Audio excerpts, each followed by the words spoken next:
And I'm muted. That tells you the technical difficulties. Welcome, everybody. Welcome to MyDunnLife. It's where I take you in my adventures on two wheels or four. Thank you for everybody who's already jumped in to the chat. I have left a link if you'd like to join the conversation. It is 2023, and we're, man, it's already been just a complete nut house for me. Work has just totally been insane, and it doesn't seem like it's going to get any better anytime soon. So feel free, hit that link, join the stream if you like, and we can see how things are going. I'm going to check the audio real quick. It is all right. So the audio is good. Oh, how's everybody going? We are definitely, it's been a pretty cold winter here in Ohio for me. If you've watched one of my recent videos, you have seen, I did do the thing I said I would never do, which is ride in really cold weather.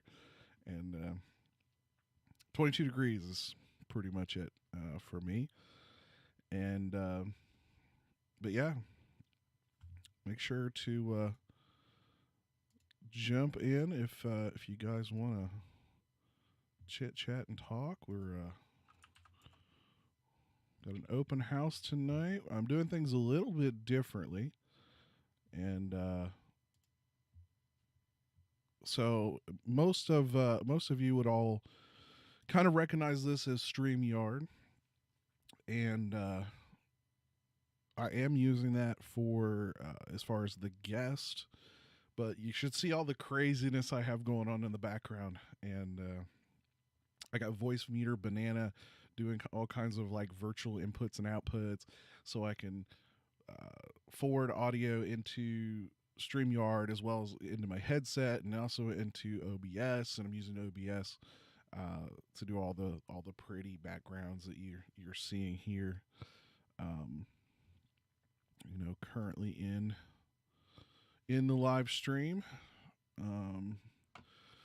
I have had a rough week. I'm cracking one open, so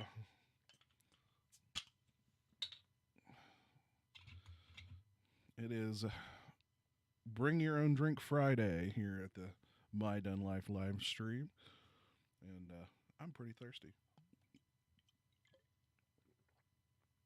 Unlike my J-Mac, I can't sit and totally chug one of those things. So he's much better at that type of thing than me.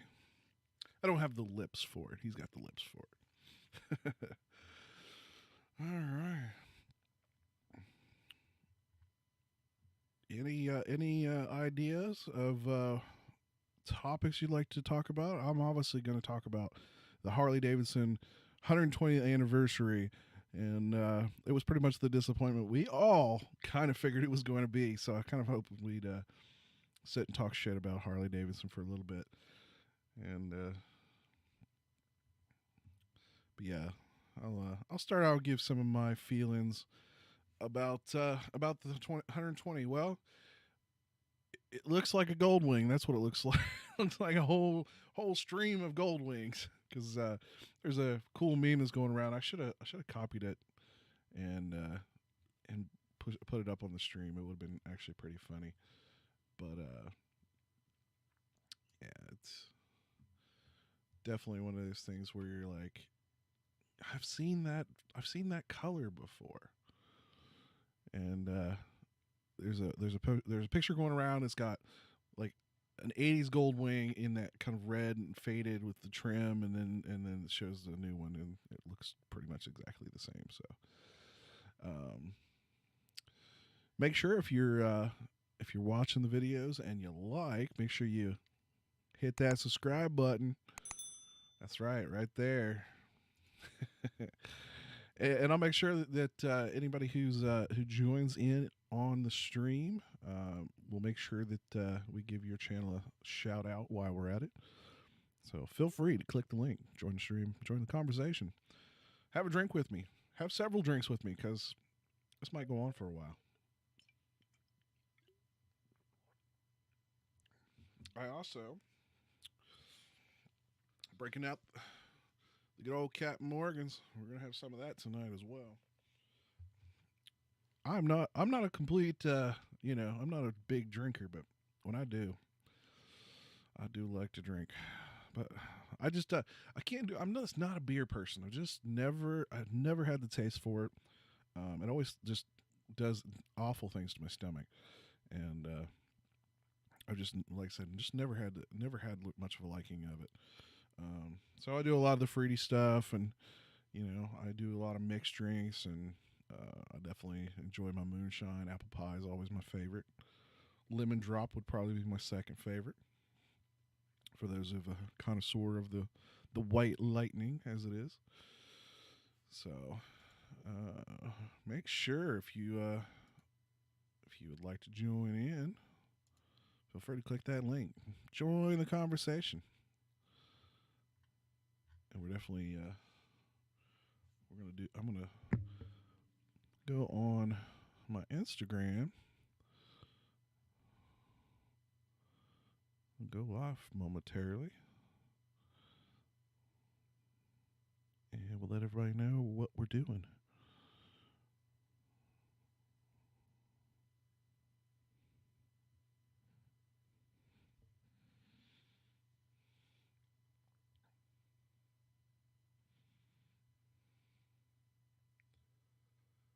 Hey, what's up, everybody? This is Travis from MyDunnLife.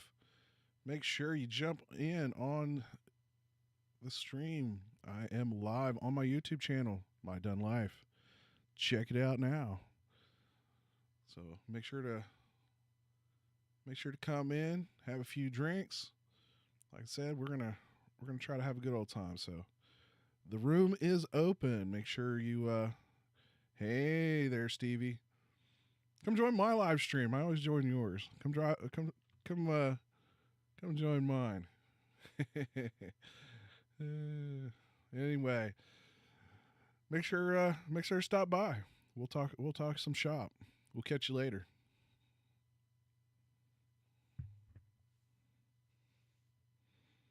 We'll make sure to share that.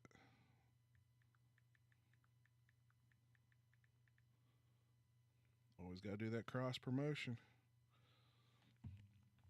Let's see. Do we got anybody in?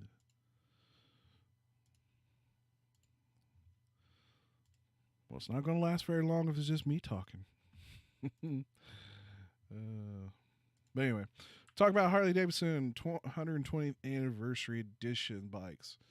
So they brought the CVO and for the 120th anniversary road glide, and I like it, but I don't like. It's one of those like I really want to see it up close, see the real fade, but the eagle is what caught my eye. I really like that eagle. I don't know if it's going to be worth the kind of money that Harley Davidson's is going to be asking for it. And actually, a question I would have for anybody who might have some insight into the dealerships. I'm very curious because of the limited numbers. Did Harley Davidson tell the dealers that maybe they put a cap on the dealer markups, or if they actually maybe even said you can't mark them up past MSRP? I'd be kind of curious to know that. Not that I'm in the market for one of those bikes, but we certainly I'd be interested in knowing if those bikes are going to end up above the MSRP, and they're already pushing the limits of the cost. And the thing was for me, like, not that faded red doesn't look good, and not saying it's. I kind of hate the fact that they made that I'm not against them having a limited edition, maybe do the CVO in limited numbers, but having most of the time the anniversary bikes are pretty readily available. I mean, you look at 03, and I think it was 08, and some of those other years, you'd be hard pressed, and if you really wanted one of those anniversary bikes, you could, in the used market, you could find one. And I really think that they Hey, Des. What's up? I really think they missed the mark um, in for the market and putting such a limit on the bikes as far as the quantities and yeah, I really I don't know. To me, I don't know if I even if I had the money, even if I was in the market, would I be interested um, in buying an anniversary? I just don't. I don't think it would be worth that extra money. Um, yeah, I mean, it's just me. There was nothing super special. I think the 125th is going to be the special one. I think the 125th anniversary, we're really going to see Harley do something interesting in the bikes. And I think this is going to be one of those, like, that's why I think that's why they limited the numbers. I really think that it was probably why they did that. Where, like I said, normally they might have some limited numbers, but not quite as limited as they are making them for this model year. And I don't know. We'll see how well they sell. I mean, I saw Diablo sitting in a showroom floor, and it was almost freaking like was it 40 grand something. It was something stupid. I want to say it was over 30 grand. My wife originally told me, and I think she said 30 grand. I think she said 30. And somebody told me like 28 was the MSRP, and I don't think it was that. Maybe I'm wrong, but I don't think it was that high. And we're definitely in a different time. If you're into that market for a brand new bike and whatnot, just don't. I don't know. I would, like I said, I don't think I would buy an anniversary. The only anniversary I would even maybe half consider is the Road King or Road Glide, just because it is unique with that beautiful uh, uh, eagle down the side. Um, but yeah, I don't know. Come in, tell me what you think. What you buying? Do we think Tony Cox is going to buy a new motorcycle this year? It's it. You know, the five dirty biker guys give Tony a lot of shit about how often he trades his bike in, but you know if he's got it, he's got it. That's that's I mean, I don't fault him for it. If I could afford it, I'd buy one every year too. But uh, there are guys that can afford to do that. I just happen to be one of them. Not saying I'm not thinking about another bike. I'm really kind of leaning on the wife to see if she'll let me. So far, she's giving me the no answer, but I'm really hoping I can change it. Not that I don't love the Dyna. I actually really, really enjoy the Dyna. Um, I kind of run into this situation, and there was actually a conversation in one of our group chats. I think it was Support Bikers Facebook pages, and one of the things that we was talking about how, like, hey, either my wife quit riding or um, my wife doesn't like to ride, and I feel guilty about riding, and should I feel guilty about riding? And I think that's a big question. My response was, if you give her your time, she should give you yours. Something kind of to that effect. And be respecting in a relationship, especially if you've been married. I've been married almost 20 years. I don't even pretend to be an expert. Um, I consider myself a shitty husband, but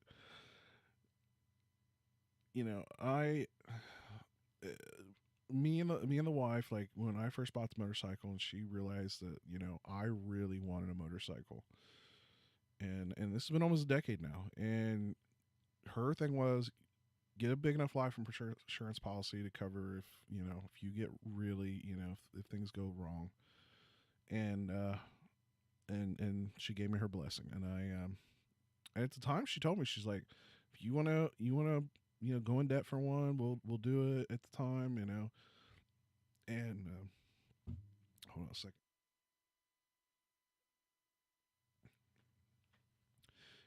She told me, she's like, whatever you want to do. And I was like, you know what, I've got some cash. We have some cash in the bank. I'll only pay what we can buy in cash. And she's like, well, it's up to you. And that's what I did. So the Sportster that everybody knows from the channel, that was all bought with cash. I rode that Sportster, loved it. I still miss the Sportster. A lot of things people don't realize. A Sportster is a Harley sport bike in a certain way. Like, you can lean a Sportster, you can it's so much lighter and nimble and whatnot, compared to obviously a larger bike. Not saying you can't do some of those things. It just require a little more work. Um, there's a I'm working on some video for Jason, aka Mr. McStash, and he's talking about it's a video. Part of his video shows like him just kind of leaned over and scraping the pegs, and he's got a big ultra classic, got two of them actually, and beautiful bikes, and but he can ride the snot out of them, and that I will admit, I could ride this Sportster much harder than I could the Dyna, even when it was stripped down to a more traditional Dyna. And but anyway, so I bought that bike, and my wife never really rode with me until the very end. And it was kind of the foresight of like, I really need to get a bigger bike, because it's like, she started doing a little short stuff, half an hour. We'd go to bike night. We just, kind of do it like a dinner date type thing. We would just go out, kind of hang out, listen to some live music, and enjoy some food. And then we got in the conversation of, would she be interested in doing longer trips? Would she be interested in, riding all day? And her thing was like, maybe, but not on the Sportster. And let me tell you, I'm a bigger guy. She's a little bigger girl. My balls were on the tank when we were together on that Sportster, and I I definitely knew that it was time to move up. So when I was looking for the next bike, when I ultimately bought the Dyna, I really was looking pretty close at a Road King, and there was one I almost bought. I literally like missed it, kind of situation. By the time I called him, he said, "I got a guy that's already on his way."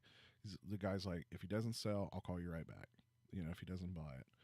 Um, it was like an '01, had real low miles. I want to say like maybe 15,000 miles, but it had all the bags, all the Sissybar, the windshield, had everything on it. And my only debate was that whole 5 speed, 6 speed thing. Obviously I had a 5 speed on the Sporty. I was looking to. I kind of wanted that 6 gear for obviously riding on the highway. If there was any complaint I ever had with the Sporty, it was just its road manners. It literally vibrated my hand to death. And ultimately that fell through. I started looking around. I happened to call the person that actually helped me buy the Sporty to begin with, and looks like my camera decided.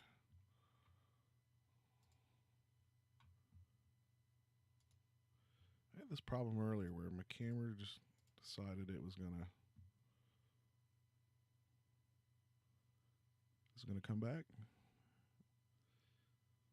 Maybe not.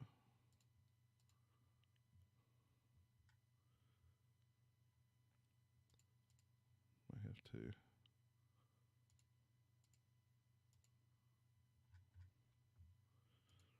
Man, I'm having all kinds of technical difficulty.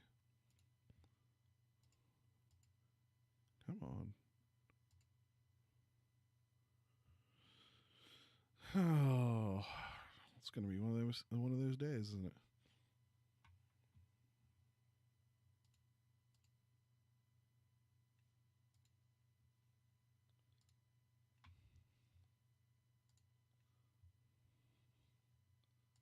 Okay, why is it doing that?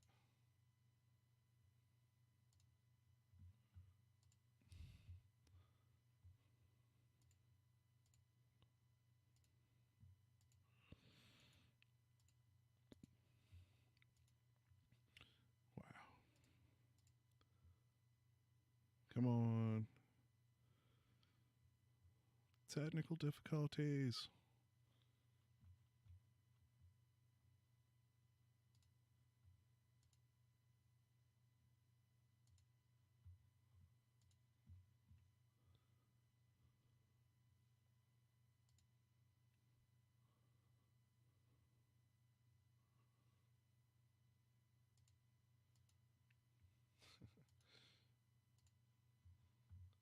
So here's the funny thing. um, I'm I'm using. I'm actually. It's kind of a trick, but I'm using a cameraman to show the stream. Show me on the stream. All right, let me switch back. See if it'll kick it in then. And the there we go. So, uh, kind of side note on all this. So, what you're actually seeing is the background. I actually have a second browser with one that's marked cameraman, and that cameraman is actually what you're seeing on the screen. For some reason, it decided it wanted my camera, so it kept trying to flip it over there and disabling the one here. So that's kind of what happened on us.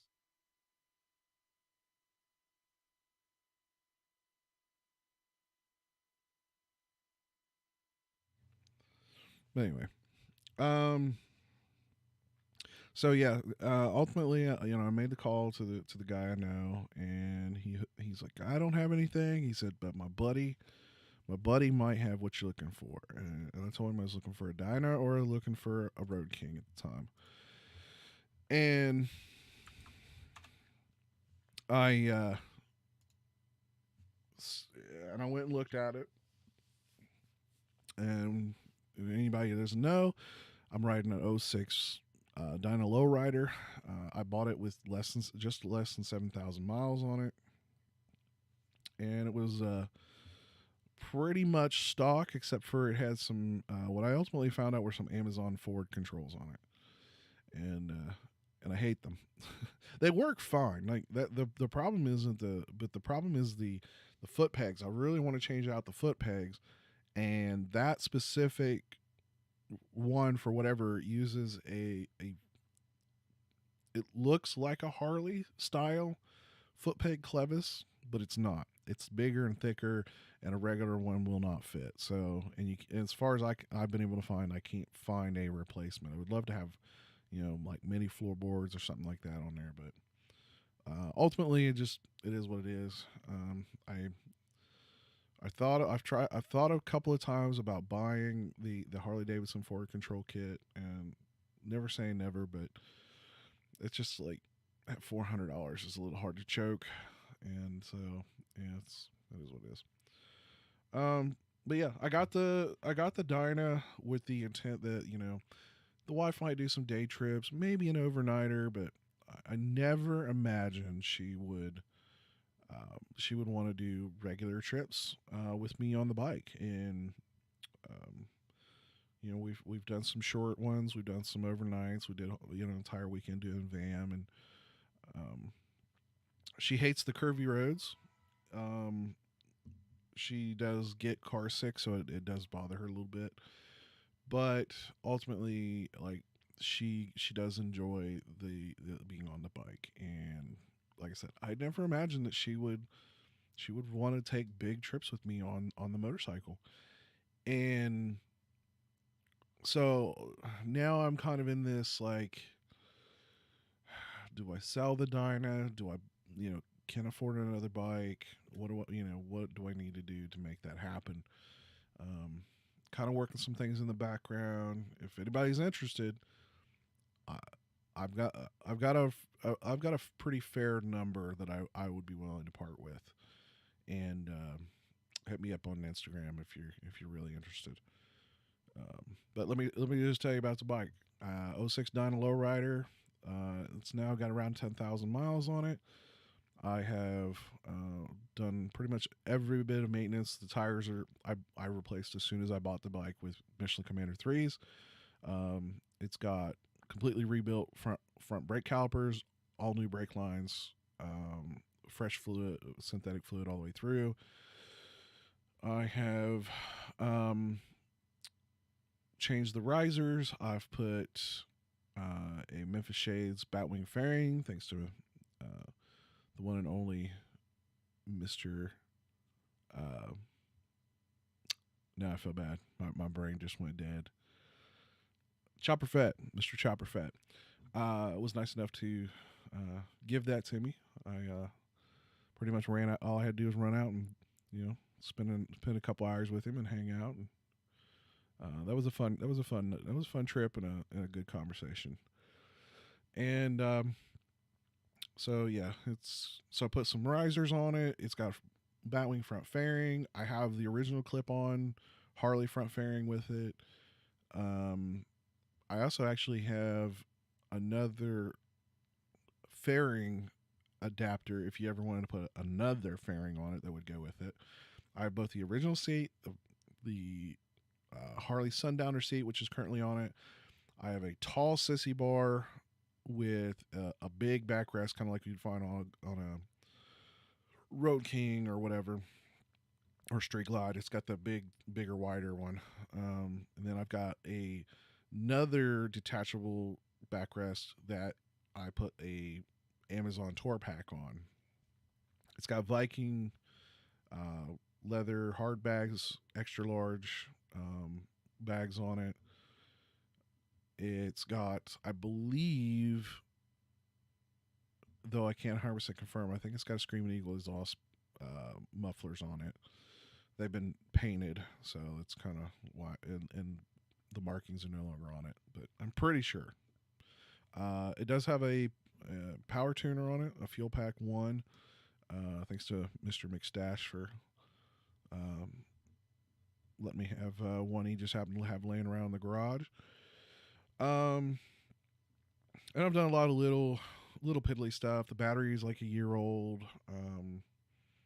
I even have another battery that's only a couple of years old. It's still good. What I thought was a battery issue ended up being a charging cable issue. So, yeah, I mean, like I said, if somebody's really interested, I'm pretty sure I'd part with it if they would meet my number. With that said, what would I get? Looking real hot at Street Glide. I'm not saying Road King wouldn't still be out of the question, but I'll be honest. I'm looking for the dad bag, man. I'm ready for the dad bagger, I guess, at this point. I'm not sure I can handle it, but I'm thinking I'm there. And Mr. McStash, he keeps poking at me about I just get an ultra classic, and I found a few low miles ones too, and but yeah, I got to get the wife on board, and but I think selling the bike would probably, at that point, she'd have to go, well, you have to get another bike. Yes, I do. But she also has kind of an interest, like she sort of wants to ride. She got to sit on her three wheels. We got to meet her and Tommy G at VAM. We were actually staying at the same hotel that they were staying at. Lovely people. If you haven't got to meet them, they're absolutely wonderful. I got a Christmas card from them this year. They're absolutely wonderful people to hang out with. And I told Tommy's wife, I was like, your wife is getting a hug from me whenever, because she's always super nice to me. If I've asked a couple of questions, She's always been just absolutely wonderful and helpful. It's kind of like Des from Wind Road Therapy. I don't know why I always try to flip her name. I always do that wrong for some reason. Wind Road Therapy. She was in the chat. I don't know if she still is. If you are, hi Des. And Des is another one of those, like, me and the wife are talking about our 5-year plan, about what we like to, kind of transition from, being parents. My youngest is 19 now, and we're kind of ready for everybody to be out of the house and for us to be, having the empty nest. We'll see how well my wife takes it, but I'm ready for it. I'm ready to kick them all out. Ready to kick myself out. That's pretty much what it comes down to. And so, like, here a few weeks ago, me and the wife, we ran to the local RV show, and hi Des.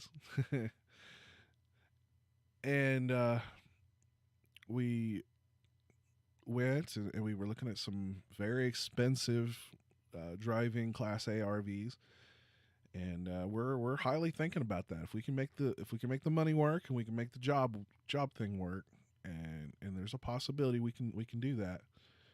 We are discussing the fact about maybe traveling the country, living in an RV.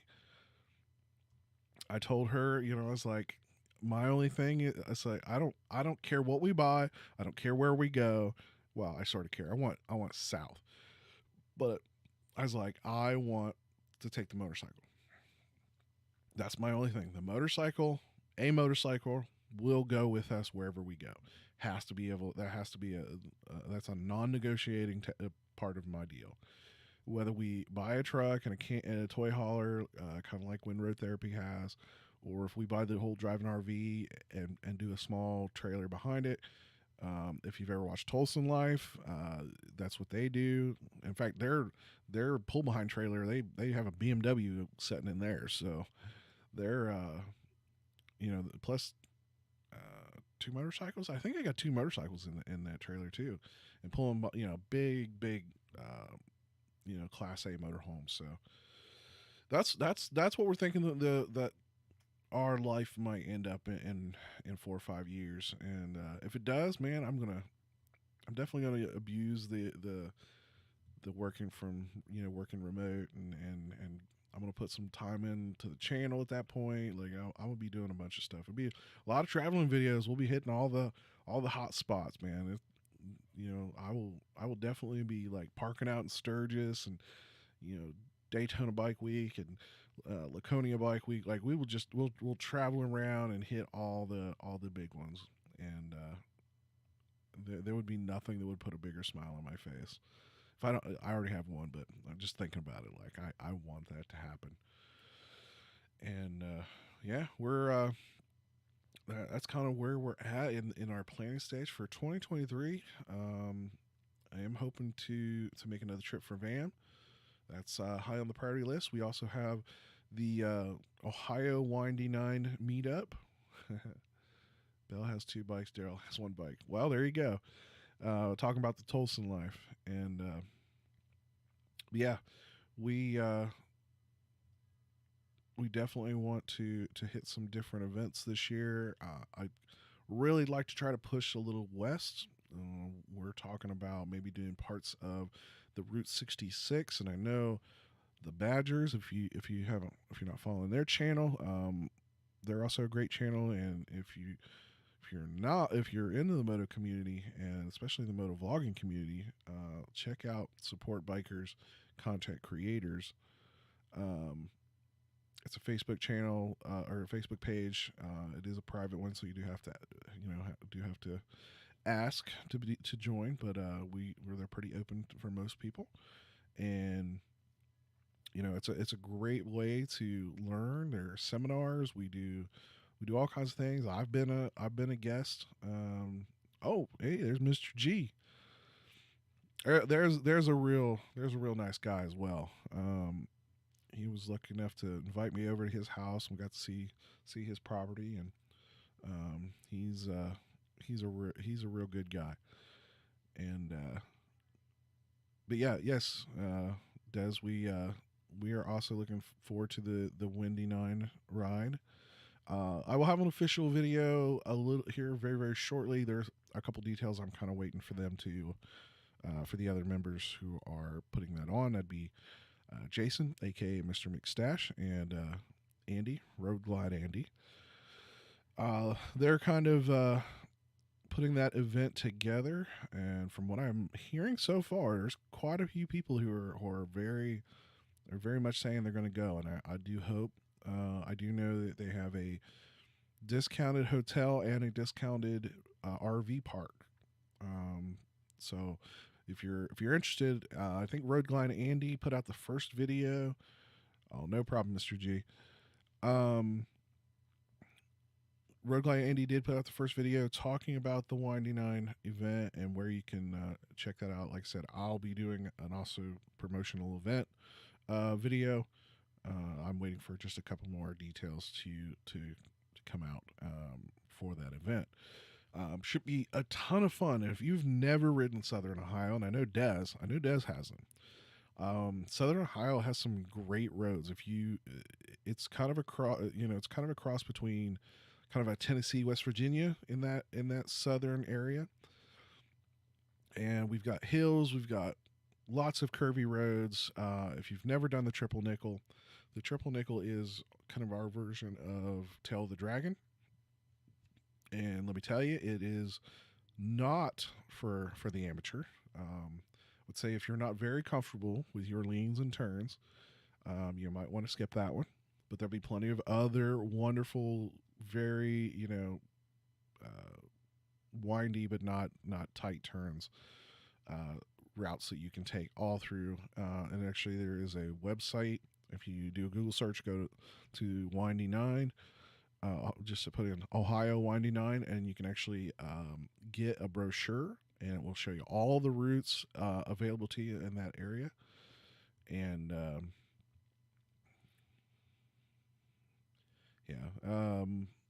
so definitely looking forward to that event. Oh boy, good old AB is in the house. What's up, Anonymous? You should join. Show your face, because we're all dying to see it.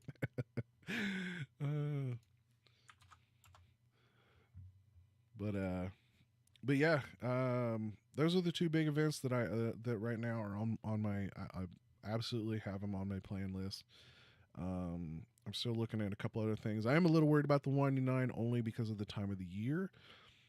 For Ohio, it still could be a little bit of a ups and downs. So, could be rainy, could be sunshine, could be cold, could be hot, could be anywhere in between. If there's anything that people don't know about Ohio weather, it is absolutely bipolar, and we have literally in the course of a 5-day period, we've had rain, snow, hail,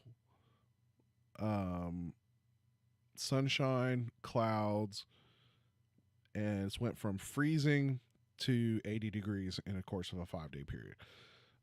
I shit you not, it has really happened. And happened more recently. That's the worst part. But yeah, we're like I said, me and the wife we're very interested in putting some more miles down on the bike. I was very disappointed that we couldn't ride with Mr. McStash and Blue, Black, and Doyle. We were really planning on meeting up with them and doing part of the route, the 10-day route that they did. And I kind of poked fun at Mr. McStash about. I was like, "Man, no, that's all the videos you did on that 10-day trip." He's like, "Yeah, we were just kind of enjoying the ride." He's like, and I get it. That was, if there's anything I will say about last season, that was absolutely my problem. I was just enjoying the ride and hanging out with awesome people. Again, like I said, I got to meet Mr. G. I got to meet with all kinds of several other YouTubers at VAM. And if you've never been to VAM and you can make it in that area during the July time frame, it's a good event right down in Tazewell, Virginia. Most of them will do the Back of the Dragon. I missed out on that one, unfortunately. I got in kind of late. I should have taken that Friday off and done the trip. Left Thursday night and then got there on Friday to actually do the rides, and so I kind of missed out on a lot of that. But like I said, it was kind of a big first trip for me and the wife for for what we've done together, and she handled it pretty well. I was real proud of how well she handled it, especially on the way back. We took some pretty curvy roads down back on the backside of West Virginia, and it was a little rough for her. I won't lie. She was feeling it, and thank God for Benadryl or not Benadryl, Dramamine or whatever the hell it is. She definitely needed it that day. So yeah, let me know, guys. What is there any events? Kind of in a what are you going to? What are you planning on? I know, like I said, I know where Des is going here in June. I really can't wait to meet up with her. Um, I've had a lot of private conversations with her, over the course of the past few months, and we've talked everything from uh, her laptop to just traveling and RV life and all that. And if you haven't had a chance to meet Des or talk to Des, absolutely phenomenal to meet with, and she's been a real joy. Like I said, can't wait to meet her face to face. It'll be a lot of fun. Yes, I totally agree. The Tennessee, West Virginia, and Virginia are probably the three, and even like I said, the Southern Ohio area are probably some of the best riding in the entire country. You will rarely ever find a straight piece of road. You will never be bored, and they're always just in phenomenal places to eat. If there's nothing else, you'll have more of a problem trying to make sure you don't run out of gas than you will anything else. I will definitely say that. And oh yeah, we I want to take the wife. So a couple of years ago, oh no problem, Des. A couple of years ago, for anybody that may be a little bit newer to my channel, my stepfather, and my friend Nash all went to do a pretty good chunk of the Blue Ridge Parkway, and I'd really love to take the wife on that on that piece of road. She's never been on it in a car, much less a motorcycle, and with the exception of the rain, the rain the rain was something else when it came, and besides that, it was probably the most phenomenal visual trip that I've ever taken in my entire life, car or otherwise. And the the problem we had was we wanted to stop like every lookout. We just wanted to stop, and we really had to pace ourselves as far as not to hit every one of those overlooks. And that's another one. If you've never done Blue Ridge Parkway, put it on your bucket list. Do it. It's 45 miles an hour. It's windy roads. It's beautiful. You will not be disappointed, even in a car or RV or whatever. It is a.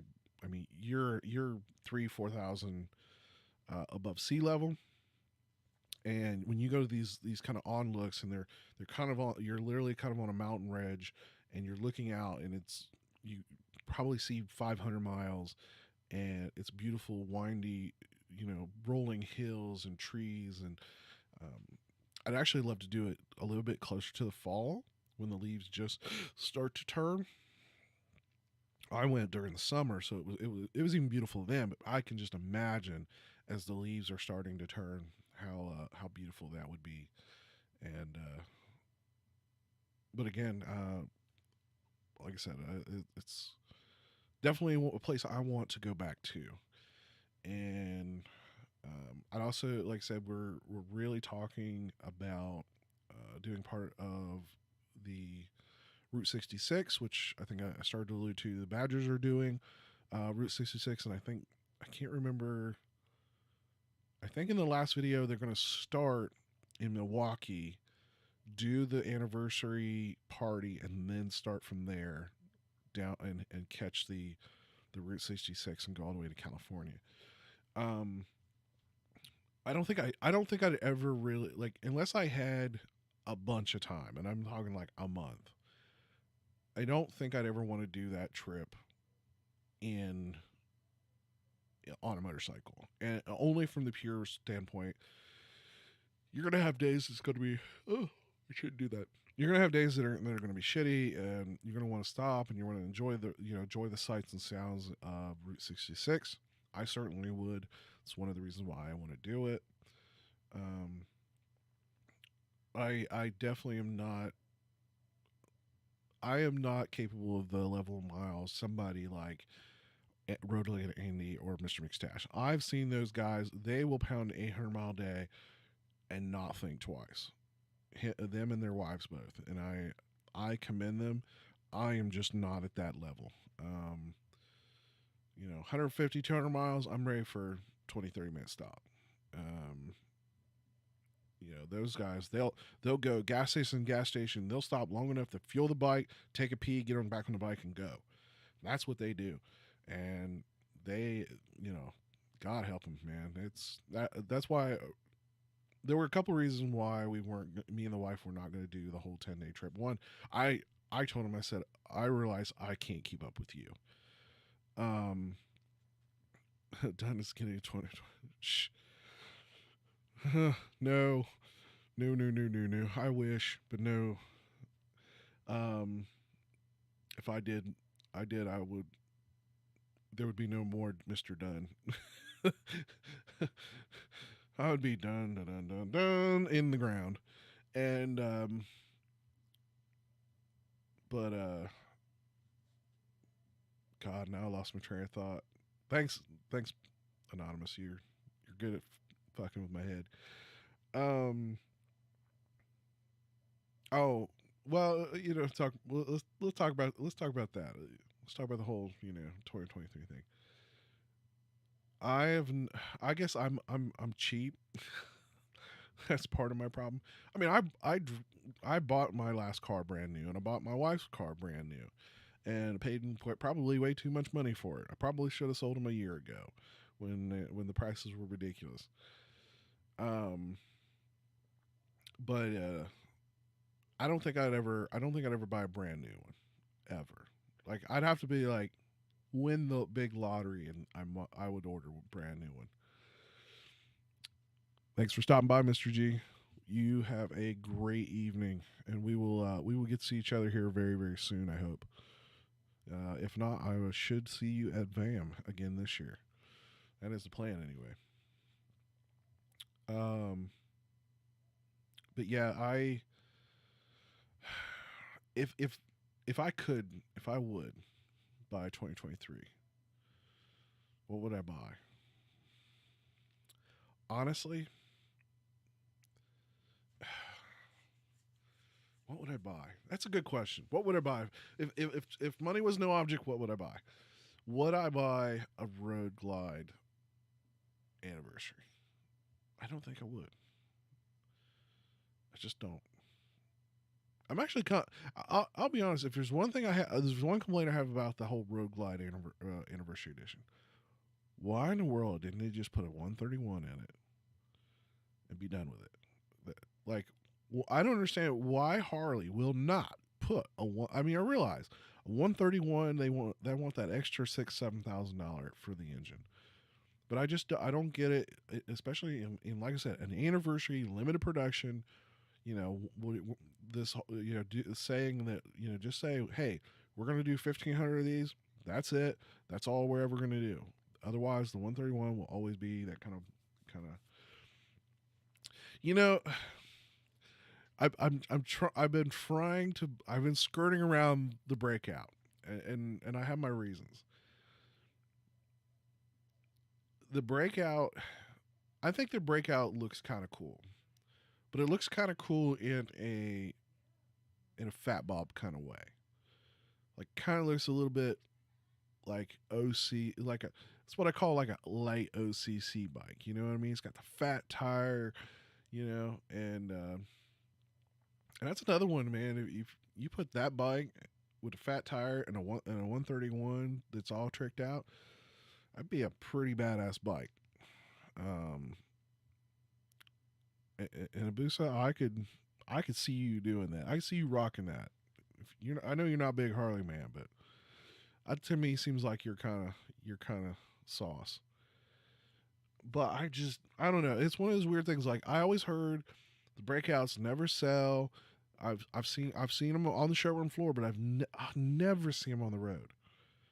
Like it's one of those weird bikes that just I've seen maybe 5 in my entire riding career on the road or in a parking lot. That's it.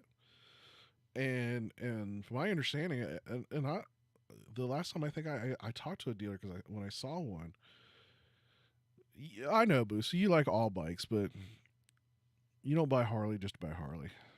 Not like the rest of us. We buy Harley because because it's Harley. Um, but I just I don't know. They like I said and I talked to a dealer one time because I remember seeing one on the showroom floor. He's like, yeah. He said these breakouts. He's like, they look cool. A lot of people yeah, they look good, but nobody's willing to put the cash down. And I don't know if maybe the 117 will do that and kind of revitalize that bike and make that sell for the dealers. But I'm not sure. I'm not sure that it will. And I would say though, if I had to choose a bike, what would I choose? I very much like the Low Rider ST, but I think I would still have a bit of the same problem that I currently have with the bike that I have. I still think it would be. I think it would be still a little too little of a bike for me and the wife to do big trips. Yeah, you know the Fat Bob with the rim, that solid wheel. I'm a kid. I'm a kid of the '80s, and most of my memories is kind of that early '90s and Terminator 2. Are him jumping off the edge and um, yeah, I don't know. It was always kind of a cool bike, and I think Anonymous or I think Shade Tree talks about that in one of his videos. But that's a bike I respect and I like, but not enough to put my money down on it. Like if the right one came and it was it was like I had some extra cash and it was a good price, I'd buy one, just for solo riding. That's all I'd ever want it to be. Um, Obviously the breakout would be the same thing. It'd have to be like I just got some extra cash. I got nothing else I want. I'll buy it just to rip, just to take a rip. But it's just I don't know. There's a lot of other bikes that I think I would probably maybe be first, but yeah, there's a bikes that I like, but I don't think I'd ever put my money down on. Like I said, lowrider STs would be really high on my list of bikes that I would consider. Um, I really love Road Kings um, with the hard bags. I don't like them with the soft bags. I think they're especially the studded soft bags. I think those are butt ugly. I hate studded seats. I hate. I won't say hate fringe, the fringe stuff, but I definitely don't like it on the seat or on the saddlebags. That's a look that is definitely a time that it's like bell bottoms. Like it's a time that we all recognize it's a thing and we wish it would stay away. It's like that ex girlfriend who won't stop calling. The Busa knows all about that. But I don't know if I had to I kind of would. I haven't been able to figure out did they do away with the Street Glide standard. I was looking on the website because I was actually looking at that. I was like, do they have a Street Glide standard? And I'm looking at it. I'm thinking I didn't see it. Maybe I'm wrong. Maybe it's just something that hasn't popped up yet for some reason. But Street Glide standard would be pretty high on my list. Maybe a Street Glide ST. Not crazy about the paint options. I would love. Actually, what I would love if I could mash up would be a Street Glide ST So it would have all the blacked out stuff that I want. But I would want it in that newer dark, like pearl blue. Which blue is it? Give me a second. I'll find out. There's that new blue, and I've seen it up close, and it looks really, really good. I know it's on the street line.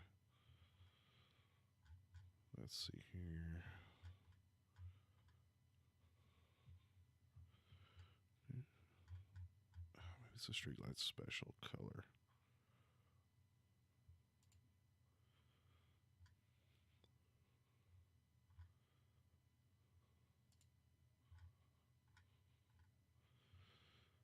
There's a blue gray. Is it on the road line maybe? I'm trying to figure out which bike that color I saw.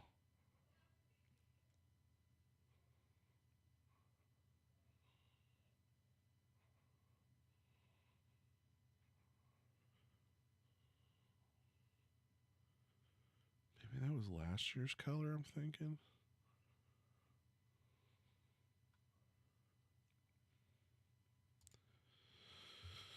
Yeah, let's see here. I'll pull it. I'll show. So it's the version of this blue, but it's all blue. That's the one. That's the one that I really like.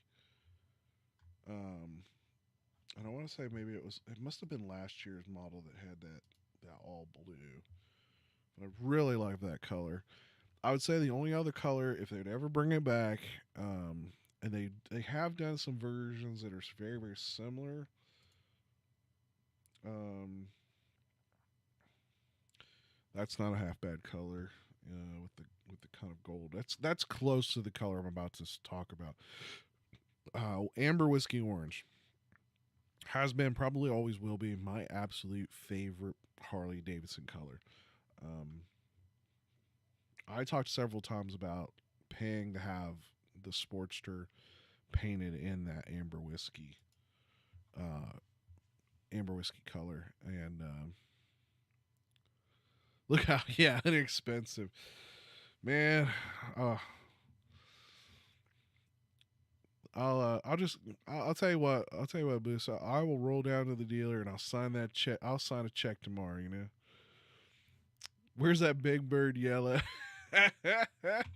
Oh my god, yeah. I openly admit that is. I get it, but oh my god. And the worst part is I've seen that color up close, and absolutely not. I just no way. What bike was it on? Was it on one of the limiteds? I think.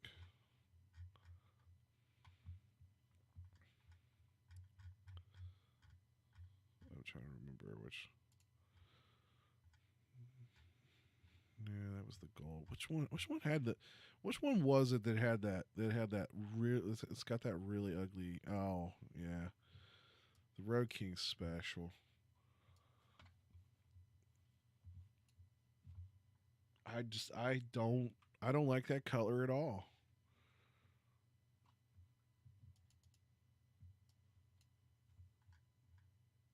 Yeah, right there. That's it. Yeah, I don't like that color whatsoever. So safety first. You know, there are certain colors where if you have a certain color bike, if you get hit by a car, somebody was fucking smoking crack. Like there's no doubt in my mind somebody was not paying attention. And yeah, it's that is definitely one of those colors that just, oh yeah, there it is. That's the color that I like. What is that color? Bright billiard blue. That's the color I like. Well, I guess if I had to buy it right now, I'd probably there's That's what I would buy. I would just buy a damn Road King. I put all the fairings and shit on it from a street in, an ultra limited tour pack and call it a day. That's what I would do. Put a 131 in it. Money no object. I'm gonna sign up today. Black on blue. That's right there. That's what. Where's that? Where's that Avalon Black? What was Avalon Black or whatever that company is that sells all those add-on and stock painted parts for your Harley Davidson. Get them as a sponsor. Yeah, that would be awesome. Yeah, that you're right. That anonymous that billiard blue is smoking hot. Like um,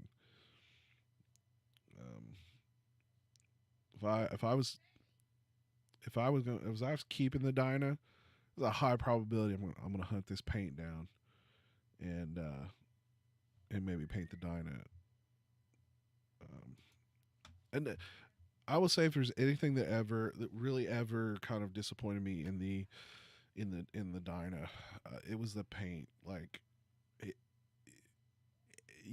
I can tell you right now, none of the videos or pictures I have ever taken of that bike ever do it justice. And everyone that has ever been up close to that bike looks at that color and goes, "What is that?"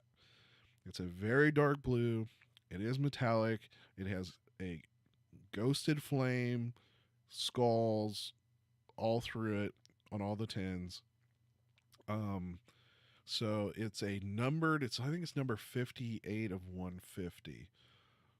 It's a numbered Harley paint set. It was one of those, but it was one of those. It wasn't like a production limited set necessarily. It was one of the sets that you would order out of the catalog, and they only made 150. And I'm not sure they sold 150. The bike was originally silver, but the dealer did confirm that it was ordered after it was purchased. That tin set was ordered for it at the time of purchase. Um, Reef blue and vivid black. Yeah, that's a good combo. Man, it's not. I don't know. 2024 probably doesn't scare me, but the another 5 more years, man. When we hit that 125, it's gonna be interesting to see what kind of colors. What I would do if I was Harley Davidson and I was gonna do a big anniversary paint set, what I would actually do is not make them all the same color or the same style. I would pick different decade paints that were only available in that one decade. I would pick the 30s, the 40s, the 50s, like literally just down the line.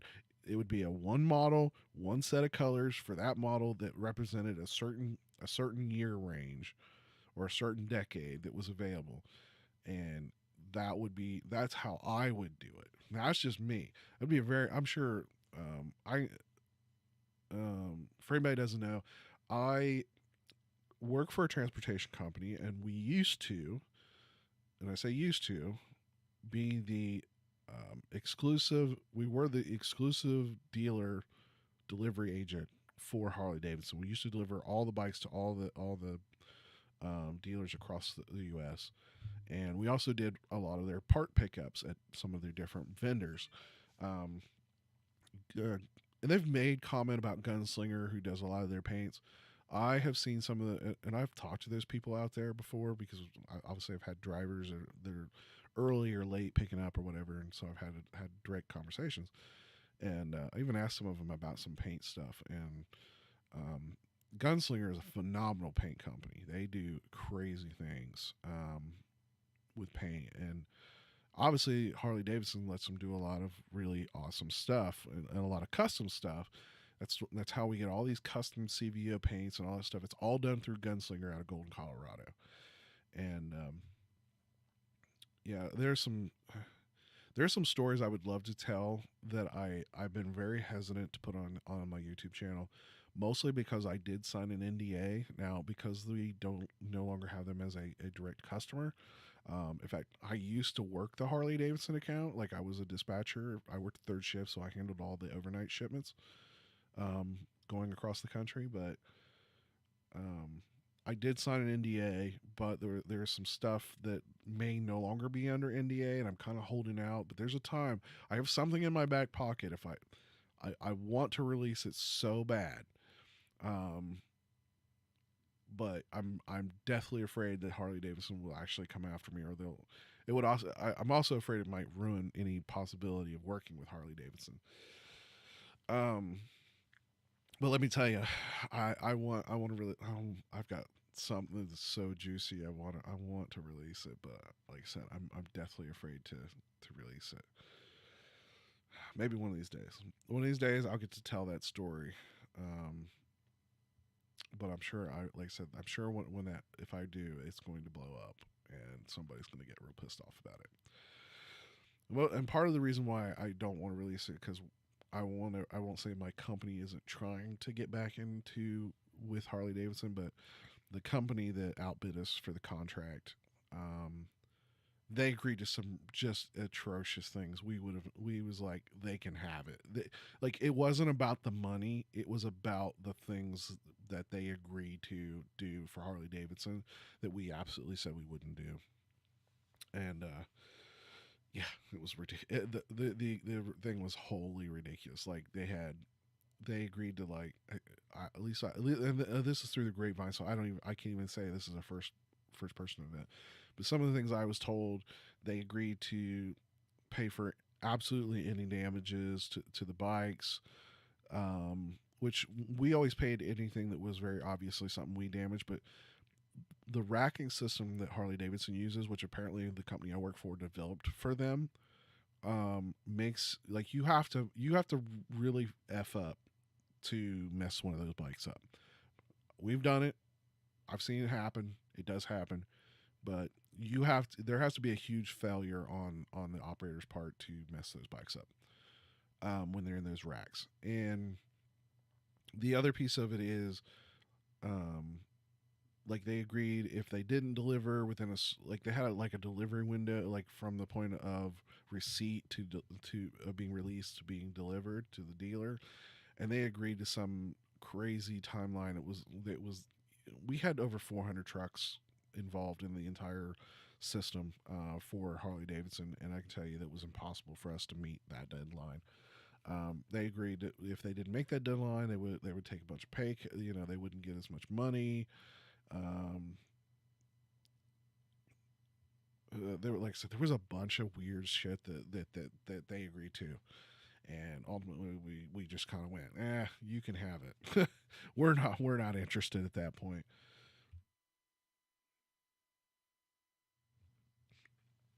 And for us it was like a $65 million a year count, and it looks like I am frozen again. What in the hell keeps happening? There we go. It was like a $65 million a year count for us. And I can openly say what that number is, um, but ultimately, like all things, somebody won the contract. Things, Harley was going away, and I ended up taking other jobs now. I've sort of changed positions a few times, and the position I'm in right now is kind of a mid-tier supervisor slash IT person. So I do a lot of stuff in tech, and I'm the guy that gets called every time something goes wrong. Even when I'm doing stuff way outside my job description, and I'm doing a lot of that here lately. And it's like tonight, one of the reasons why the stream was so late. Like I literally got home at 7 o'clock. I walked in the door like 2 minutes before 7, and so I was not ready for the live stream. Feel free, anybody, if you want to come in, just chit chat. Otherwise I'll roll this probably about another 30 minutes. Somebody comes in and starts wanting to chat with me. It's never fun playing this solo. But yeah, I because of the NDA, like that was the thing when I first started my YouTube channel. I was very careful about what I said at certain times, and I made sure that I didn't have Harley Davidson breathing down my neck for that purpose. So, you know, it's one of those games you have to play when you work to either directly to or around different companies and whatnot. And like I said, it was fun. I enjoyed doing the work for a company that I respected. Um, Even if I wasn't buying their latest greatest product and I couldn't really afford to, um, I still was proud to say that I worked with Harley Davidson, even if it was indirectly. And and I got to see all the bikes before they hit the dealer room floors. Like I always knew what the paints looked like. Usually there would be a whole list. I knew when things were going to release. I like there was right around when the Milwaukee Eights. I remember when that came out. My God, the security that was going on with those bikes, that was crazy. Um, you know, we had situations where trucks got into accidents and rolled over. Oh, hey, Dez is going to join the live stream. I'll give her a second to get her stuff together.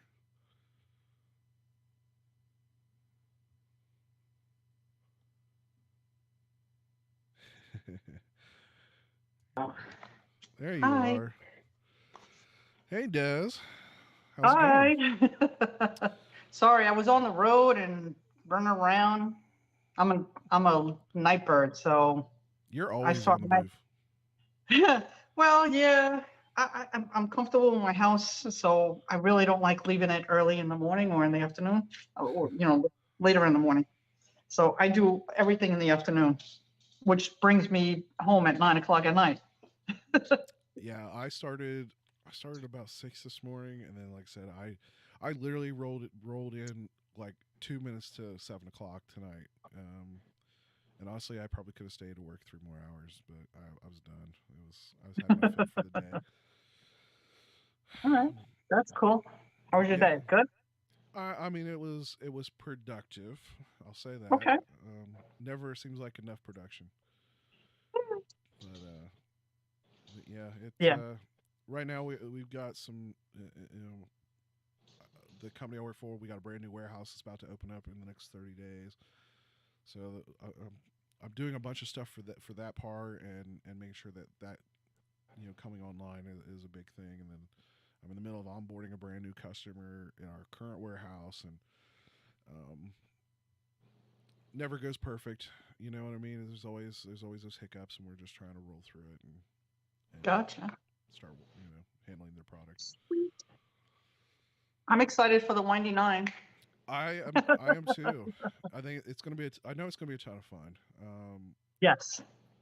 Obviously, I think there's gonna be a bunch.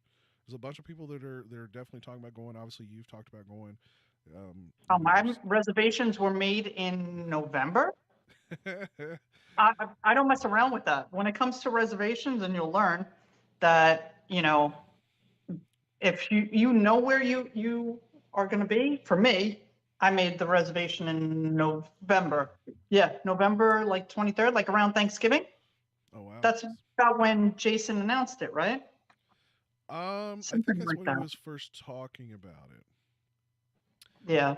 So it happened to fit with the schedule, kind of. So I was like, yeah, definitely. So I found the nearest camp. Actually, I think the campground that Jason recommended was too far north. Well, I had to find out exactly the town, and the campground is right there. So like 10 minutes away. Yeah, So, that's always nice. and Fair. it's family owned. When you call, you get the owner on the phone. Oh, okay, that's cool. Yeah. Fair warning, the stream's a little bit delayed. I did that on purpose, so if you're looking in the chat, it's a Oh little, no, it's a little I'm bit staring delayed. at I'm staring at my old computer, which is doing this to me. So it's perfect timing that I got that one. Thank you again for all of your help, because this one is stuck at 8:56 on January 27th. I So was I knew you were talking so much about having so many problems with it, and you and I It's had terrible. yeah you and I had several conversations before you made that purchase, and I think you'll be happy with it. You got a fair deal. It was a pretty good price too. Okay, cool. I appreciate that. And I wait, like it wasn't my intention on waiting for that sale, so to speak. Uh-oh, what happened? My camera has been randomly going out. So I'm doing something a little weird. I'm not letting StreamYard do the actual live stream. Okay. I have another browser that is recording through OBS to do the live stream. So I get Pounds, LBS? yeah, but it apparently does wonky things with the whole camera thing. It keeps trying to Oh, the one you see that says cameraman in the bottom. That's the one you're actually um, seeing on the live stream. okay. I'm on my phone because, Oh, okay. You can't see it. yeah, so the computer's back there because I have a video on it and I didn't want to disengage it. No, you're fine. Yeah, I'll So, keep playing with it. It'll pop up here in a minute, but yeah. gotcha. Yeah, Appar- so tell me about the triple nickel because you said, and I always in my head, because that's all riding is, right? It's all in your head, right? it is. It is to a point. It's in your head to apply the skill. So tell me about the triple nickel because you said it's not for, and in my mind I'm still a new rider, but look at the places that I've ridden in 2022. So I think certainly you would be all right. Like I said, okay, you got to be comfortable with your lean angle. You got to be comfortable with your yeah, turns. I Um, just ride my own ride at my own pace. and that's honestly the best thing you can do on that piece of road. It is definitely not the most perfect road in the world. Um, it Okay, definitely. needs to be repaved in the future. Well, I mean, they're always doing parts of it, so it's kind of it's a big long stretch of road, and it definitely has all the curves and turns that you could ever want. Gotcha. I Um, myself did not like the tail of the dragon. if you didn't like the tail of the dragon, then triple nickel might. It's similar, but it's a little bit more spread out. So Um, more like the tail of the dragon. yeah, kind of like tail of the dragon. Okay, That's I what like the everybody just. tail of the dragon. And I've only been on the tail of the dragon in a car, so I've never done it in a Oh, boat. okay. I'm just gonna grab a drink. Can I Oh, grab a go drink for it. real quick? All right, cool. And that was good. I'm gonna try to get this camera. Uh-oh. Can you hear my washing machine going? I hear you, but I don't hear no washing machine.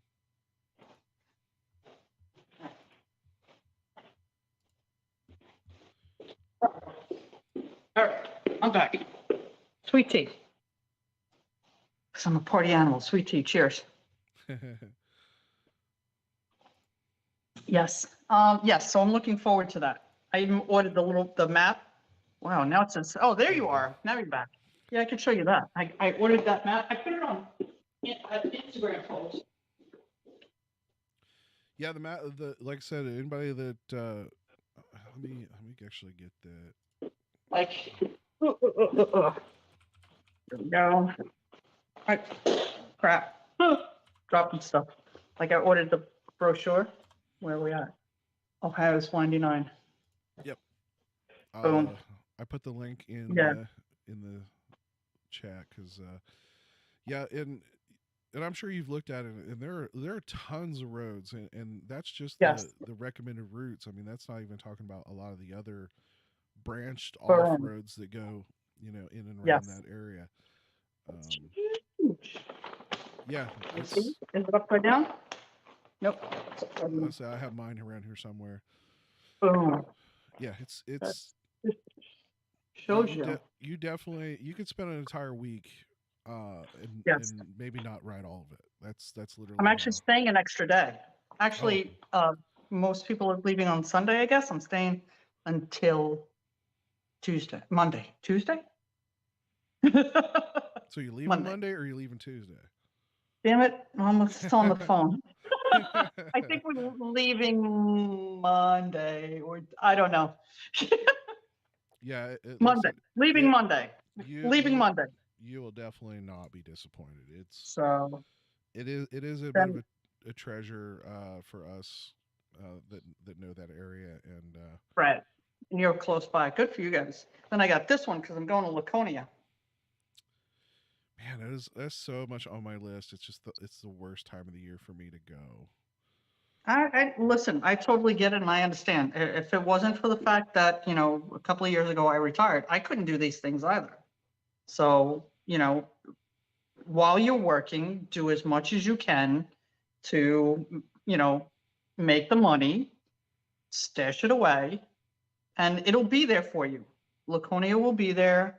All of these rallies will be there.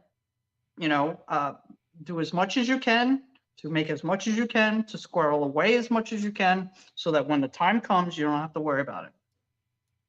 I've always meant to ask if I could. What was your profession before you retired?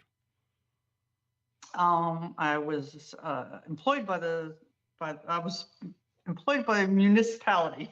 Oh, okay, fair enough. Fair enough. So, yes, Yeah, I don't. 24 and a half years altogether. So, Yeah, it's. I've been in transportation for almost 20 years. I got a couple more years, I think, up there. It's pretty much right. I started transportation about just after I got married to the wife. So, right. No, yeah. listen, it's you have two kids in college? I have One. one. I have one that did her first semester, but we're very debateful if she's going to do a second. Um, Okay. but no, I have a son who is about to turn 21 this summer, Okay. and he's out in the workforce, making pretty good money, so I can't complain. Good. He still lives at home, so he saves most That's of his okay. money. But he still pays rent and He all should that go stuff get to another us. job. He's young enough to go get another job. No, I'm serious. And he can live off of one and bank the other. Yeah, he's got more money in the bank than I do right now, so Okay. he's actually talking if we do the RV thing. He's talking about maybe taking the house off our hands. So he may Oh, nice. he may be the one that ends up with the house. So Nice. Good. That's where the part-time job comes in. yeah, Down. So but cool. Very nice. Good for him. All right. So that's whether she decides I hope she stays, if that works for her. yeah, she's But if it doesn't, then well there's another avenue for her. she did nursing in community college, or I say community college, not community college. It's the vocational or whatever you want to call Okay. it. And so she has some certifications, but she's not up to that full registered nurse level. And I was kind of hoping Okay. she'd do at least a couple of years, get to that registered nurse level, and then maybe split her time. Um, but she very much she moved totally away. She went to Cleveland, which is a couple hours north of where we live, and she struggled. Okay. So and I think part of it Is was it being maybe the distance, like being away from you guys? I don't I don't think it's so much being away from us, but being away from everybody, like all her friends Okay. and all the people she hung out with and stuff. And Hey, maybe there's a program closer to you guys. there are some options, and we were hoping she'd jump right back into the spring, but she waited a little too late. So maybe this summer, but we'll see. Gotcha. All right. Uh, But right now she's in LPN or no? she's STNA. STNA. Okay. It's kind of the very bottom rung of nurse. Gotcha. Um, All right. Well, until school starts up again, then she can work in that field and decide if that's really that's what she's doing. She starts in a sweet. couple of weeks for a it's like a state mental facility or something like that. Okay. So hoping that works out Good well for her. for her. Good for her. Congratulations, and I wish her well.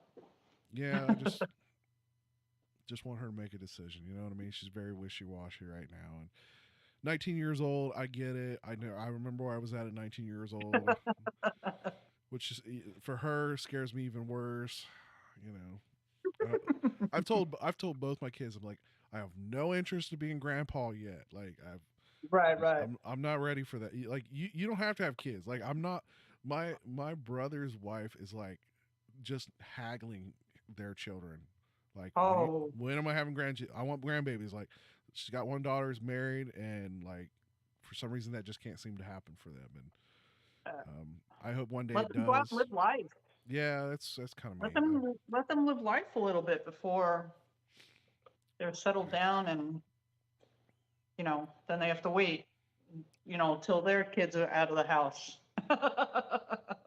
Get a couple of years in there, let them appreciate what you guys did for them, right? Yeah, and we, the one I call my son, he's technically my stepson, but I've raised him since he was 6 months old. I only in proper reference I ever call him my stepson. But by the time I was 21, my wife had just had our daughter. We were raising two kids. We had my daughter. We bought a house. Wow. At 21, that's amazing. And got married. They can't do that these days. It's Too hard. tough. Yeah, it's really hard.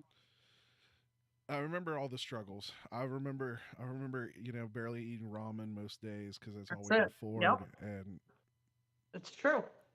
It's true. I grew up in a poor household. Like, my parents struggled, and so did my wife. And we've always tried to give our kids more than what we had. And I think that's always the goal. Try to be better than the last generation. Yep. 100%. I guess in anything you do, you always try to strive to be better. whether it's your personal life, whether it's motorcycle riding, no matter what, trying to be better at it is always absolutely. And starts with being a better person. Yes. Boom. Yeah, there's some interesting people in the world, and I've met my share. True. Thankfully, though, I have met some great people over the years. I mean, and definitely for anybody that even thinks about motovlogging, it can be a gateway to meeting some very interesting characters. I mean, but in the same boat, like I have people who, people obviously talk the story about be careful about meeting people from the internet and all that. I have friends that live in Alaska. We used to play video games. We literally played the same game every Friday night for like 2 or 3 years straight. And I still message them on their birthdays. They literally came all the way down a couple of years ago from Alaska, spent a week with us, and we showed them around, had a good old time. And they also ride motorcycles, and they live in Alaska, so you can imagine what riding motorcycles in Alaska is like. Sure. But that's my goal, to make it to Alaska. I have an open invitation if I ever make it up there, and it is nice. All right. It is. Listen, maybe your plans for Alaska in an RV will coincide with my plans for Alaska.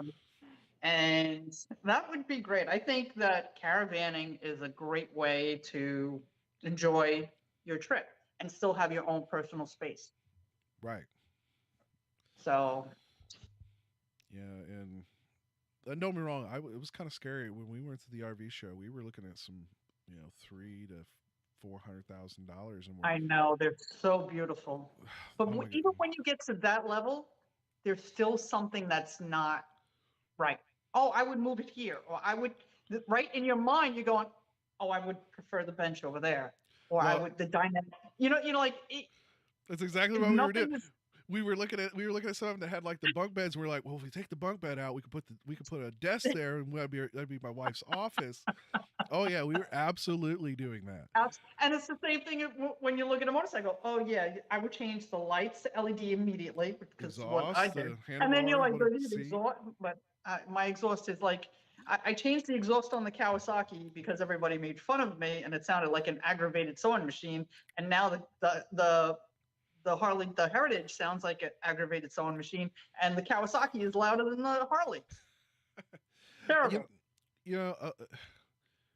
I won't say my bike is not loud, but there's a certain level of loud that I find acceptable, and then there's just Oh, agreed. obnoxious. Agreed. And Agreed. most Harley Davidsons, a pair of slip-ons is perfectly fine for me. To me, that most of the time you can do that, and you'll get just enough good sound and not be so obnoxiously loud. Right. I agree. But I'm not sure if an exhaust is in my budget for this year because of my travel. It's a balancing act It is. It always of, is. it would be nice to have a new exhaust. And I'll look at them when I'm at a rally, one of them, and see, where they're at for slip-ons. And Ricky Not So Martin on Instagram, he is an Indian scout, and he had different slip-ons and 2-into-1s and 2-into-2s. I think he had five different exhaust systems. And it helped because when I was looking at for the Kawasaki, which, Vance and Hines and the other top brands don't have something for the Kawasaki. Two Brothers or Delcovic, those are the ones that I had to choose from, some off market, some, out of the country exhaust systems. But that really helped because I have an idea of what I wanted to sound like. I wanted to sound like the Kawasaki because it's not obnoxious. It's not going to give me a migraine. I don't have, so I'm thinking with Vance and Hines, but that's how it sounds on a Scout. I don't know how it sounds on. I had Vance and Hines on the Sporty. For me, the Sporty, like, that to me was always the best sound exhaust. I've heard it's very different. I've heard varying levels of exhaust. Now, I have found on the Sporties, like, there's kind of the two kind. There's kind of what I call the fat one, and there's kind of the skinny one. You always kind of notice the skinny one because it's really like the noise. To me, the sound is obnoxious, and it's not that it's necessarily too loud. It's wrong. Like, the pitch is wrong, and I know especially a lot of chopper guys use that skinny pipe, and I don't like it. Right. So I don't need my neighbors to know that I'm coming from 3 miles away. right, I live in a quiet neighborhood. I do too. We all get along. So I would not want to not get along. Yeah. So absolutely. And in the case of what we're talking about possibly doing the Class A RV versus what you do is you have the truck type of situation. So you have what, a 3/4 ton truck that you pull with yours? I do. And, maybe this year we'll bump it up a little. So maybe at the end of the year, we'll see how the first part of this year travel goes. But I only have like a 2-week turnaround. So we'll see. What kind of truck do you have? I have a Ram 2500 diesel. I recommend diesel even in the Class A for the fact that I'll tell you a story. I was in the Bighorn Mountains in Wyoming and a Class A gas with a toad, which is the trailer that you put the 2 front tires. That's called a toad. So it's trailering behind the RV, but there's no vehicle on it. So it's just the rack, so to speak. Right? You would take whatever car you're trailering and you just put the front tires on that. And that's why it's a toad. Mind you, we call it a hopper. Pardon? We call it a hopper up here. Hopper? Okay. So there you go. It. You're in the trucking industry. And you know that only certain vehicles can be towed behind all four wheels down, right? Right. There's only certain. So going through the Bighorn Mountains, and I don't recall the elevation, this person that was driving this Class A, he was struggling. And there are pull-offs all over the place. And he refused to pull over into any one of them. I'm going to say there was about 20. And by the time we got to the other side of the Bighorns, there had to be at least 20 vehicles behind us. I was third or fourth. It's terrible. It was very rude. It was very selfish. Yeah. I'm sure, they were having, internal problems within themselves. And, you have to look in the rearview mirror and see what you're doing to other people. Right. So for me, diesel would help in that situation. The Bighorn Mountains, Eureka Springs, and going to Robbinsville in North Carolina, were the steepest and curviest with the RV. The Eureka Springs KOA was, the travel trailers are not meant to jackknife, and I felt that some of the curves, Yeah. it was a possibility for that. So take it slow and take it under, but now you got to get out of there. That was going down. Now you got to get out. Oh wow, I've got Fletch in the chat. I haven't talked to Fletch in forever. And actually, here momentarily, we're gonna have Road Glide Andy on the. He is setting up. Nice. Yeah, So, yeah. I've been there and I've seen exactly what you're talking about. You know, definitely. And if you're always a slower vehicle, you always want to be respectful of the people behind you. It's true. And this person was not. I don't know if they were new. I don't know. But, pull over. There were opportunities to pull over, and they didn't. Yeah, and especially those Class A motorhomes, like they're too often people just buy them and never get proper training how to handle them. Right. And hello, Andy. Hi. What's going on? Hi. How are you? Loving life, living the dream. Happy New Year. Today is what? Oh, it's Pete's 1800, right? Yep, Pete's.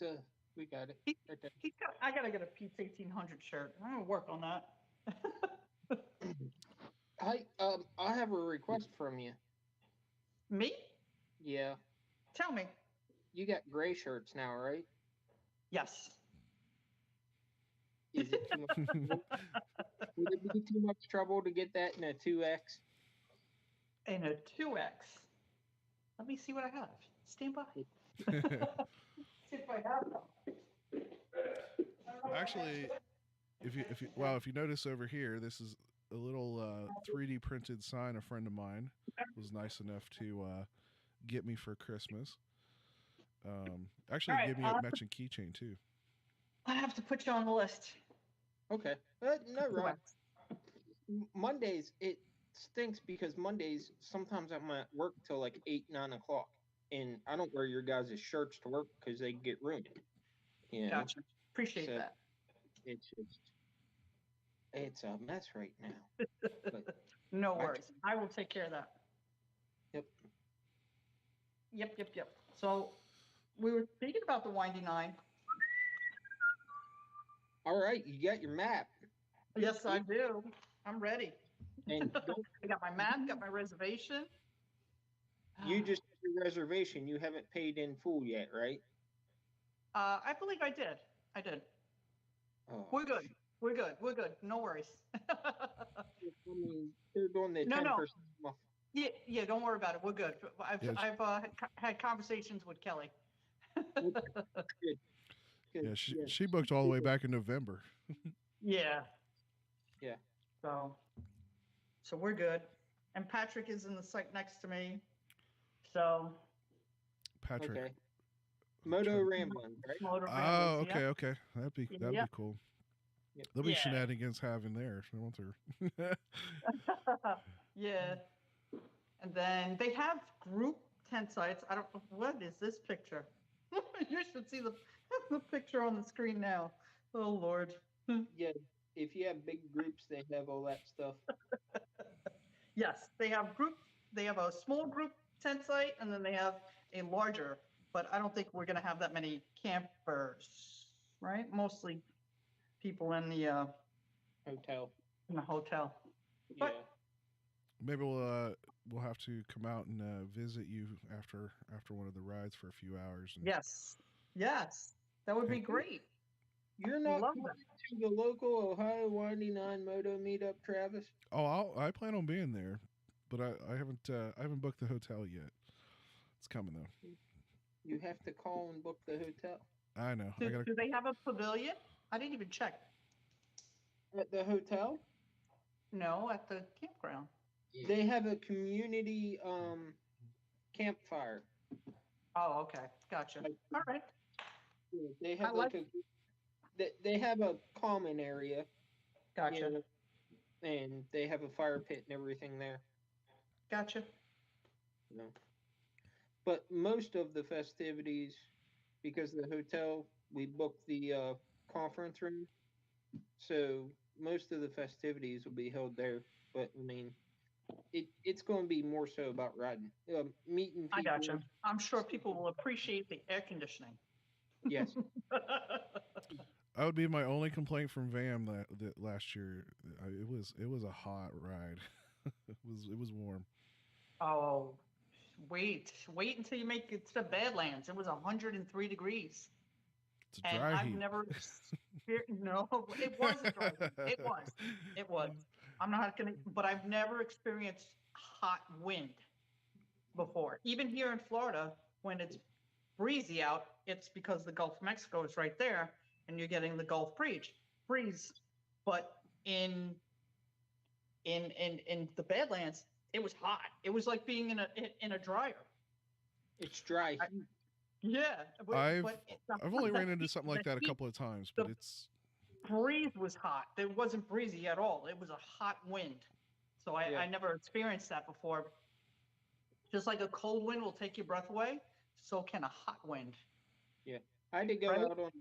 out on the side of the road one time several years ago and work on a trailer, and the guy was actually from Nevada, and he was sweating. He was like, "Oh my God!" He said, "I don't know how you guys deal with this." I said, "What are you talking about?" He said, "We don't sweat."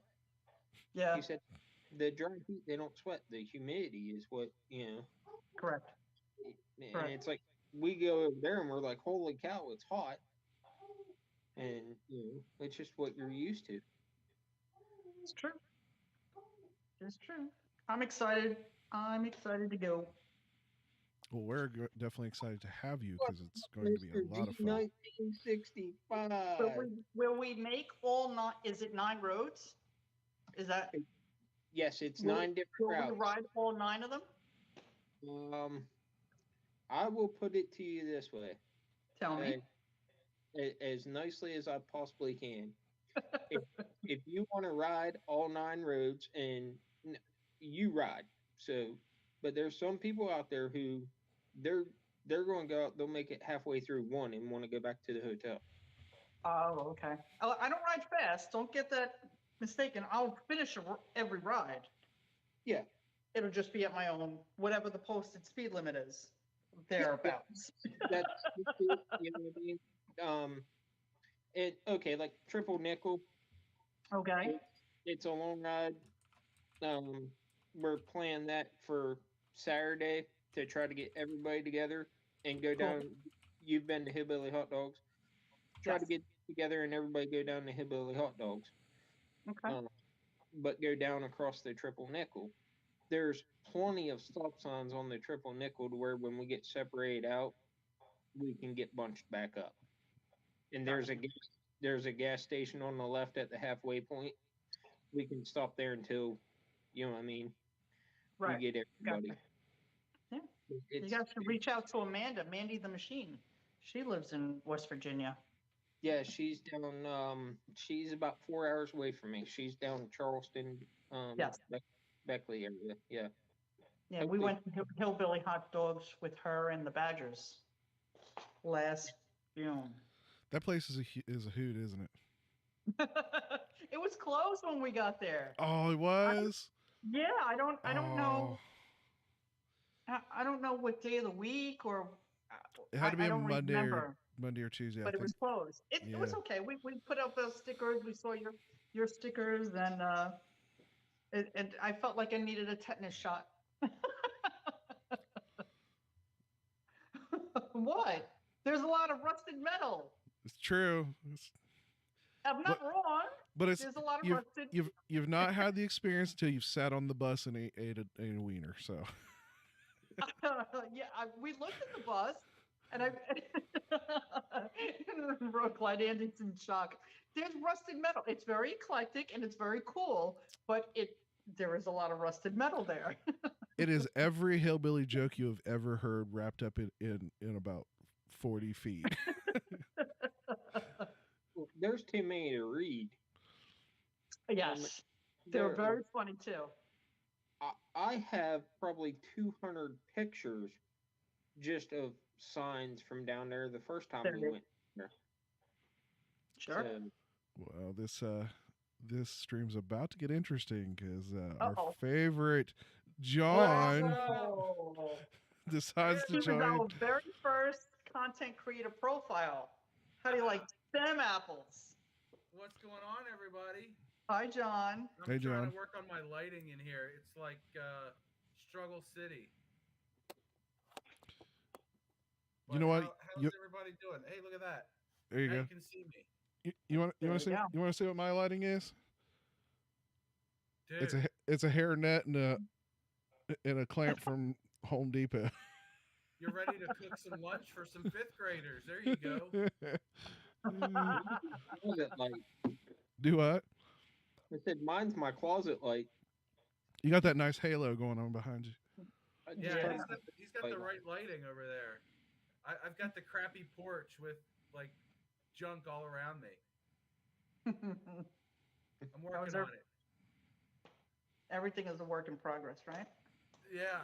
So I had to piss off the wife, and then she's like, "Get the hell out of here!" So I was like, "All right, we're gonna jump on Travis's stream real quick. Oh, Run everybody off." what I would say, watch my subs go down even further than they already are. Oh yeah, absolutely. What are you drinking? Mike's Hard Lemonade? Jack Daniels. Okay, much better. Lynchburg Lemonade, nice. Yep. I just have some. I have some Tennessee iced tea. Nice. Why are you shaking your head, Andy? There's one way to drink Jack Daniels and one way only to drink Jack Daniels, my friend. Straight on the rocks? Straight. Not Four even on the rocks? Nope. 4 fingers in a glass. That's 4 it. fingers in a glass. Okay. And you Yeah, four fingers in the glass. I'll end up on the floor. you don't drink I'd be it, right there with you, John. you don't drink it like you're drinking a soda. I got taught whenever actually the day my wife and I got married, we went to the Jack Daniels distillery, and I got taught how to sip whiskey, and I did not know there were so many flavors in Jack Daniels, because I was always the guy that was shooting Jack Daniels just to get it down. And I like the honey jack. That's good. that's not bad. Their cinnamon is good too. I gotta don't try drink it. that flavored stuff. Yeah, I'm apparently out of glory. So I got. Old Glory? Is that what that is? Well, that's like what that that's what well label. that's what I call the regular one, the Old Glory. Oh, okay. But I do have some Yes, Tennessee here honey. we go. This is really good in tea. Let me tell you, it'll make a tea real good. Over crushed ice. Oh, I love crushed Exactly. ice. Yeah, I used to drink Cointreau over crushed ice and a little bit of Sprite. And Mr. Road Reality, I'm sorry. Are you going to the Windy Nine? when is it? No. I'm sorry, I interrupted you. June 22nd to June 25th. Yeah, probably not. I'm washing my hair that day. Oh, stop. I'm sorry, I interrupted you. Tell me how you like your Jack Daniels. Hold on. John, I I don't interrupted get you. out Tell me. much. I don't Well- look. I drink the Cointreau with a little bit of Sprite and crushed ice. Okay. Cointreau is what it's called? Yeah, it's an orange liqueur. It's not Jack Daniels? No. Okay. Gotcha. So why don't you come to Ohio Windy Nine now that Because I'm a hermit. It's not that far. I'm a hermit. He's not a Oh, people stop. person. Kids for the weekend? Yeah. Okay. Well, then you can watch my kids and I'll go ride my motorbike. Your wife can come with your kids. Yeah. She could drive with them in the car and you can ride. How old are your kids, John? They're little. Oh, I should know this. You should. They're 6 and 4. Oh, yeah, that's a rough. Yeah, Those are rough years. They're at a nice, young, tender age of I'm needy and I can't do anything for myself. and I want everything. Oh my God. Daddy, I want that. Daddy, I want that. Daddy, I want that. Yeah, you're not getting that. That's a poop machine. That's not happening. You're whatever the stupid toy is of the week. Oh yeah, they're like, I want that. I'm like, that's a plastic dog that poops, and you have to scoop it up. You want that experience? I'll put some gloves on your hands, and you go in our backyard. Problem solved.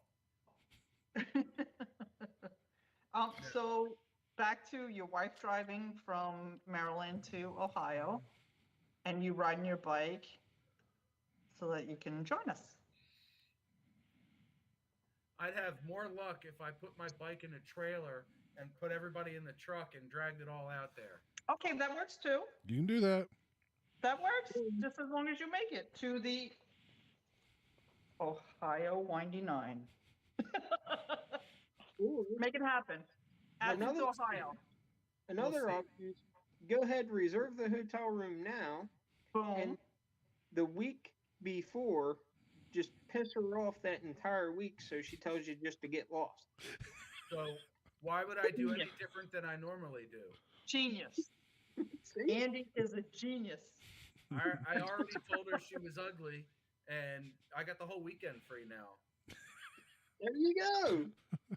No, seriously, I was on Walton PA's Discord earlier, and Oh, they were Lord. talking about how there's going to be so many motorcyclists out on the East Coast this weekend because the weather's supposed to be in the 50s. And I was like, ooh, I got to get rid of my kids and piss off my wife or do one or the other. And they were like, do both. You can do it, John. I'm like, probably. Although I saw my mom tonight and she's like, I'll be by in the morning to pick up the boys. And I was like, dude, I'm halfway there. I'm halfway to Freedom Hood. So then you can make this happen and throw the whole family in the truck, throw whatever one of your three, or take all three, who cares, in the trailer and make it out to Ohio. Athens, I'm not Ohio. bringing I'm not bringing all 4 bikes. Oh, And yeah, I'm 4 bringing the bikes. Harley. Damn. The Okay, hood- bring the Harley. Does she have a Yeah, dirt bike? I've got the Harley. I've got the Bobber. I have the KZ. It might run. I don't know. And then I got the wife's bike. I'm looking it up now. Oh yeah, it's pretty. Ooh, let's see. We have friends, I think, in Canton. So Canton, north of me. It's Yeah. you yeah, can still directions. you can still and go starting visit. point, Canton, It's still day Ohio. trip. But How many the hood- miles is it, John? It's 2.5 hours from Oh, where my wife's friend lives. Okay. So drop them off. I'm Continue regretting down the road. this stream. Talk your wife to go to the Columbus Zoo, which is on the way down, and let me tell you, they will be happy all day long, and you go riding. Or I could just stay home and go riding. It's You're not But as then fun. you trying to wouldn't convince the meet- hermit to come out of his shell. But you if you- came out of your cell and came and visited. Didn't you go to VAM? Did you go to VAM? No, No, Didn't you go I to didn't. VAM? But you came no, and I'm met going with this me. year. I'm going this year. That's going to be like my one motorcycle trip of the year. No, that's going to be like 2 of your motorcycle trips because you're going to come to the Windy Nine. Boom. Des, you know what? Offline, I'm gonna get you in contact with my wife, and you guys can just talk about it and figure out what the hell I'm doing. 'Cause I don't Exactly. want to have to make any more decisions. It- I've had one of the most stressful weeks this week. And dude, me too. It's been nuts. Morse text me her phone number and I'll call her right now. I do not recommend that. She's currently reading children's stories, and then she's gonna go to bed sick. Dude, I deal with sick, pissed off women all day. It's called Oh, yeah? truck drivers. There's an inappropriate joke there, I'm sure. You can find one there, but I try to keep it clean. Right. That this is my effort to keep it clean. Des knows me. Yeah, we do. Yeah. Hey, I only censor my videos when I get to edit them. There you go. I have one I All right. edited last week that I must have bleeped out about 40 curse words in a 10 Oh, minute boy. video. I don't know how to use the bleep button. It's not a button. I literally go in, cut out the 10 frames or 20 frames of audio so the curse word is no longer there physically, and then add a bleep in and trim that to the same length. So you get the bleep to replace the exact spot where the audio was cut out. Yeah, that's too much talent for me. Yeah, it's not talent, it's muscle memory, man. I went through, I did an edit last night. It took an hour and a half to do this like 11-minute video that was like, wow, I'm done already. Okay, good. So, Yeah, I keep swearing to Jason I'm going to buy Andy the full copy of Power Director so you'll quit having the thing in the corner. oh my goodness. The full copy of what? That offer too. Do what? I said HDR tells me that too. He says I'm just gonna buy you the software. I'm like, dude, I'm not worried about it. I don't know why it burns my soul. What are you using now? I use Power Director because my computer won't run DaVinci. I was gonna suggest DaVinci Resolve, yeah. Yeah, that was what when I started up. That was what HDR was recommended I use, and we had TeamViewer up and everything, and he had control of my computer, and I bought the computer that he told me to buy. Now, mind you, this is a techie. You know, he's a computer guy. He teaches computer stuff. And he said, yeah, this computer will run it. So I bought it, and well, guess what? It won't. Wow, that's painful. That's like a kick in the crotch. Oh, Yeah. man. Yikes. Yeah. I'd be pissed, man. I started on a rickety old laptop that I forced to run Resolve, and it was just slower than molasses in January in Michigan. But then I said, you know what? I kind of like doing this video editing thing. I'm going to invest a few bucks. So I got this laptop I'm using now, and it runs Resolve pretty well. Nice. But it was like $2,000. So Yikes. I probably have that. I know I have more than that wrapped up in my desktop. It's pretty ridiculous. put it away. It's not a BSD contest. It's my channel. Yes, it is. Autobot, roll out. Decepticons, do stuff. I don't know what their line is. Yeah, you know what? I just have the laptop, and then I have a second monitor, so I edit on the second monitor because my old ass eyes can't see that good. Second monitor. Most people don't realize how nice it is to have a second monitor to work out of. Yeah, I used to have a second monitor at work. I keep all my assets up here, you know, and then I keep the editing screen over here where the other monitor is, and then I'm good to go. Nice. That is a plus. It made a huge difference. I got my wife and kids to buy me a 32-inch Samsung 2K monitor, and I already had an LGA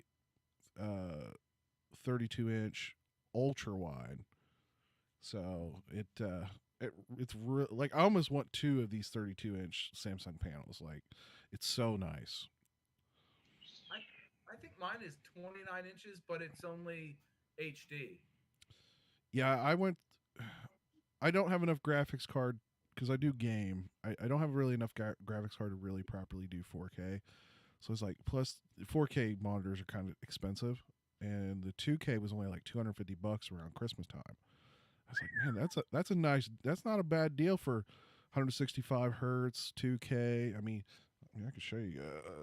I literally have like, holy crap! I have all that on one screen, and there's where it's actually. So what I was talking about. So I have all my audio going through a third-party electronic basic mixer, and I'm controlling StreamYard here, but I'm actually taking in another recording here on to OBS.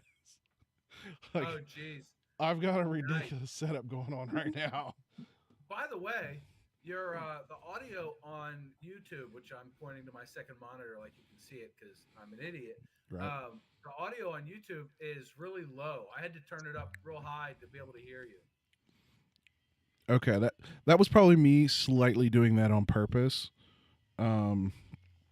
This mixer and mic, I tend to overpower everyone, and they don't always tell me that when I'm in a live stream, so I sometimes turn myself down. But I turn myself up a little bit, so. Gotcha. All this technical stuff. Well, John, I hope to see you at the Ohio 99 OWN. Make it happen, John. It's going to be a good time. Look, you know, little kids and they're just a huge time suck. So Dude, school is out. School is done, so you don't have to worry about the 6-year-old missing, you know, kindergarten graduation. Right? yeah, School is done. Kiss Pack the up kid and say, I'll see you in a week. yeah. Well, You know, I bring them. like It doesn't matter. My wife pays for everything, so I kind of have to go at her whim. There you go. See, make it happen. Bring her along. It would be very nice to meet Mrs. Road Reality. It would be better if I had her drive the kids to her friend's house in Ohio, but they're That works too. yeah, we'll see. So she could deposit you and then keep on going, leave the trailer. We have a campground, or you could leave it in the parking lot of the hotel. She ain't taking my truck that far. She drove it from our house to my mom's house and back. That's far enough. What is it, just down the road? Yeah, pretty much. It's like 15 minutes away. And I told her what route to take so she could avoid the sharp curves. Yeah. Well, 22s ain't cheap. How big's your truck? We'll talk about that. I have a Ram 1500 Limited that some dum-dum wanted the 22-inch wheels on.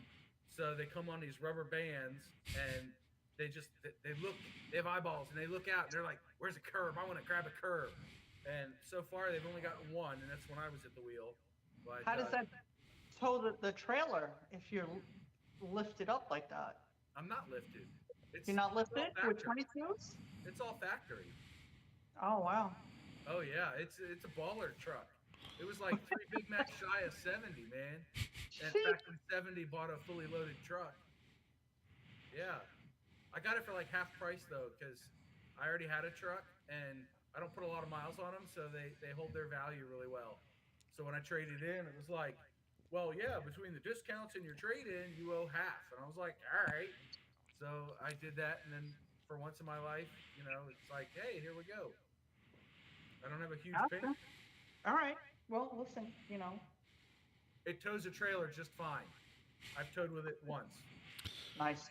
You know, we were talking earlier, and you were talking about diesels.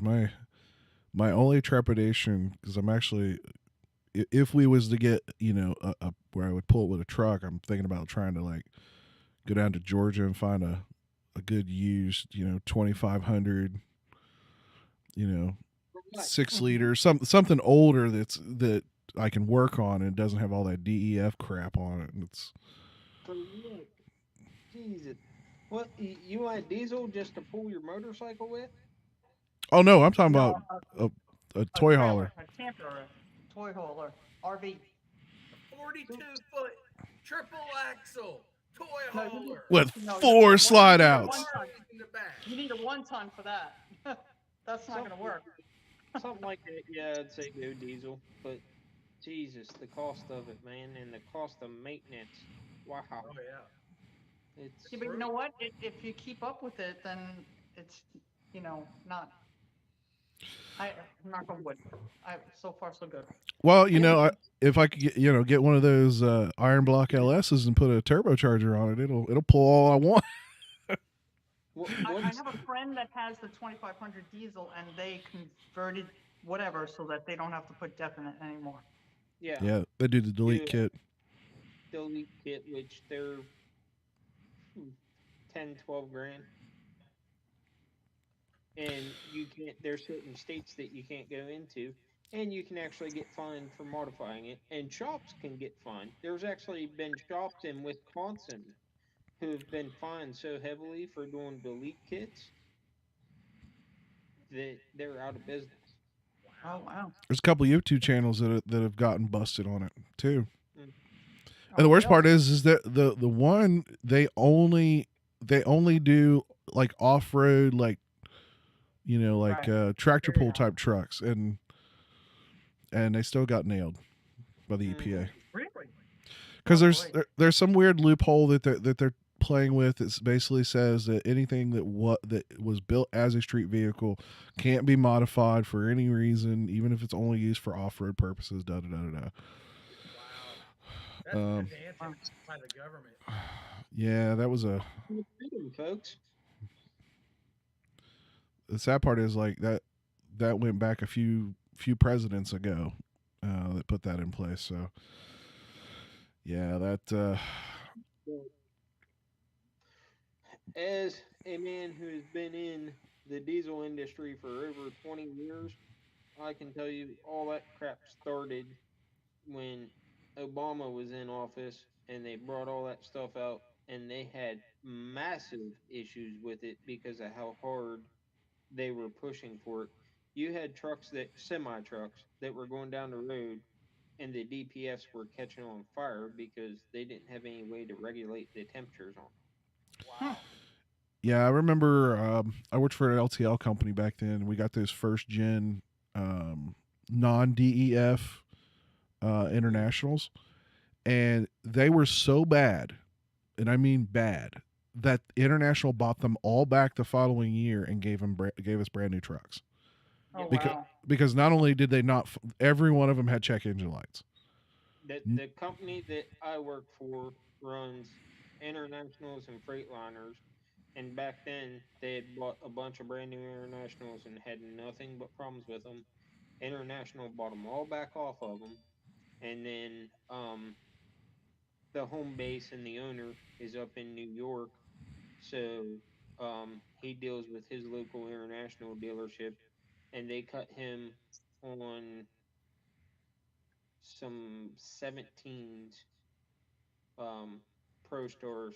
They cut him a heck of a deal to where it was 5 year, 500,000 mile warranty on them, and that's all Damn. longer we keep the trucks for is 5 years or 500,000 miles, and then we get rid of them. So anything that was wrong with them, they fixed under warranty, and they had 24 hours to get it fixed. Oh, Wow. If wow. if they didn't have it fixed within a 24-hour period, they had to pay us that truck's downtime. Nice. Yeah, All right. but Well, I have to leave you guys, and I know I'll see you in Ohio, and I'll see you Yep. in Ohio. Now it's all on you, Mr. John. Careful, Josh. She might come find you and drag your ass down. Well, he came and found me last year. Came to my campground when I was in Maryland. She was on my way home from work, That's right. Really? and I paid for Mhm. that for days afterwards. Why? That's my wife. Uh-oh. Like, oh, you Sorry. left the kids for one evening. Guess what you have to do? And I was like, polish your corns, honey. And then the fight started. You need me to work on those bunions? No, Yes. she doesn't have any of that. You pay somebody else to do that. Oh hell Hey. yeah! She's already brought up the when we're old speech about how she's happy she has somebody who's going to wipe her behind when she's old. I said no, you're not going to retire till you have enough money to pay somebody. I ain't doing it. I've already wiped our kids' butts enough. I'm not wiping yours too. Oh my goodness. And on Well, that note, I hope that you make it to the Ohio 99. Your family included. we'll They're see. invited. I've got it up on a map. Okay. It's not too You far. know what? It's actually faster for me to go from my house, probably. Are you not in your house right now? Well, as opposed to from Canton. Yeah, it's only 5.5 hours from me. Oh, see? There you I go. could do that in the morning if I ever got up in the morning. Morning is like 2 o'clock for you, right? In the afternoon, yeah, it's about when I'm ready to start riding. That's why I hate the wintertime because the sun goes down at 4:30. It means Oh, I it's only get terrible. 2 hours of riding time. True. You're not wrong on that. You are not wrong on that. But we're getting closer to June, so Thank you. I definitely am in ready fact for we'll be there for the longest day, right? The 22nd. Isn't that the equinox? So It's either 21st or 22nd. something like one of that. I those think 2 it's days. 21st. Okay. So we'll I be don't there know. on the second longest day. We can look. The June equinox, and it brings me up to Second longest day. Chevy. June 21st. All So- right, so we'll be there on the second longest day. Yeah, and any day spent with me is going to be the longest day. Oh, you aren't kidding. Time seems to slow down when I hang out with John. Oh. All right. Well, you all have a good night. Thank you, Travis, for all of your help and for inviting me on. Yep, anytime. Appreciate that. You got my number. John? You know how to call Yes. me. Yes, I appreciate that. John, congrats on being the first content creator spotlight. Thank you very much. It was an honor just to be nominated. There you go. Figured, like you promote your channel enough, we might as well promote it as well, right? Yeah, it doesn't help. I'm still not blowing up. Well, there's only 395 members. They can only hit the subscribe button so many times. Yeah, these viewers are ungrateful for all the hard work I don't put into my videos. But we hope that this week it will be on YouTube and on Facebook. Yeah. So Are you out? I You're out of think Facebook jail, right? On Pardon? YouTube.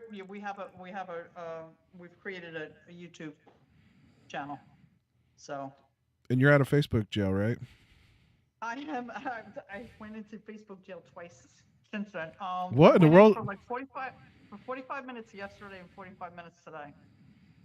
Because the other support biker groups have just grown, and so many people are joining. So here I am. I'm welcoming them. And like, well, you're hitting like too many times is what's happening. Yeah. So today was, and I wanted to. Today is Toby's birthday, and I couldn't. I'm like, I can't wish him happy birthday. So I had to simmer down, and then we have a women's group as well. So we have 375 members there. Wow. So each and every one of them, as they introduced themselves, I went in and read each and every one of them, and they all got their own special welcome. Like if everybody in the group did that, we have 395, and we don't have 395 introductions by any means. Is Some your people- Facebook account a personal account, or is it a there's another, it's not quite business, but there's another level of account? Personal? You might That's the might one want I have. I don't have It's one like a for public person account. maybe I It's should like change it. business, and then like influencer and personal. you might want to see Oh. about if you can change yours. Changing it to right.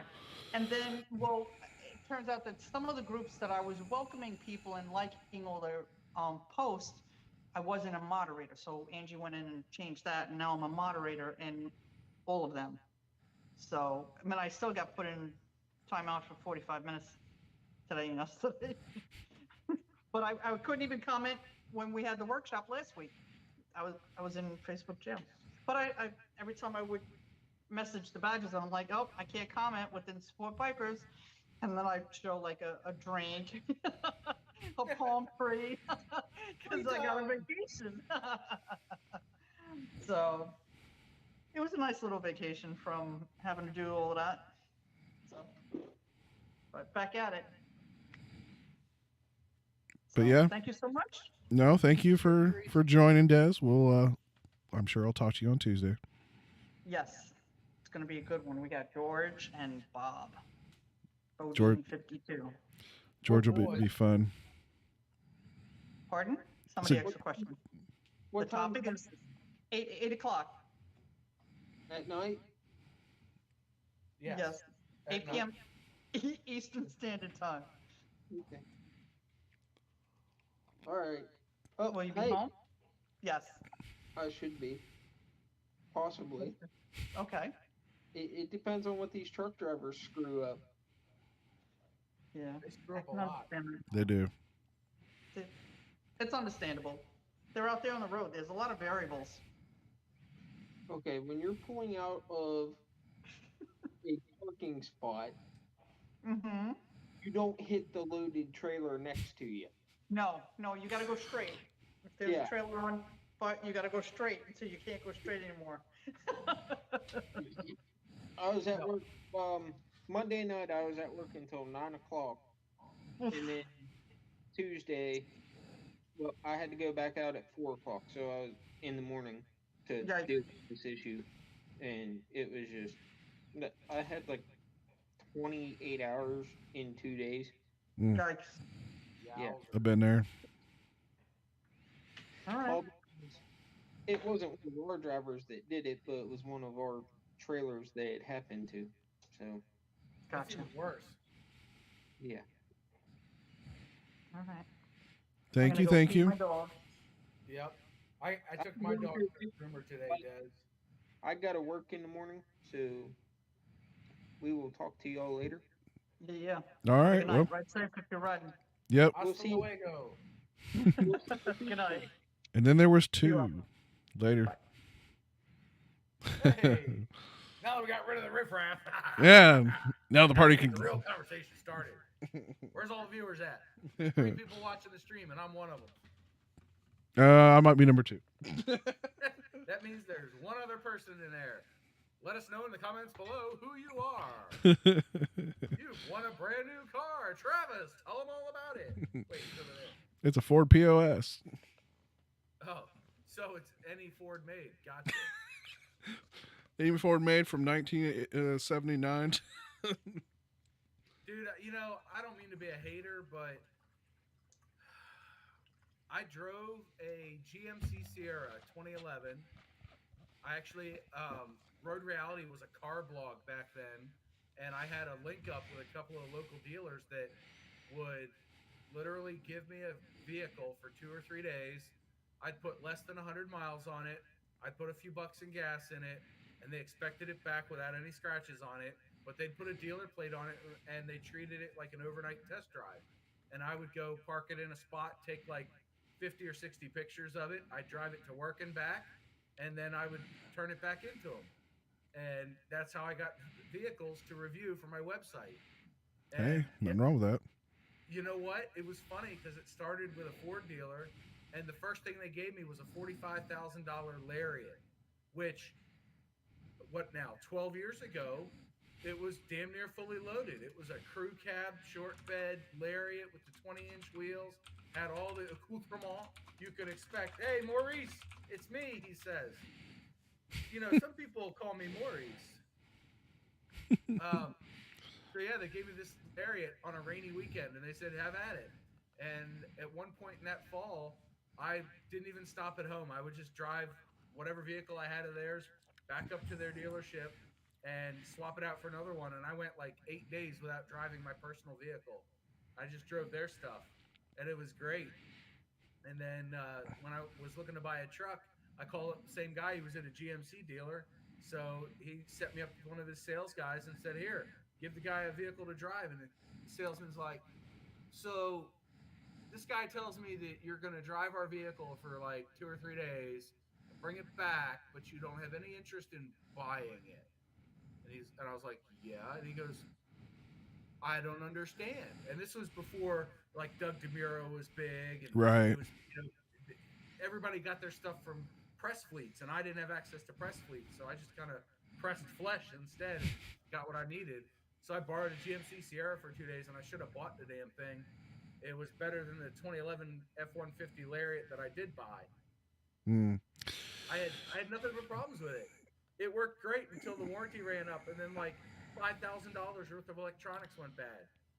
Yeah, I mean, don't be wrong. They every automaker has their shit show, and I've had better luck with Ford than I've had Chevy. Every time I seem to get her, with the exception of like the late 80s, early 90s, maybe, or well, no, that's it. Late 90s, early 2000s Chevy, like pickup trucks. That's the only thing I really truly would own.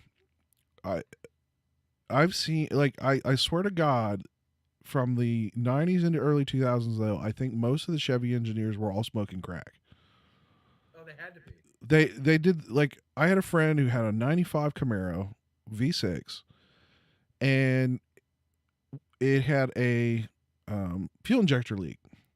The only way to get to that fuel injector was to drop the whole front K member and everything, because it was so tucked up underneath that under the cowl, you couldn't get to it.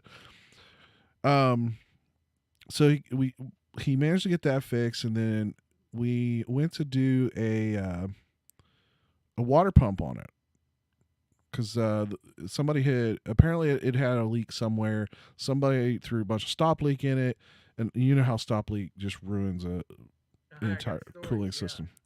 So we literally like replaced the radiator, all the hoses, we flushed everything out of the block, and the water pump was the next thing. I went to take the water pump off, and I shit you not, John, all they had to do was put a little notch about this big in the power steering pump bracket, like this. No, that was too much money. So I'm sitting there with a wrench, and I can move like this far. Oh yeah. And I spent 45 minutes taking one fucking bolt out to get the goddamn water pump off. It's like, oh yeah, and they still did it into the 2010s. A friend of mine's a GM mechanic, and he sent me a picture one day, and it was a GMC Acadia, and it was up on the lift, and the entire front subframe, engine, and transmission, and all that was sitting on the ground. And I was like, "What are you doing? Rebuilding the whole thing?" He says, "No, it needed, I think it was a water pump or something else." And he goes, "It's faster to take the whole front end apart than it is to try to get it just one bolt." Now, I did have a 97 Chevy K1500 4x4 that had 175,000 hard miles on it when I bought it. And it died about 3 hours after I bought it because I took it to the house I was renting, and we had a slight side yard. So this thing, you could see the plastic bed liner was bowed up, right? Mm-hmm. So I was like, all right, I got the hose out. I ran the hose down all the stake body pockets, and I ran it under the cover. I took that plastic liner out. There was 100 pounds of dirt and mulch and landscaping tools that came with this truck. And the thing drove fine. It was a V6 work truck, no frills, push down locks and roll down windows. That's the way to buy it. Oh yeah, it was an awesome truck. I never should have gotten rid of it.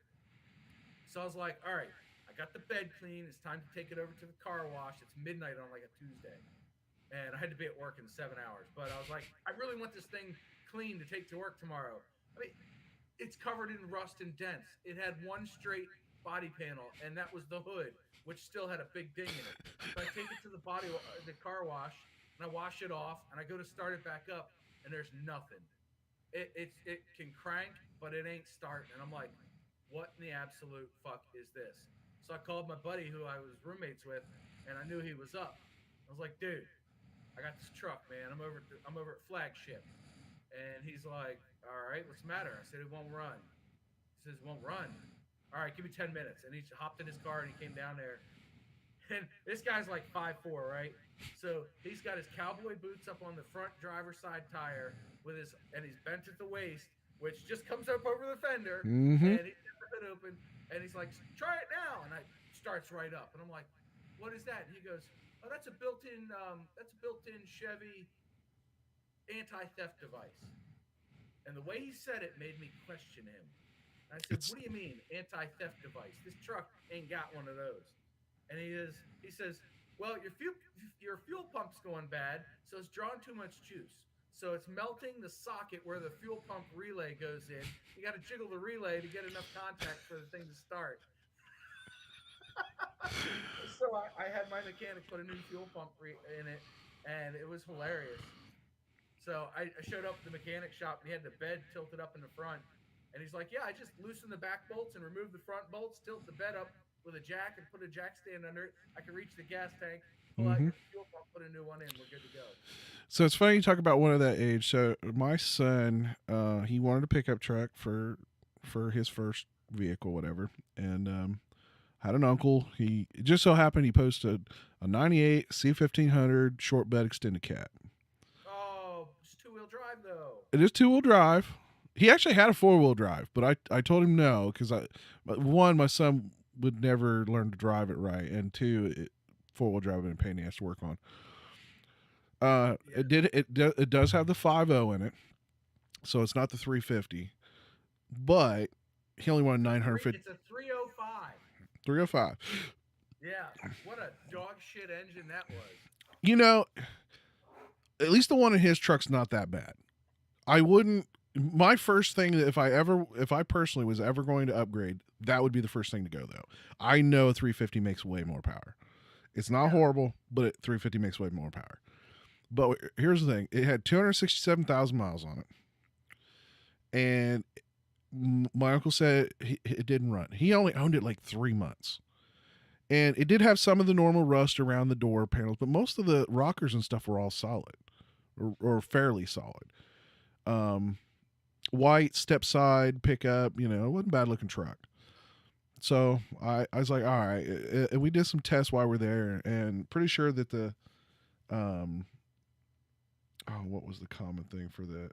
It went bad, but it was something that it was the crank angle sensor. We figured was bad because we definitely wasn't getting no signal.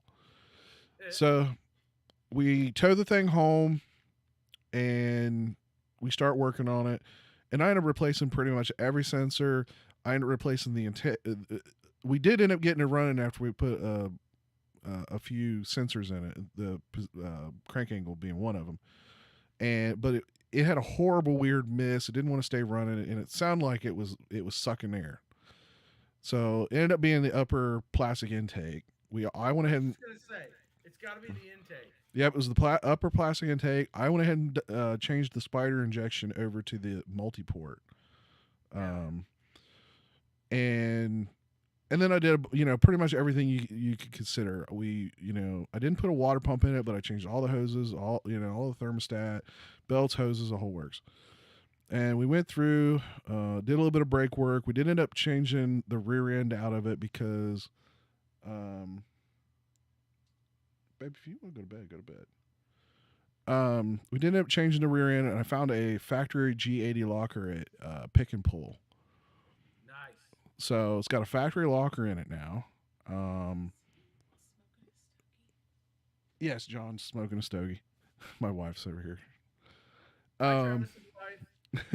He says I'm also drinking alcoholic beverages. Woo! Yay! He may also be drinking adult beverages. I said alcoholic beverages. There's a distinction. Bazinga! No one ever claimed John was an adult. That's all I got to say. No way in hell. Especially my wife. When are you going to grow up? Never. But yeah, I mean, I got maybe $4 or $5 grand in this whole truck, and we redid the entire front suspension, the steering, the whole shebang. How bad was the pitman arm? I put 2 of them on it. 2 of them.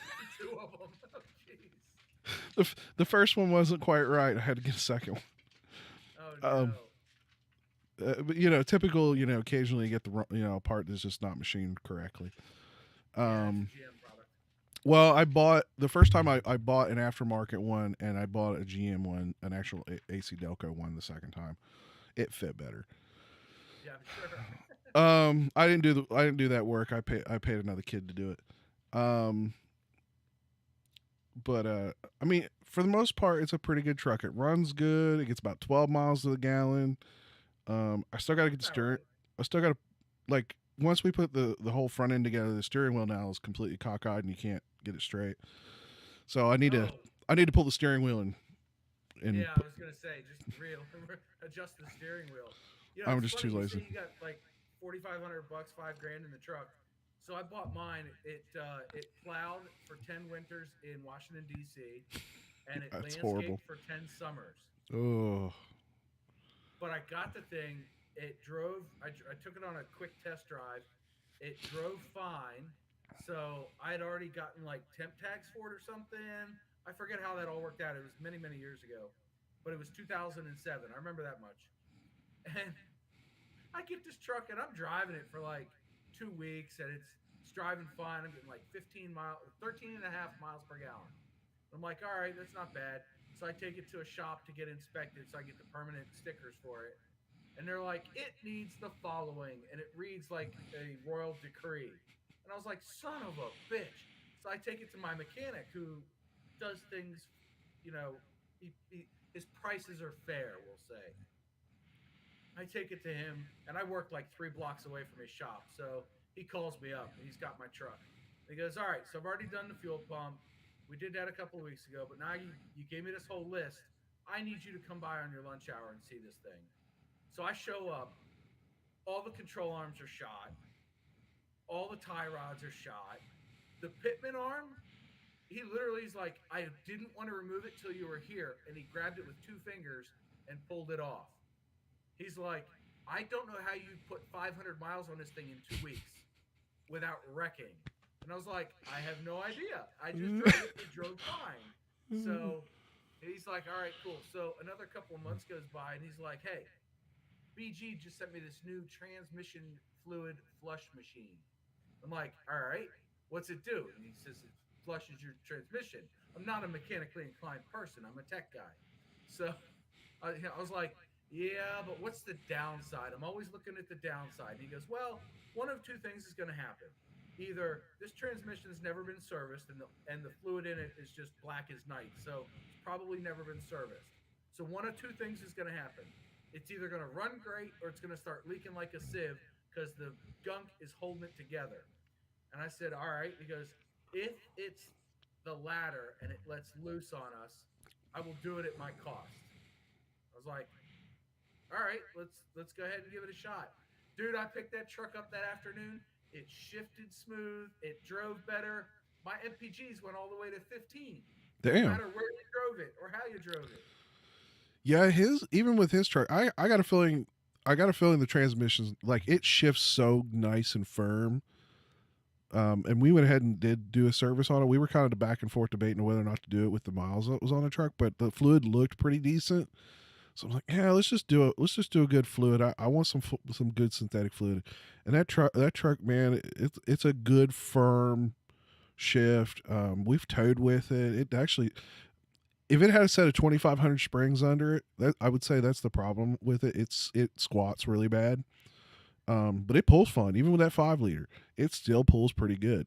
Well, wait, if it's got 2,500 springs under it, it should ride firm and tow just fine. Well, that's what I think we should do. If it was me, that's what I would do. But it's got those 1,500 springs in it, and I got a picture. It's on Instagram somewhere. But I put like a 1,500 pounds in the bed of the truck of sand. We were doing a project at the house, and that truck looked like I did a 3/4 swap. Yeah, except it was the other way. It was that way. Yeah. Bri the biker. Wow, man, we're getting biker. What's up, buddy? We're getting some royalty in here. What's hilarious about my truck was it became wintertime and I was driving this thing. I bought it so I wouldn't have to drive my Mustang GT convertible in the snow. So I had this second vehicle to drive. And I never had any heat. Like the heat would just trickle out. You get plenty of airflow, but no heat. And I was like, I don't know. My mechanic's like, dude, I checked it out. It's fine. So I was driving home one day, and it's a slight incline up to where I live. Just very slight, but with no weight in the bed. This thing was sitting there, and it just spinning the rear tires. And I was like, and it had E-rated tires on it too, which was great. So I was like, all right. Let me just put it in 4-wheel high to get up this stupid icy hill. I put it in 4-wheel high. A quarter mile later, I had plenty of heat. I went and I drove it straight to my mechanic the next morning, and I said, get in the truck. And he's like, what's wrong with it now? I said, just get in the truck. And he gets in, and I said, you hear anything or feel anything weird? And he goes, it's really warm. What'd you do? And I told him, he's like, that shouldn't make a difference. That shouldn't have worked. And I'm like, I don't know, dude. Yeah, it's actually funny. My son doesn't actually have his full license, but here a while back, I went out and started the truck and I turned the heater on, tried to defrost it. And I went in the house, came back out about a minute or so later, and then I walked by and I kind of smelled something electrical, and I'm like, oh shit. I started looking around, I popped the hood, or I already had the hood cracked because I was looking at something, and so I was looking around, didn't see it, but I'm still kind of smelling it, and I opened the door, and I kind of got a heavy whiff, but it wasn't like smoke, it was just the smell, and then I realized the heater fan wasn't running. Oh no! So, but the thing is, and that's the one thing with this truck, and I've seen some people talk about it, but I can't seem to pin down there's a 100% fix for it. It's something, and I'm assuming it's some type of outside vent is leaking in because it's dripping water from around where the fan is, but it's not coolant. It's just water. Is it the base of the windshield, you think, maybe? I don't know if it's the base of the windshield or it's the, you know how it's got technically it's got the outside vent that's supposed to open and close. Maybe the drain line for it is plugged or something. Right, because that's under the cowl, isn't it? It is under the cowl. Yeah, that might be what's it then. So I'm really thinking about maybe taking a piece of plastic and like, you know, just cover that vent up. And but you know, the thing talking about, you know, like fixing that truck, like that entire front end, the pitman arm, the stabilizer arm, every piece of that, and control arms was like $700 at Rock Auto for the whole kit. I mean, it's cheap. That truck is cheap to fix. Do you know why? Because GM trucks are designed, the whole front end suspension and everything goes out every 60K. You got to redo it. So they just made a shit ton of extras, and everybody's good for the next 40 years. Well, and there's so many of those trucks on the road. It's yeah, there's less now. True. It was funny. I sold that truck after like a year because the gas prices were killing me on it, and I ended up with like a Honda Civic. And I saw that truck so many times because the owner was like, he was living in or next to an apartment complex where the girl I was dating at the time lived. So I saw my old truck like all the time, and I was like, I wonder how it's doing, you know? Couldn't kill that thing. Yeah, rust is really the killer of those vehicles. Like they are just terrible when it comes to the rust. Mine was aces. Mine had just so many scratches and dents from living in DC that it was almost unrecognizable. But at the same time, there was like no rust on it at all. The fenders, the quarter panels, the rockers, everything was aces on that thing. I don't know what the guy did to it, but he didn't let it rust.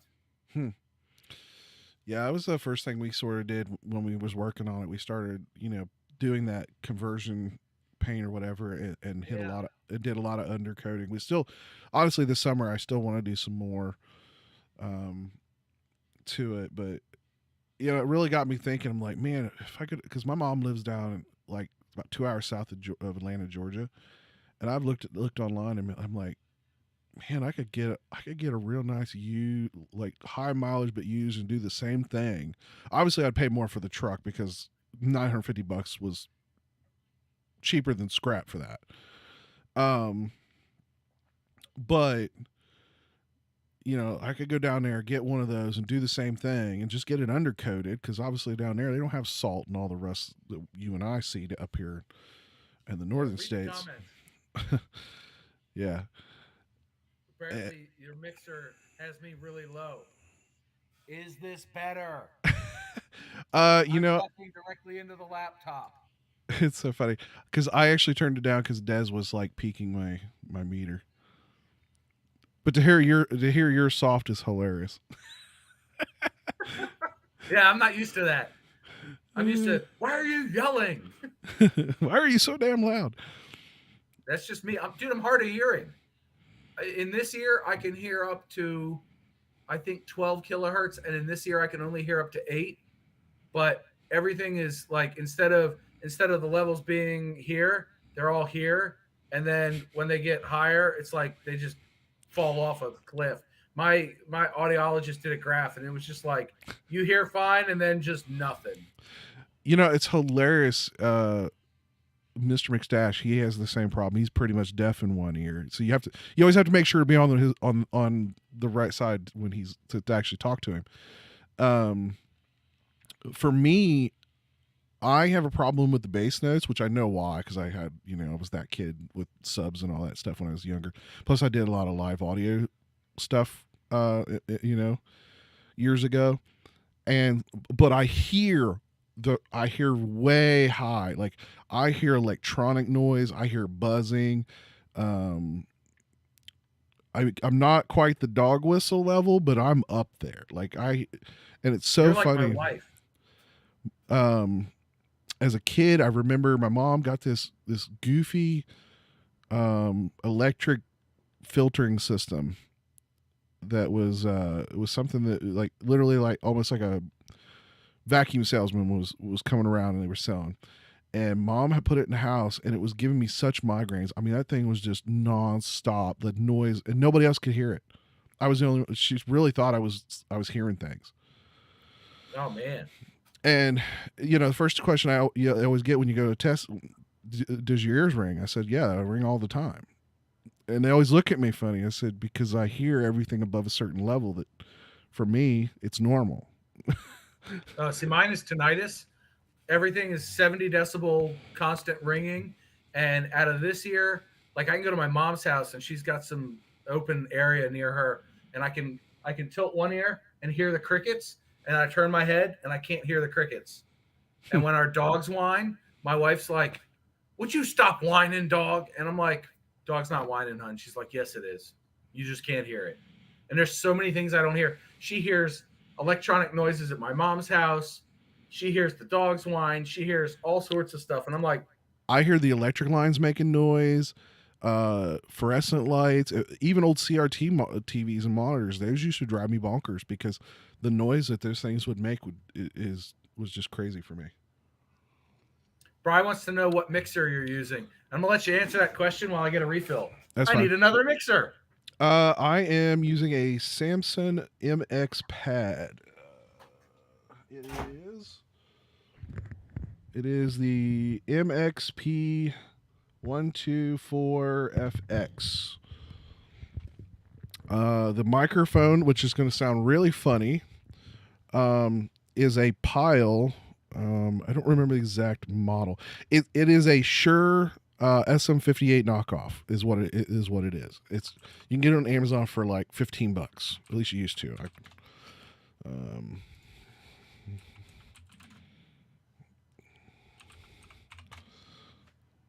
They don't call it a Pile. Yeah, I did like I said, I did live audio for several years and obviously used a lot of Shure products, and you know, Shure is definitely from a quality standpoint is definitely the here. I'll actually put the link in the chat for the microphone. Yeah, the microphone is really, really nice for the money. And like right now it's $14. I mean, it's a $14 microphone. I will say the cable that you get from Amazon, toss that immediately, buy a good cable. That cable is garbage. But as far as that microphone, yeah, for the money, it's definitely the microphone.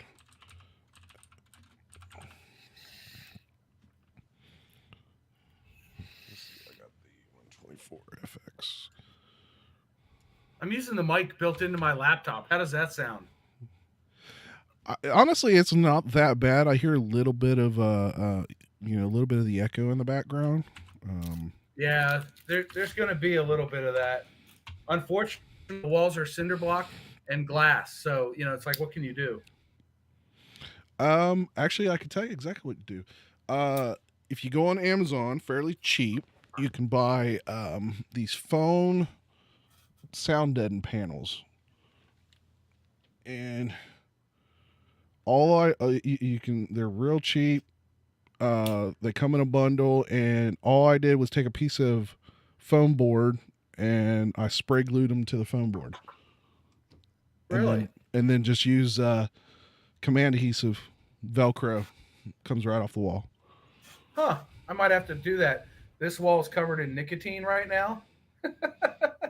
This is my smoking lounge that turned into a home office when the pandemic hit and became a recording studio when I started my channel. So yeah, I was telling him, I said the microphone I'm using, and everybody compliments me about this microphone. Well, for one, I usually say it's too hot, but that has more to do about my whole setup. But this microphone is a Pile it's a Shure SM58 knockoff. Oh, nice. And it's like $15 on Amazon. I wonder if I can switch mics. I have my Rode here. and I can clip it to my shirt somewhere. You have one of these Rode wireless mics? I don't, but man, I would love. It's one of those like, I'm an audiophile guy, so I absolutely want one of those really bad. I love it. I don't know if this is going to switch over automatically, but I'm plugging it in. Yep, it's switching, or it's doing something anyway. Does it sound better? You're much quieter. Much quieter? How about now? Oh yeah, there you go. Yeah, I turned the dB gain all the way up, and that. I just have it looked like I had like something on my lip, but nope, that's just my hair. I'm growing the beard in. I'm hoping we get some actual cold weather, and it'll come in handy when I ride with my half helmet on. I went out last Sunday. Was it Sunday? Last Saturday. My wife was out of town, left me with the kids. So, of course, my eldest was like, I'm going to grandma's for the whole weekend. And then he did a fuck around and find out at school and got a letter sent home. And I was like, no, you're not going to grandma's tonight, big boy. You're going to have dinner with her, hang out at her house, and then come the fuck home because you fucked up. And I made him do it. But I tell you what, those kids were well behaved overnight so they could go to grandma's the next day. And she came by and picked him up, and I was like, I'm going to get on the road. And I found a place on Google Street View that the road kept going, but Street View stopped. And I was like, that's interesting. And I was talking to Dewey at Dewey Did you make Rise, a video? and he's like, what's that? Did you make a video of that?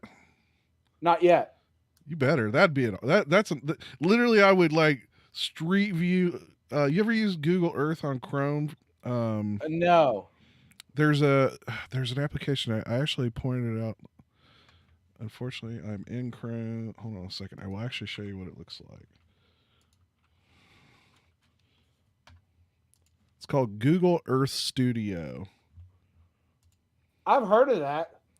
I haven't used it yet. Oh, it's not gonna let me. Yeah, I don't want to log in when I'm streaming. So I have the picture from Street View of the road continuing and the last bit of Street View, and I have the overhead map version of it.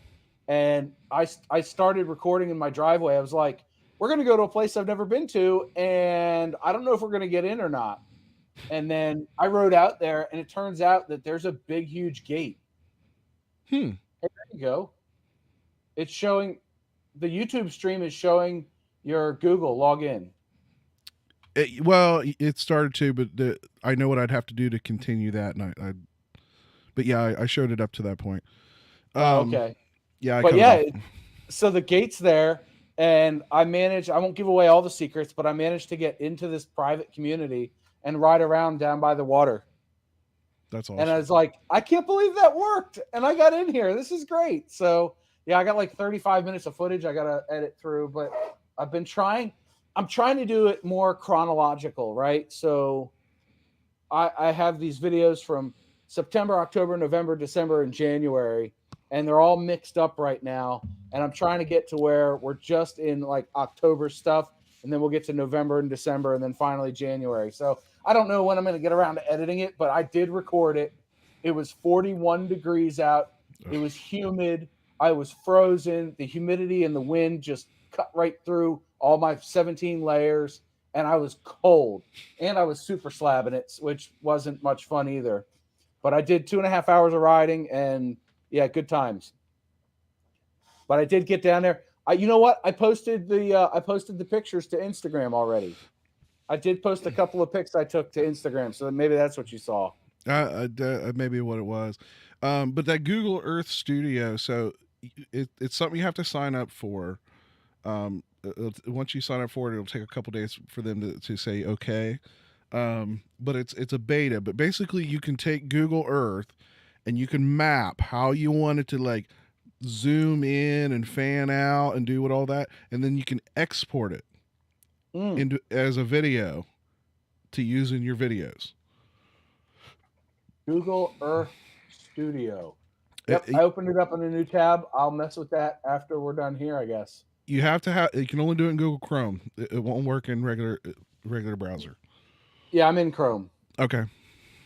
Yeah, I have Chrome and Firefox and all that, but It's funny. I log into certain things in Firefox and certain things in Chrome. I do that at So, work. Yeah, it Firefox keeps is my things separate. Firefox is my go-to default one. But I know there are certain websites that just work better in Chrome. I try to avoid it, Microsoft Edge or whatever the hell they were calling it, whenever possible. Yeah, work requires us to use the Edge or whatever. So who is Venom and Sassy? That is my brother and sister-in-law. Well, nice. What's up? Welcome. That you click on the stream link and come on in. If you click on the Amazon link, Travis gets $1. Do you have affiliate marketing or affiliate accounts and stuff? I signed up years ago when I first started the channel, but I just don't. If I had a little more viewership, it'd probably make a little more sense. But I figure if I get to the point where, I'm getting a couple hundred views or something, I think my highest view episode is maybe 100 views. Most of them are like 20 or 30. So. Okay. I think that's about where I signed up for Amazon affiliate. And I was kind of sweating it because they give you 180 days to make 6 sales or something. Yeah. And I was like 3 or 4 weeks in, nobody bought anything. And then a buddy of mine clicked on one of my links and bought a CD. And they were like, no, we know that's your friend. So I was like, oh, shit. So they took that money away. And then I came out with a video that apparently was kind of popular or whatever. And I was just showing how to use whatever piece of gear it was, and people liked it. So I just leave it in all my video descriptions. And, occasionally somebody buys a camera or they buy some of the equipment. Like I do the 360 stuff where I mix the GoPro Max with the Insta 360 selfie stick. Right. And this adapter here is like a popular seller for me. So it's been worthwhile, that's for sure. Do you have both? Do you have both the Insta and the X or the GoPro one? No, I just have the Max for 360. Okay. So I use this for all my 360 stuff. At the time, you couldn't get the stability in camera on the Insta cameras, and I think you can't do that now, but they add it to the export when you export from Insta 360 Studio. So I went with the Max because I don't want to edit in somebody's studio. Hey, there you go. Yeah, this is something I've been playing around with the microphone and adapter. I've only slightly messed with it. I really like the Insta 360. I have dabbled around in the GoPro software 360 with a friend, and I would say I like the Insta 360 software way better. Yes, it is much better. I do all my, obviously, editing. You try to do I do all the rough cuts. Like, I kind of want this view. I kind of want this view. Export them, and then I'll do, DaVinci Resolve or whatever, and do the final edits. Which recently I did move to DaVinci Resolve. Rock on.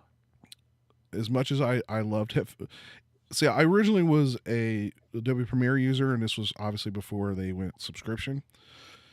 Once they went subscription, the one I had obviously got outdated pretty quick and didn't do a lot of the things I wanted, and I wasn't willing to pay the big subscription model, so I went to HitFilm Express. HitFilm Express did 99.9% of anything I'd ever really want to do for the YouTube channel. I even went as far as buying a few of the little plugins and stuff just to add a couple of things to the package. And I spent maybe $60, $60 on sale worth of stuff. And I was perfectly happy with it. And then this last year, they decided to also switch to a subscription model. They still have a free version, but they cut out almost everything I ever liked about them. They cut out of the free version. So that's painful. But for me, like the HitFilm, if you are Adobe Premiere and you want something less expensive, HitFilm Express was very close in the way you edit and all that. Some of the stuff was very close. but DaVinci Resolve, and we've talked about this on the creators channel. It's a great software. It does a ton of things, but it does have a learning curve. It is definitely a little more tech oriented, and I will say there's not as great of a tutorial videos for DaVinci. They're getting better.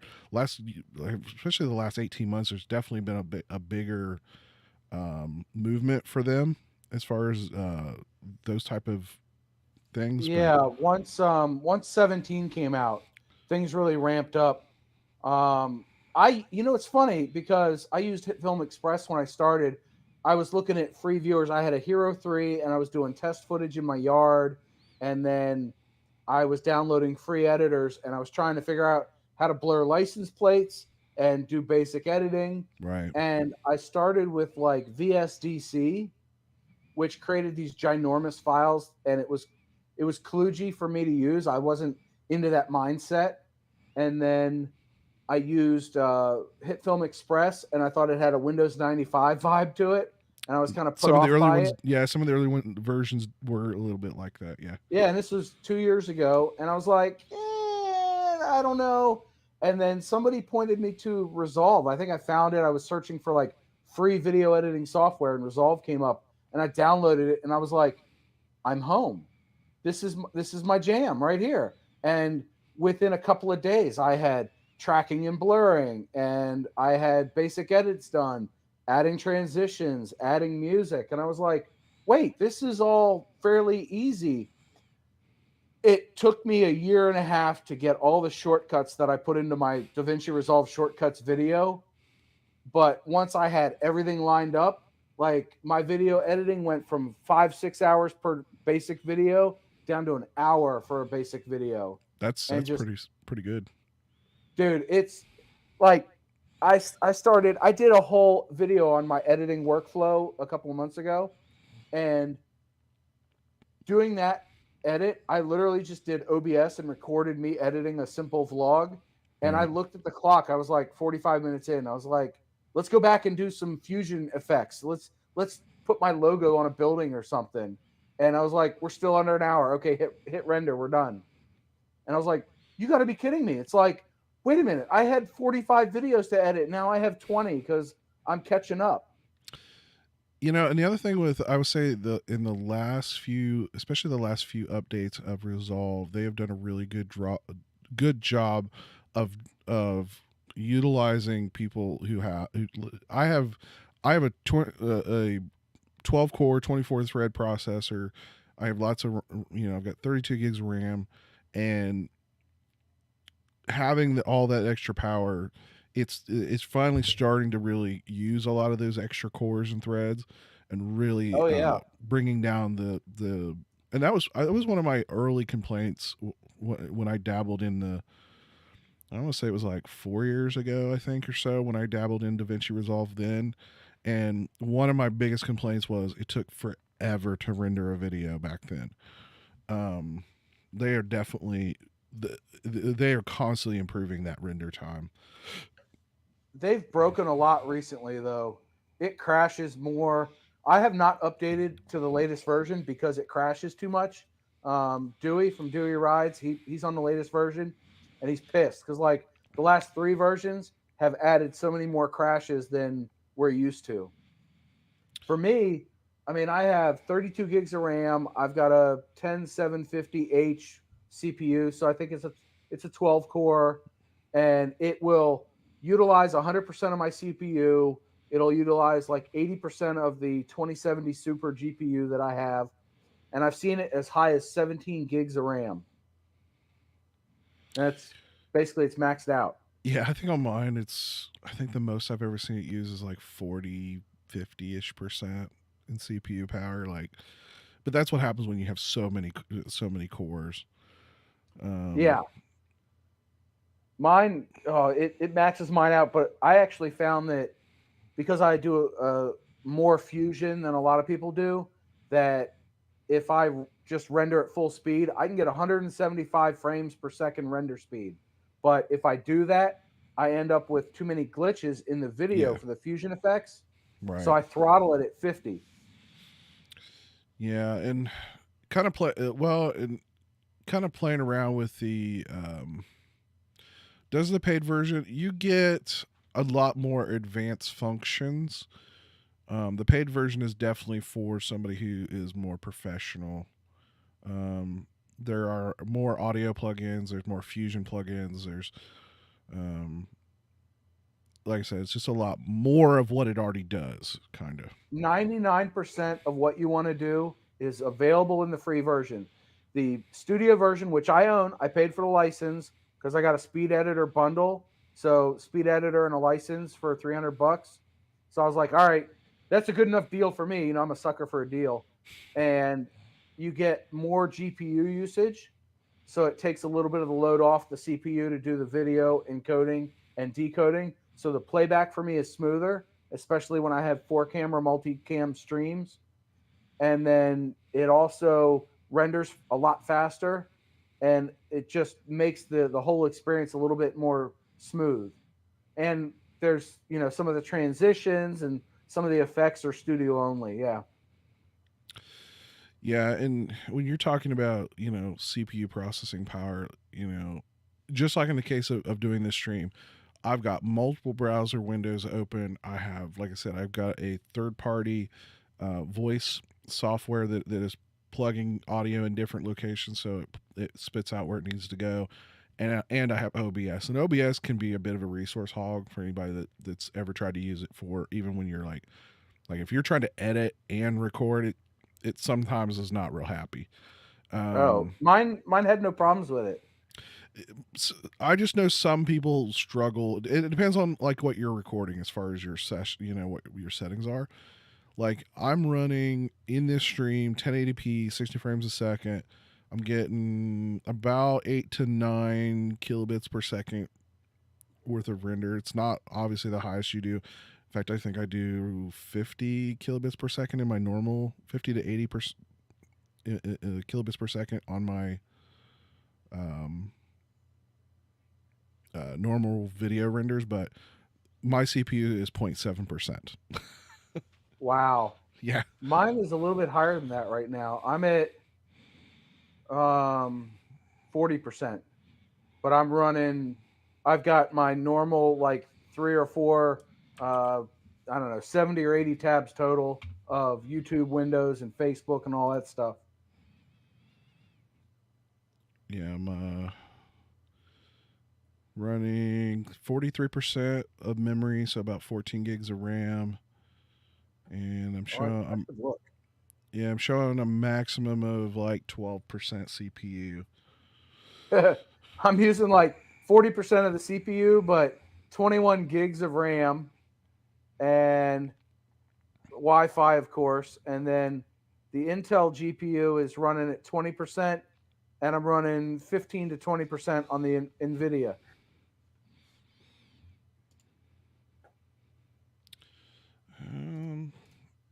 But I honestly have over 100 tabs open in Chrome. Yeah. I do have it set to GPU to utilize partly on the GPU for the rendering for this stream, so that helps a lot. But you're going through StreamYard, right? Well, yeah. StreamYard that's being recorded by OBS, it's actually doing the stream to YouTube. Oh wow! Yeah. So I actually got a complicated setup. Yeah, I did something like I did really weirdly stupid, overly complicated. Can you see the one that says cameraman? No. In the group? No, I just see me and you. Oh. Yeah. So here's what I'm looking at. This is what you and I are talking through. And down here I have an extra tab that is logged in as cameraman. And cameraman is full screen on this screen, and that's being recorded by OBS. Is this screen over here? That's okay. That's actually this cameraman in full screen over here. So way overly complicated process, but I don't like way StreamYard is by itself. Like I wanted some extra graphics, and I'm probably going to add a bunch more stuff. In fact, I wanted to be able to do this little. Make sure you like and subscribe. Hit that bell button. Oh yeah. You'll see that here in a second on the stream, but I have I have some pop-ups that I can pop up and do different ideas for things like that, and I'm doing all that through the OBS that's actually streaming to the internet. Oh, that's crazy. And your brother asks that, or says that might be why there's a pretty decent delay. Is there a delay in the audio, Venom? He's probably talking about and there might be a delay in the audio, but I do have it set to chat delay because I wasn't sure how busy tonight would be, so I didn't want to. So the stream is probably about 30 seconds. The physical stream is about 30 seconds behind what you and I are actually doing. Oh, okay. Yeah, I just go through StreamYard and I say start a live stream. And that's what most people do, and I've done that several times. But you're paying for StreamYard. No, I'm cheap. Then how are you getting 1080 through it? I'm not. This is the 720, but because my screen record for OBS is doing 1080. See, now I've got in another window. I've got the live stream going, and there's it tells me I can go all the way to 1080. Yeah, like I said, the OBS stream directly to YouTube is 1080. But that's why, if you notice, it's a lot big. Like there's a bigger border, and that's why you have the extra stuff that's yeah, because it cuts off your name.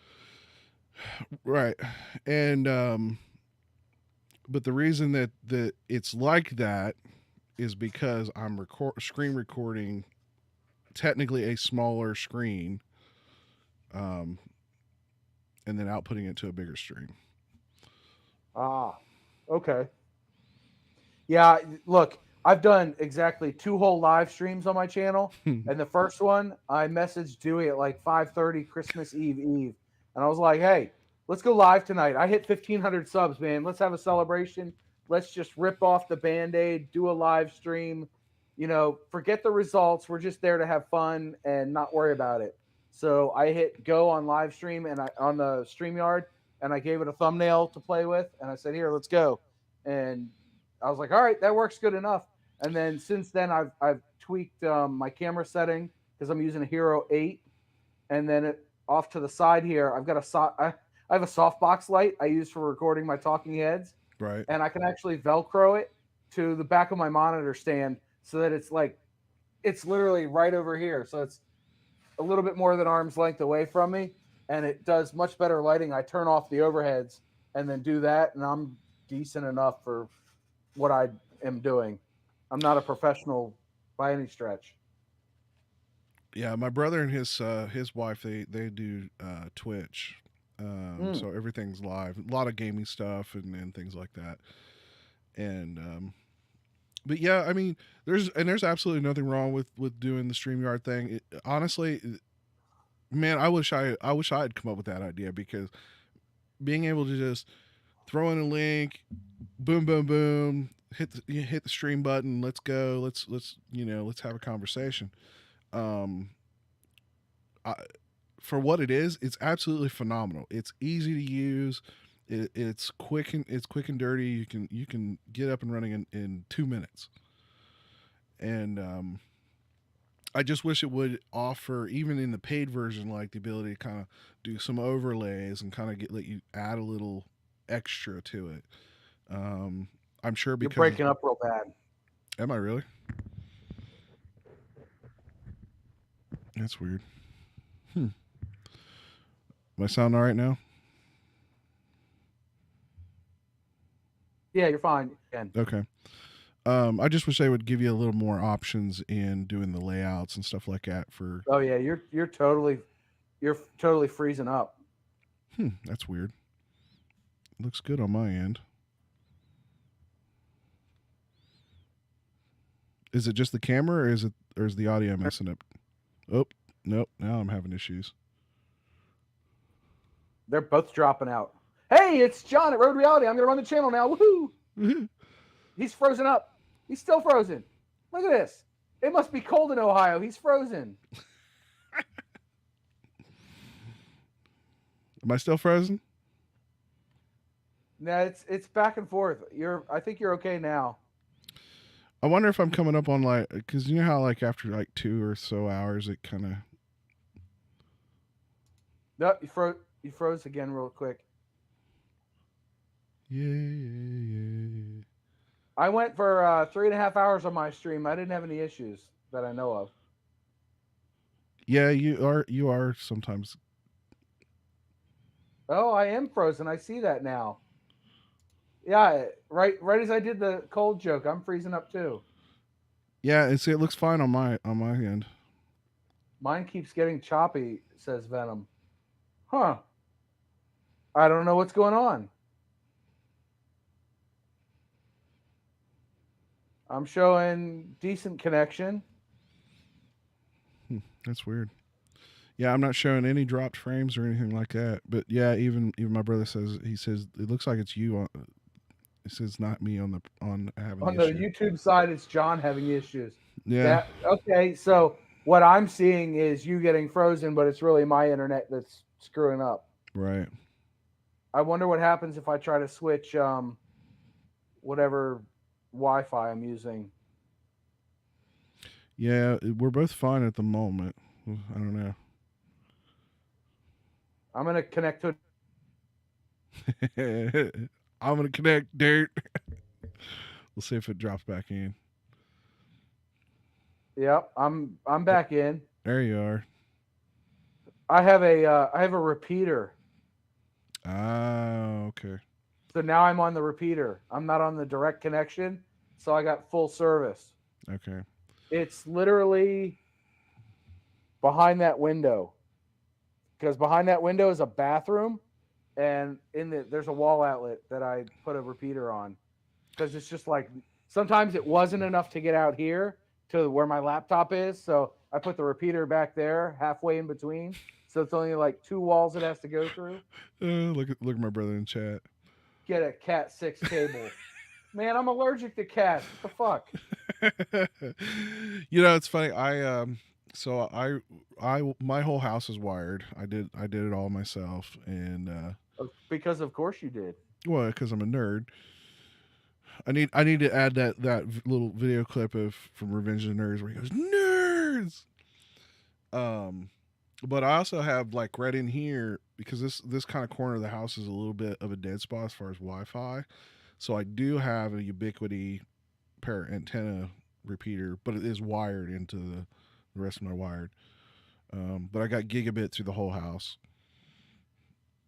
But my internet speed, I got 500 down, 50 up. That's pretty slow. Yeah.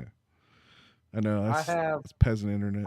I can when I upload my videos to YouTube, it ranges from like 40 to 75 megabits per second. So I can upload a 15-minute video in about 5 minutes. Yeah, it's pretty quick. Yeah, mine kind of depends. It seems like it always depends for me, like what kind of encoding I decide to use. So with Resolve, I'm using H.265 with the NVIDIA NVENC encoder, I think. So the NVIDIA encoder, and I set it to best. They take longer to render, but the file size is way smaller. That's the nice thing. Right. It's like a gig per 10 minutes or something. And so it's like usually a 1.5 to 2.5 gigabyte file. And the quality seems to be pretty good. And YouTube, and it's funny because the more subscribers you have, the faster YouTube will encode your videos. So I've seen like 5 to 10 minutes after I upload it, it's done. Well, and they prioritize 2 and 4K video too. Yep, and I upload it 2.7K. edit and render in 2.7. 4K just, it's not that I couldn't do it. It's just, it's a little waste. So something I found was with the GoPro Max, when I film, it films in 5.6K or whatever. Right. When you export it to the MP4 flat format, it's closer to like a 4K. And then if you change your timeline and resolve to 4K and then render it at 4K, you get a higher quality video than if you rendered it at 1080 or 2.7K. I don't know why it gives you better quality, but the stitch line pretty much goes away and you get much better final video quality if you do that. Yeah. That's And I don't edit at 4K. I edit it like 2.7K and then change it right before the render. I change the timeline settings up to 4K and then do the render. And it renders a lot slower because it's 4K and laptop and all that other reasons, but it spits out a much better video quality product. So I like that. Yeah, and unfortunately, with all the video that I've shot, I'm one of those I keep at least all my raw footage, and it gets saved pretty much with all the family archive stuff too. And like I've got 26 terabytes in that desktop that I showed you of storage, and I've got about 9 terabytes currently of photos and videos and all that stuff. Like I said, family stuff obviously included in that, but you know, with the YouTube stuff, I'm really adding a lot of additional usage in that storage, and then my backup machine, my server. How much space do I got? I don't know why I can't seem to ever quite remember how much this. I know it's more than what I have in my desktop. While you look that up, I will tell you I have 14 gigabytes or 14 terabytes of storage attached to my laptop, and I edit on 2 external SSDs. And they both hold current video footage, but one also has all of my assets, so my overlays and music tracks and that sort of thing. And that's the only way I've found that Resolve will be able to draw in enough, fast enough that my editing is smooth with 4 streams. I have 36 terabytes plus 120 gigabyte SSD for the main drive on my server. Okay. Yeah, my laptop has a 1 terabyte internal SSD, and then I've got 2 1 terabyte internal external SSDs that my raw footage sits on, and then I've got an 8 terabyte external Rust platter that's got all my archive footage until it gets full, and then I go through and I delete the regular vlogs, and I keep like the destination videos and the stuff that I can't easily recreate by riding. I'll delete all the regular stuff like my commutes and all that, but I went somewhere and did something that gets kept. So if you're ever looking for real cheap storage, you can only get this particular version at Best Buy, and you can see right here it's 14 terabytes. It's on sale for a little over $200. These go on sale all the time, and they make them now up to 20 terabytes. But the thing is, you can turn these. You can shuck them. These are notorious for shucking. These are basically NAS drives that didn't quite 100% pass their standard NAS, but they're like 90%, most of them. So what does that mean? So they're high quality and they're long lasting drives. NAS drives are designed for big storage. They usually are. They used to be known in the past. They would actually shuck them, and they would be WD red drives, which, like I said, are NAS drives. But now they white label them. What do you mean shuck? So you literally take apart the outer case. The outer case you can literally take apart and pull the hard drive out. Now there is one trick if you do it. You have to take a little piece of tape and cover one pin on the power supply. Because apparently there's a thing, if it sees power, it will not power it won't power up the drive. As long as it doesn't see power on that one rail,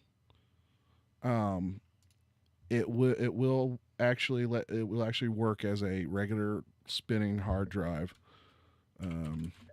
Hey, Riding in the Ozarks is here. Hey, what's up? There we go. What's up, buddy? Can you drop a link to that Best Buy link in the side chat? Because I'd like to look more at that. I currently have 2 external platter drives. One's 8 terabyte and one is 4. And I could totally replace both of those with a 14 terabyte drive. Yeah, in my storage server, I've got a 16, 2/8, and a 4. And I wouldn't even shuck it. I would just use it as is. Yeah, the 4 terabyte was from another computer that I pulled that drive out of, and I put that back in one of these cases and this USB plugged it into my. But all the other ones I've shucked out of the case. Yeah, I was looking at Amazon earlier. For $160, they've got a 2 terabyte SSD external.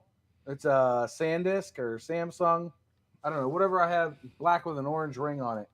But I was going to get one of those to replace one of my drives. But if I can get 4 terabytes of SSD, that's even better because I can use one for nothing but assets and the DaVinci Resolve cache clips. Yeah, SSD is definitely really, really good for that. Dude, it's the only way to edit video. If you're doing anything higher than 1080, SSD is the only way to go because those platter drives are great and all for storage, but for streaming to your computer, it's like such a pain in the ass. Yeah, I'm using a 2 terabyte M.2 in my desktop that I'm doing. Yeah, that's the way to go. So let me find. Hey, what camera are you using to stream right now? It's just a Logitech 922. It's nothing special. You can get them for like $50-$60. Have you tried using a GoPro for that? I have. The software is a little janky for me. Like I seem to always have problems where it wants to crash on me, and for some reason I just can't get any reliable use out of it.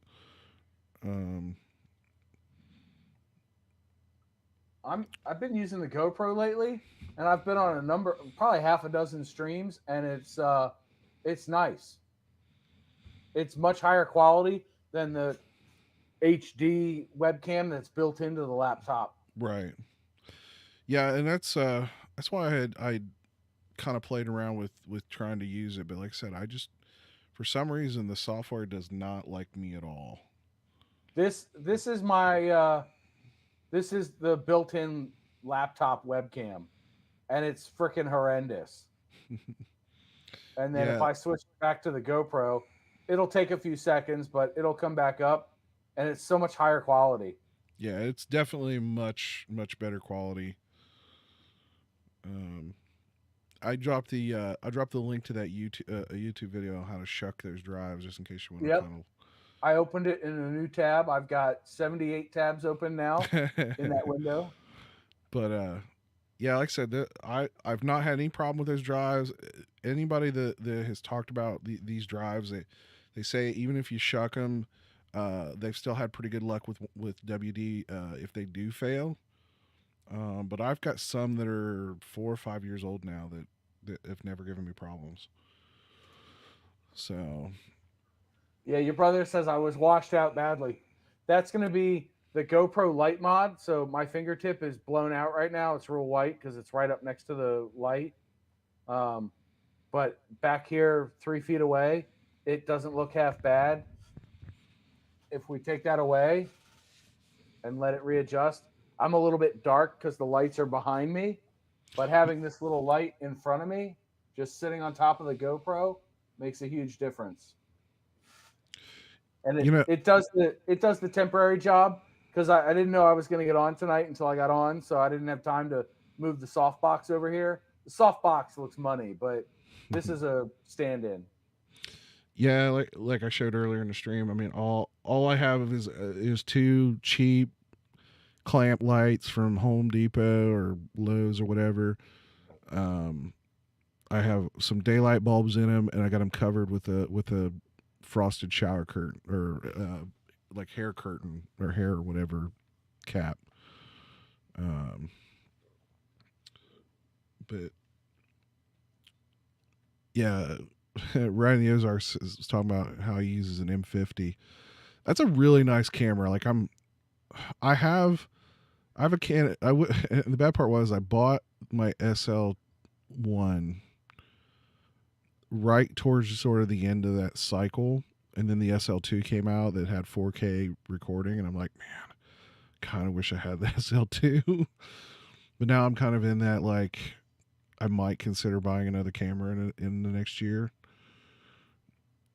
But I don't honestly. I don't shoot much with it as far as video. I do more photography stuff with it. But I've got so much invested in the lenses and stuff like that. I want to kind of stay in that architecture. But I am considering, kind of maybe moving to that. I don't blame you. Mirrorless I camera. just got the ZV1 a couple of months ago. I got the ZV1, and I would show it, but it's currently sitting on my Lego table upstairs. So I was doing some photography earlier on with a little bit of macro photography on some Lego, and I actually paid like $10 and I downloaded instructions for a set that is supposed to build a Porsche, but I built a Lamborghini Countach instead. I'd rather have the Countach.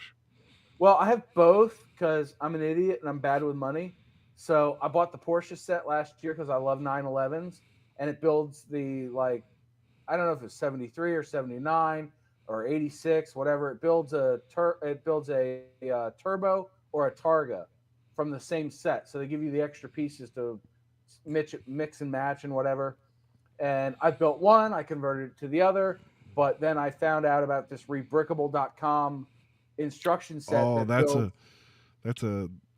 oh man, I've seen that website. That's those guys are nuts, right? Yeah, that's some crazy stuff. Yeah, so I was at the Lego store a couple of weeks ago with the wife, and she made the mistake of asking, do you have anything on the damaged box pile?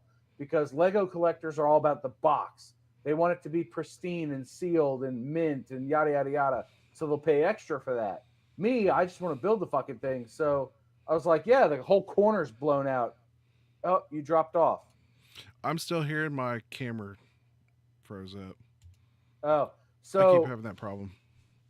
Gotcha. So they had this box that the whole corner was blown out, but everything was sealed inside, and they gave you extra loyalty points or VIP points. So I bought that, and I was like, all right. I went online. I went to Rebrickable, and I paid the $10 or whatever, and I got the instructions, and I finished building it yesterday. So I wanted to take some photos. So it's sitting upstairs in the living room on my Lego building table. Honestly, John, no lie, either on your YouTube or start a Twitch channel, put that GoPro Max upside down, stream in 360, hang it off your ceiling, pointing down, and record those Legos. Because I mean, truly, man. So that's the problem. Like Dez and Toby and, well, I put up 3 fingers, but there's somebody else. They're all like, do a Lego channel, do a Lego channel. I have a Lego channel. I have not put any content on it because most people want the stop motion or the time lapse, and the lighting is horrendous in that room. We got a quote this week. We paid, I think we put a down payment on, and by we, I mean my wife, because she pays for fucking everything. Seriously, no joke. My wife supports my lifestyle. I use my income to buy toys, make truck payments, and I just go on and buy toys. So I want to do a Lego channel. I don't know the angle to do it from because there's so many stop motion and time lapse and all that YouTube channels doing building Lego. I need to have my angle to it. And yes, I started motovlogging it took me a year and a half, 2 years to realize, you know what? People find me kind of funny and entertaining, and they like that I drink coffee and smoke cigars while I ride, and so I'll just lean into that. And that's when the editing became easy, because the flubs are part of the funny, and the funny jokes are the funny, and then I don't have to come up with like, wow, Harley Davidson used 37% metal flake on their new color. And I'm not knocking riding in the Ozarks directly there, because look, Picking on Mike. it's a compliment to the people that can look at a picture online and go, that guy, that's this, and that's this part, and they changed this and they changed that, and they get so analytical about it. I'm like, dude, that red's purdy. I like it. I'm gonna go ride it. That's me. That's what I do. I just like, hey, I don't know shit from shit, and I'm just gonna go freaking ride the damn bike and enjoy it. And I'm not analytical enough to do that video. Like, Chopper Fett, right? Oh, personally, yes. Yeah, you guys live like this far apart on the map, depending on how far you zoom in. And look, Chopper Fett and I had this whole thing where we didn't know each other, we didn't talk, but he would put out a video and I would put out a video, and it was like we're following each other's footsteps. But he got 10 times the views I got on the Sportster S video, I think it was, and like 40% of my traffic on that video was people watching his video watching his video and then watching my video. It was like that. It was like I got suggested on his stuff. And so I realized very quickly that I'm not the guy to make those cool videos with the motion graphics and all the details and stats and all they changed this Dumaflachi over to, version B, and now the bike runs 3 seconds faster in the quarter mile. It's not my thing. Right. So that's a long way of saying I haven't figured out the angle for the Lego channel yet. And when I do, then I'll start recording videos for it. I tried last year. I sat at a white table with Lego behind me, and I recorded a few videos talking about a few sets, and I was like, I can't post that. That's horrendous. Have you ever watched a channel called Oxhorn? No. Give him a look up. He's a gaming commentary channel. Oxhorn. Oxhorn, Oxhorn. All right, I brought it up in another window. He's a fellow Stogie fanatic. Nice. But he does live streams and stuff like that with him playing games. But I mean, his angle is he's drinking bourbon and smoking cigars while he's doing it, and that's how I do my how-tos now. Yeah, like I said, I think if you can figure out, getting the right visual angle for your video, I think would be the best. I mean, like I said, I would literally pull from the roof, find a way to mount that GoPro Max like this, and then like 2 GoPros kind of at different angles in front of you, and just let it run. Right, and I would love to do that, because I typically build about an hour to 2 hours a night. I'll either take something apart, put something together, but it's all while the TV is on and the wife and kids are around. And then later on, the kids go to sleep and the wife and I sit and watch TV, and I build Lego. So it's kind of like, I don't know if I can do that. I can sit on this porch at 10 o'clock at night and have a little table set up and show the model and talk about it and show the photos as B-roll, because I take photos while I'm building.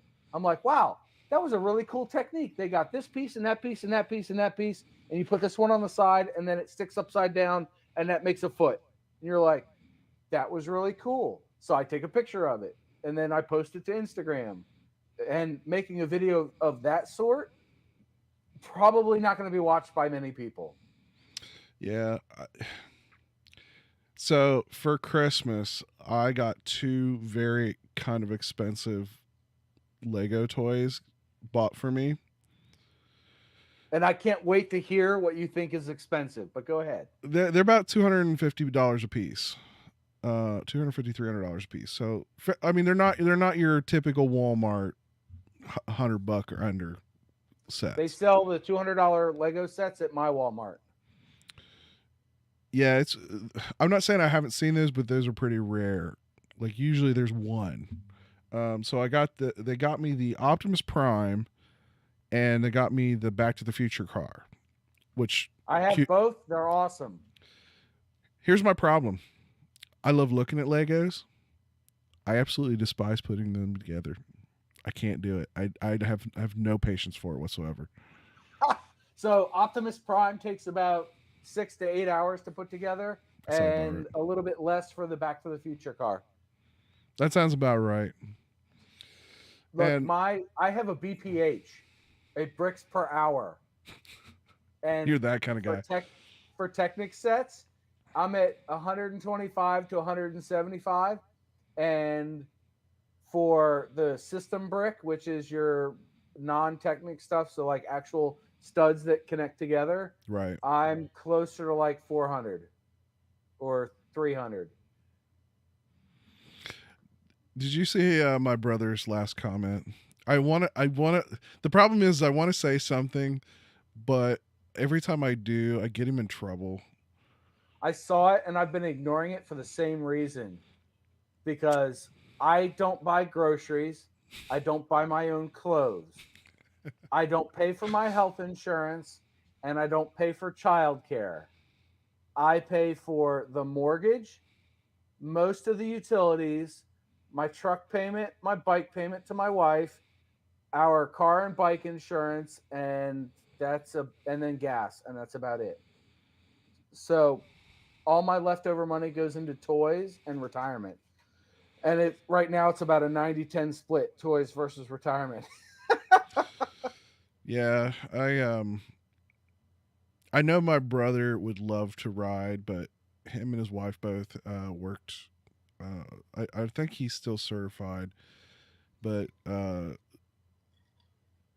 don't get to. Yeah, that's what I'm trying to say very nicely. I wish I could take you into my wife's office where I have all my Lego sets that are built on display, and I have a stack of boxes of unbuilt Lego. I actually have 2 stacks because the one stack is full, but it's literally, and let me back up, it's a spot at least 6 feet wide and 3 feet tall that is 100%, and then it's like, what is it? It's got to be at least 2.5 feet deep, and it's nothing but Lego sets that are unbuilt. And then there's a second stack of sets that I bought recently that I can't put on the stack yet. And then my wife has a closet. It's a cedar closet. It's 8 by 10, I want to say. And the top shelf, all the way 3 sides, is unbuilt Lego that she's bought. So, yeah, we got plenty of toys around here. Plus, my motorcycles count as toys. Yeah, and then my GoPros. Like I said, I'm sure he would ride given the opportunity, but like I say, him and his wife are registered ambulance and firefighter, and yeah, they're first responders. They're used to dealing with road pizza. Yeah, unfortunately, a situation where one of the ones they got called on, they found her part of her implants in one place and the rest of her in the other. So she won't let him have one. I don't blame her. Good on her. When I met my wife, she'd already been riding for like 10 years. And she grew up with a father who rode in Pittsburgh for 4 years, didn't own a car. His first new vehicle was a BMW what do you have, a R90S? No, 75/S, something like that. It was like a 1974, 75 brand new BMW motorcycle in Pittsburgh on the cobblestones and everything. Wow. Rode for 4 winters, 4 summers, and everything in between. So she grew up with the riders. And when I got my Vulcan 800 bobber, she followed me home from the mechanic, because in Maryland you have to have a licensed rider within 100 feet of you. And so she drove her car and I rode the bike. I'd never ridden a motorcycle before. And that was my introduction to riding a motorcycle. I got on it in the parking lot at the mechanic and I rode away. Wow. Yeah, my brother does have a nice little collection of video game stuff. Nice. I too have a collection of consoles going back to 1987. In fact, I've sold him a few of those consoles that are in his collection. I made money off my brother. Well, we kind of did a trade, but like I had a first gen PS3 Fat, you know, the one that everybody wants because it plays PS1, PS2, and PS3. Yeah. And I did a little trading with him on that, and there's a couple other things that I've either given or sold to him. I wonder if my PS3 is a fat or skinny. It might be a skinny one because my ex-girlfriend, she won it somewhere, and she traded me for the PS2. And I was like, okay. But that worked out poorly for me because I couldn't play GTA 3 Vice City anymore. Well, I mean, if it's like you can't hardly grip it like this, it's a fat. If it's got 4 USB ports on the front, it's a fat that's probably the one that plays PS1, 2, and 3. Yeah, I don't think it's that one. I know it stopped playing Blu-ray discs, and that's when I got mad at it. Yeah, it wouldn't. It was either that or it wouldn't stream. Oh, maybe it wouldn't stream. Yeah, I think it stopped streaming, and I got a Blu-ray player with a streaming thing built in, and I started using that out here on the porch. I ran. You'll like this. You're a tech guy, right? I got creative. I'm on a porch where I smoke cigars, and I'm pointing at my TV like you can see it because I'm a douchebag. But I ran an HDMI cable out to this TV that's also on this porch so I could watch TV out here from the cable box. And I ran the cable all the way back through the house, straight across, because I can run it through the utility room, through that cedar closet I talked about. I drilled a hole in the wall, and I ran it through, and I plugged the HDMI cable into the output of the cable box. And on both ends, there's dongles that run, where is it? Here it is, the cable remote. So my cable remote is out here on the porch, runs the cable box 3 brick walls away.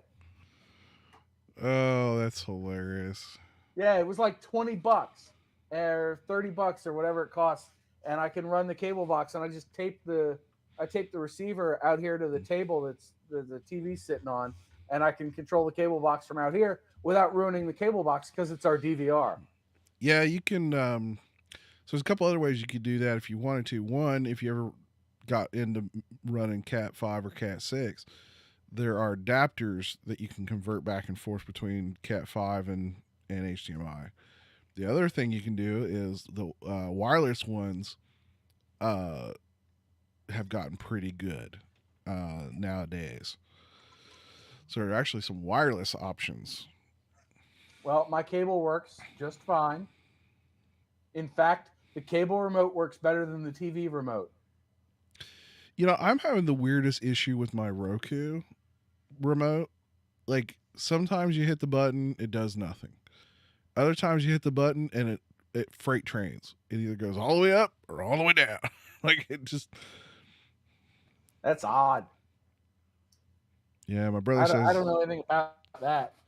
My brother I know that says... my TV remote won't turn the TV on and off real easy unless I'm like in it, standing in front of the TV, back about 6 feet, and making sure I can see the red LED underneath the screen. And then I can click the button and it works. Other than that, it's kind of a crapshoot, and I don't know what the hell I'm doing. But I only watch TV out here like once a week, so not a big deal. It's amazing. I don't... Like, I watch so much stuff on my phone, and then obviously my desktop. I do have a big, 4K TV in the living room, and we watch stuff occasionally there, but I still end up watching more YouTube and stuff like that. I hardly watch. Probably YouTube and Disney Plus are what I watch the most. Yeah, we don't have Disney Plus. Actually, we have our DVR with our cable, and we have Netflix and Amazon Prime, and that's it. Yeah, see, we don't have no cable whatsoever. It's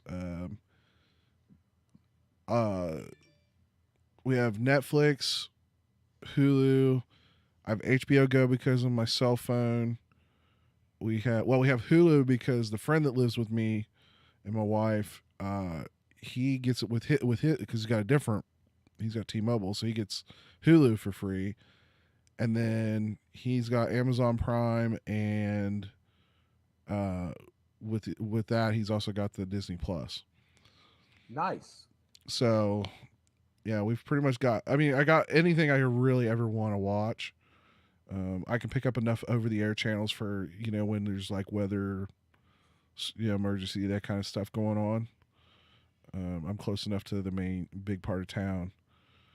So yeah, I mean, really, I definitely don't struggle as far as having something to watch. So Oh shit, dude, I get like 2 hours, maybe 3 a night if I stay up real late, yeah, and one of those is spent editing because I still have like, you know what? I'm gonna pull it up. I really am. 1, 2, 3, 4, 5, 6, 7, 8, 9, 10, 11, 12, 13, 14, 15, 16, 17 videos left to edit. dude, so sporadically shot video. Like this was me and my wife's first real kind of riding season doing the 2-up thing, and it was definitely like I was definitely I'm still learning the ride of how to handle the bike 2-up, and my Dyna does some weird stuff when you're at highway speeds, which makes it Yeah, makes it it a leans to little the nervous. right. Well, it's weird, but it does this in certain turns and leans. It does this kind of weird ass shimmy. It doesn't when she's. Um, I'm assuming that the back. I need to change the rear mount in between because. But the weird part is it doesn't do it when we're not riding 2-up. If we're not riding 2-up, so I don't have that problem. I want to say that's tires. Brand new. The Michelin Brand new Commander tires. 3s. Yeah, they only got a season and a half on them. Yeah, but how many miles? I bought it with about 7. It's just about 10. Even still, so I had my 2016 Vulcan Vaquero, right? Mm-hmm. And at 10K or 11K, the tires were cupped or something. I don't know. It had like Bridgestone Extensas or something. I don't know. Excedras, whatever. It had Tylenols on it. Who gives a shit? Right. Stock tires. I had my mechanic replace me. He's like, dude, go with these Metzler ME 888 marathons. I'm like, all right. They're okay, but they're cheap.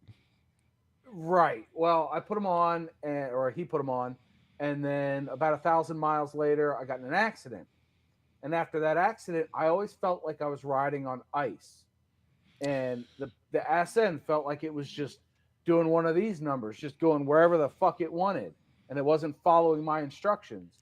Mine's not that bad, and the Dynas are notorious for the death wobble because of the way the rear swing arm and the rear engine mount are together. So when that wears out, it tends to want to flex a little too much. And to be honest, I have my Dyna set up in a way that Dyna was never meant to be set up. I got full-size bags. I got a little tour pack Sissybar. Like, it's never meant to be set up that way.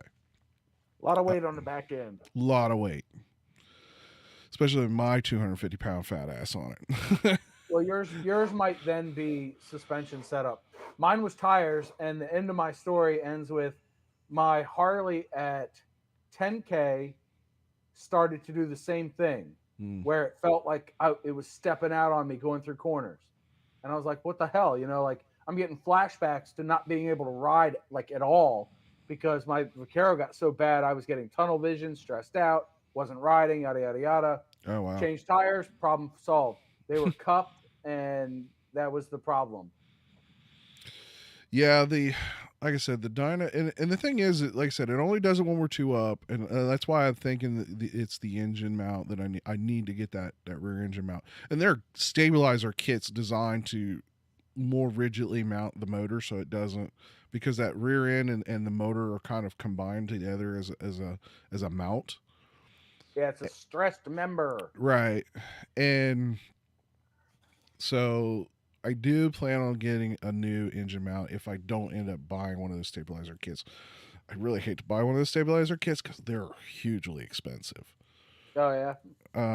They're $300 or $400 just for the plus, the $100+ for a mount. So yeah, it's not cheap.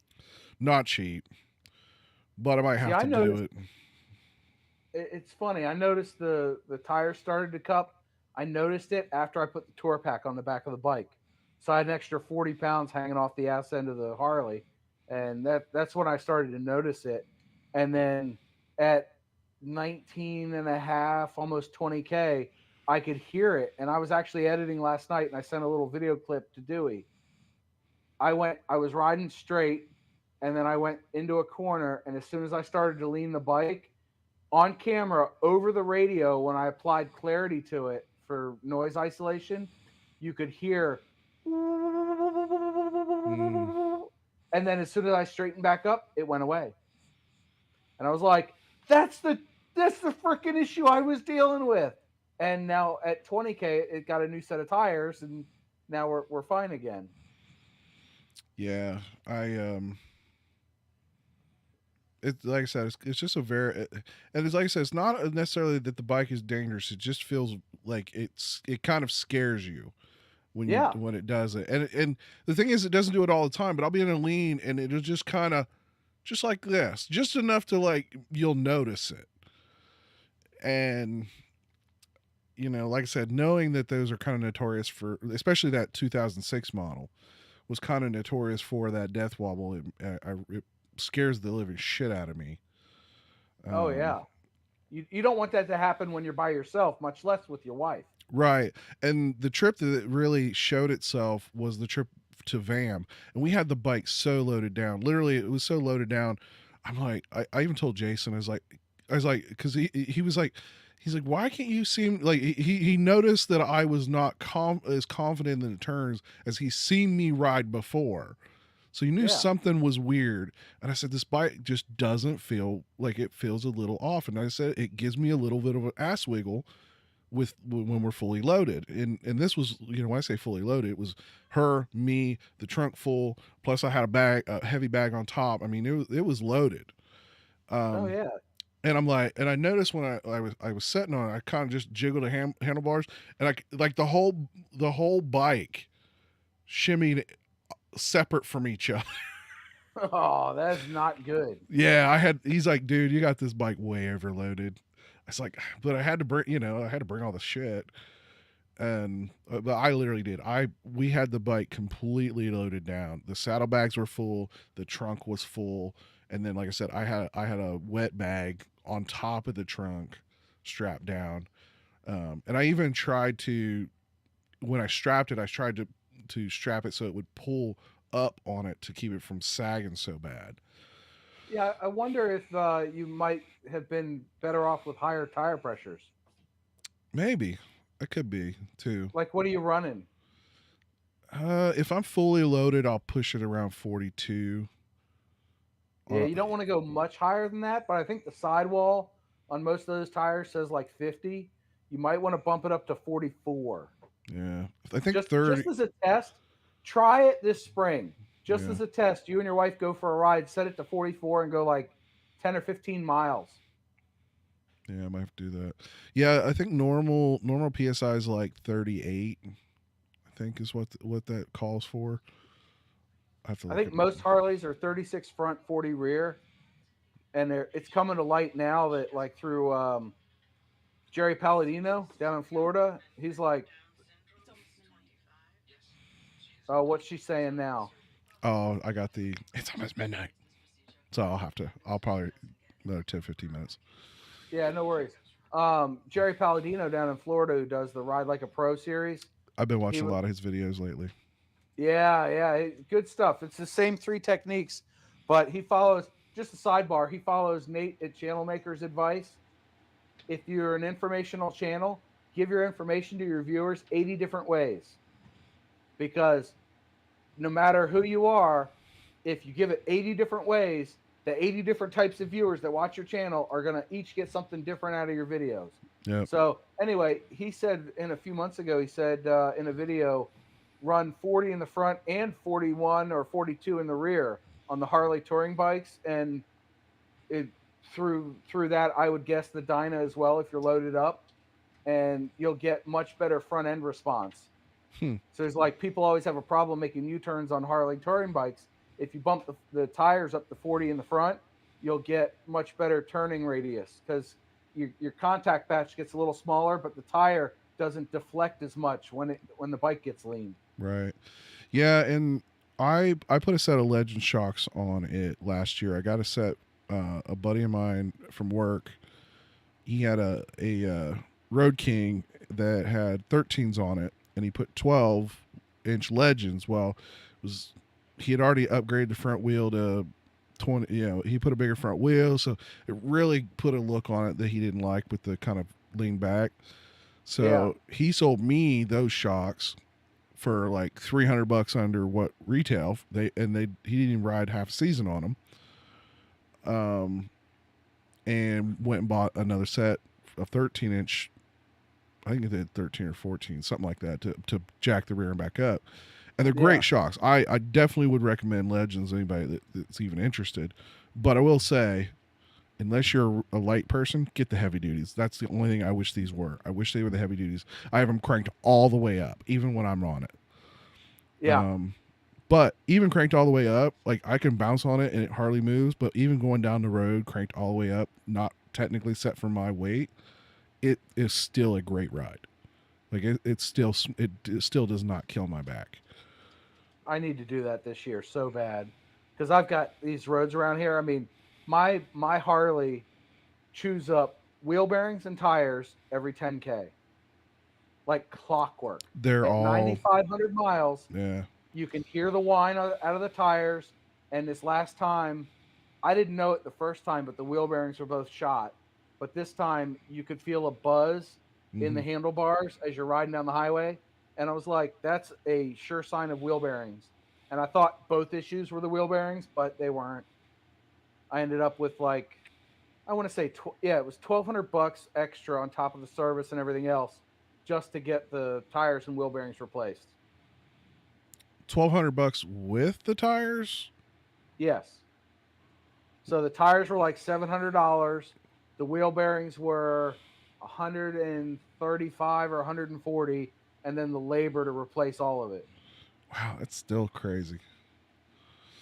You know what? Dude, I was glad I was sitting down in my truck when I got the call from the Harley dealer because they were like, "Yep, your service bill is going to be $2,700," and I was like, "Are you shitting me? Does that come with lube?" Yeah. I mean, Jesus Christ. Now, and the guy's like, "Well, so here's the thing," and I was like, "Okay, let me stop you there. You read the list off to me. Send me the invoice, please. I want to look over it first." So I looked over it and I called my buddy, the GM mechanic I talked to you earlier. He's a motorcycle fanatic, right? He basically rebuilds his bikes. And so he knows what things cost, what they should cost, what the labor's involved. And he's like, "All right, so you started with tires, you got wheel bearings, you're getting the heated grips. Okay, that's this much. Okay, their prices, those wheel bearings are cheaper than I can buy them for. Great, do that. The tires, they're what they are. Harleys are not cheap to replace tires on." Yeah, it's. And he said, "Okay, so they want to do rear pads because your pads are shot. Doing a brake flush with it, recommended." So he goes, "Look, you've got like separate ABS modules and all this other shit. It's a ton of labor. Paid for that. It's like it was $400 for the pads and flush." That's so crazy. He says, it is crazy, but he's like, "I know you're not going to do the work, John. You're going to pay somebody to do it. Their labor rates are not that bad. Their prices aren't that bad. I would do the whole 9 yards." What's your dealer charging per hour? 120, 130. That still seems crazy. I remember when it was $75 an hour. I feel old, but I'm not that old.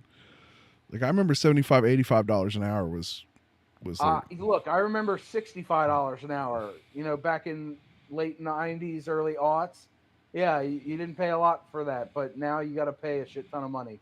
And I live near Washington, D.C., so everything's inflated. So it was $2,700. It was heated grips, 20K service, wheel bearings, tires, brake flush, brake pads, and yeah, I think that was about it. And that's probably why I buy used bikes and I work on them myself. And you know what? If you're willing to put up with it and you can afford the time to do it, I can't. I don't have a garage. I don't have the tools. I don't have the knowledge. I don't have the time to do it. So it's like, you know what? I'm going to pay for somebody to do it for me. And, excuse me. And I look at it this way. The bike has to be in not perfect running order, but as good as can be Right. in order to get me home safely. So by having somebody else look at it who has a little more knowledge than me, they're doing the safety inspection and they're making sure the belt's tight enough and they're making sure everything's lubricated and everything works properly. So I don't have to. So it's one less worry I got to have. And I'm all about bringing that stress level from here to here. So, every other little thing in my life can jack it back up, but I'm still not to that level where I'm in like panic attack mode, because that's what I'm prone to doing. Yeah, the Dyna, when I bought it, I mean, like I said, it had less than 7,000 miles when I bought it 2 seasons ago, and last year I started having where the front brake was kind of sticking, like it wasn't pushing all the way out and releasing the light. And at first I thought, maybe it's just the master cylinder. When I bought it, the fluid in it was totally disgusting. Like it was bad. I flushed it like 4 times, and it worked good for the most part of that one season. Like I said, the second season it started to show like it was kind of. And I thought, well, maybe I'll end up rebuilding the master cylinder. And I popped the cap off, and that fluid was orange. It started as purple. That's not good. And it was sludgy. Yeah, it wasn't good. So I was like, oh crap, what am I looking into? And I thought, well, maybe I got a problem with the lines. So I started looking at trying to find lines. I figured it's a Dyna, that like they make 1,000 of them. I should be able to get parts anywhere. Brake lines were nowhere to be found. I could find the rear one, but not the front one.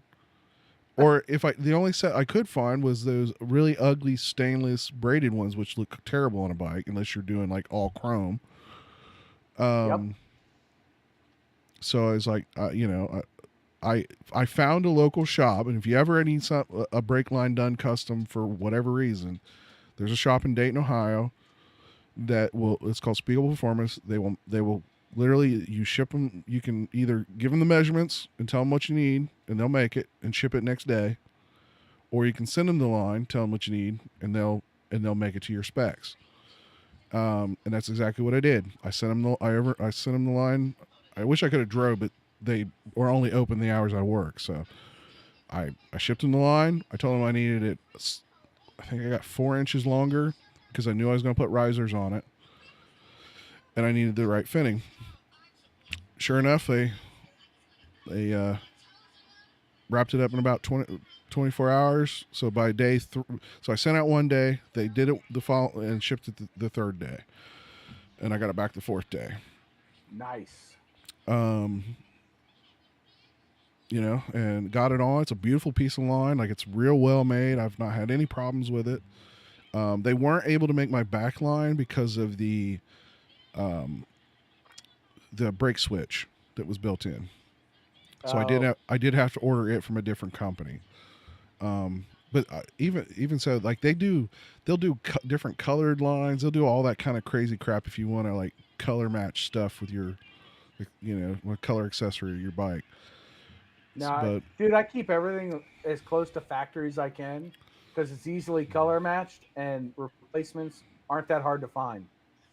Yeah, even the Harley dealer couldn't get a brake line. That was the funny part. And they were, but here's the other thing. I had that custom made, custom length line. It was $5 more than what any online store, if they had them in stock, was going to charge me. Yeah. It's crazy, isn't it? Yeah, I mean, I was flabbergasted, and I only found out about them through another friend. I was like, hey, do you know somebody, or whatever? And he's like, hey, call these guys. But yeah, I ended up buying a complete rebuilt kit, rebuilt the caliper myself, rebuilt the master cylinder myself. I did replace the rear line, but I didn't rebuild the caliper or anything. So far I've had no trouble with that rear caliper, and I flushed it again, even though the fluid looked good. But I was like, well, if I'm replacing one line, I probably should replace them in set. just so that they're aged appropriately. Yeah. And yeah, so knock on wood, I haven't had any problem with the brakes since then. They're solid. And but like I said, I don't mind getting my hands dirty. My problem, like I have tools if I can find them.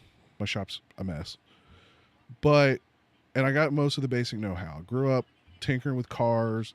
I had an RX-7 when I was younger. I actually had two at one. I actually bought two at one point in my life. Um, you know, I can do brakes. I can do shocks. I can do most basic mechanical stuff. I at least understand enough of the electronic stuff to fix some of that. But you know, obviously, I don't have any of the electronic checker things, and besides your standard ODP2 stuff. But I mean, it's not that I don't enjoy it, but time, like you said, is the big factor, and trying to make the time to do it. Yep. But ultimately, you know, I'm cheap. Even See, when I'm not cheap, so it's like I want it done right. So I will pay somebody to do it right versus me breaking stuff. Like I have the a recent video. I don't know if I put it up yet or not. I don't know if I published it, but I think I did. So anyway, the bobber, I rotated the controls, and I've got one Allen head bolt that's boogered, so I can't rotate them again. So I gotta, yeah, that was published because I got comments on it. I got a solution for fixing that, but like that doesn't fix the fact that the brake fluid hasn't been changed in like 5 years. And so this spring is going to be looking around for somebody that's willing to work on a 20-year-old Vulcan 800, because the KZ is probably going to go up for sale soon, and the bobber is going to stay in the stable. I don't want a full service done. So radiator, oil. I did the oil change in 2020 because my mechanic wasn't doing it, and then he closed up shop in 2022 or 2021. So it's like, well, I got nobody to change the oil. It's been 2-3 years now. It needs to change. The bike's only got, I've only put like 400 miles or 500 miles on this oil, but it's 3 years old. So yeah, it's always that time frame. I change mine almost every season, typically, regardless of how many miles I put on a bike, just because you know the bike does set for 5 months out of the year. I do change the oil in the bike. My cars though, I've gotten to the point where like I said, I have newer cars and stuff, and they're all under warranty and all that good shit, and I'm just like, yeah, it's costing me $35 if I do it myself, but I'm paying $75-$80 for them to do it. I just don't want to do it. Like I just, yep, that's how I feel about my Ram. I'm like, dude, I don't want to lift it up or have to crawl underneath of it and remove all the pans and all this other crap and change the oil in it, and then have to do the tire rotation, and I'll nick the wheels. Let somebody else nick the wheels, and then they have to replace them. My dealership actually called me. It was the second oil change, I think. I took the truck in, and I got a loaner for some reason. I had a loaner. I think they had like a door out of alignment or something they wanted to fix, whatever. Either way, it was at the dealer. I had a loaner, and they called me. They're like, "Yep, keep that thing a few extra days. We had to order you a new wheel and tire." I'm like, "Oh, what happened?" And they're like, "Yeah, our tech backed into the corner of the lift with your truck, and he didn't touch the paint, but he popped the tire and chipped your wheel real bad. So we ordered you a new one." I said, "Okay."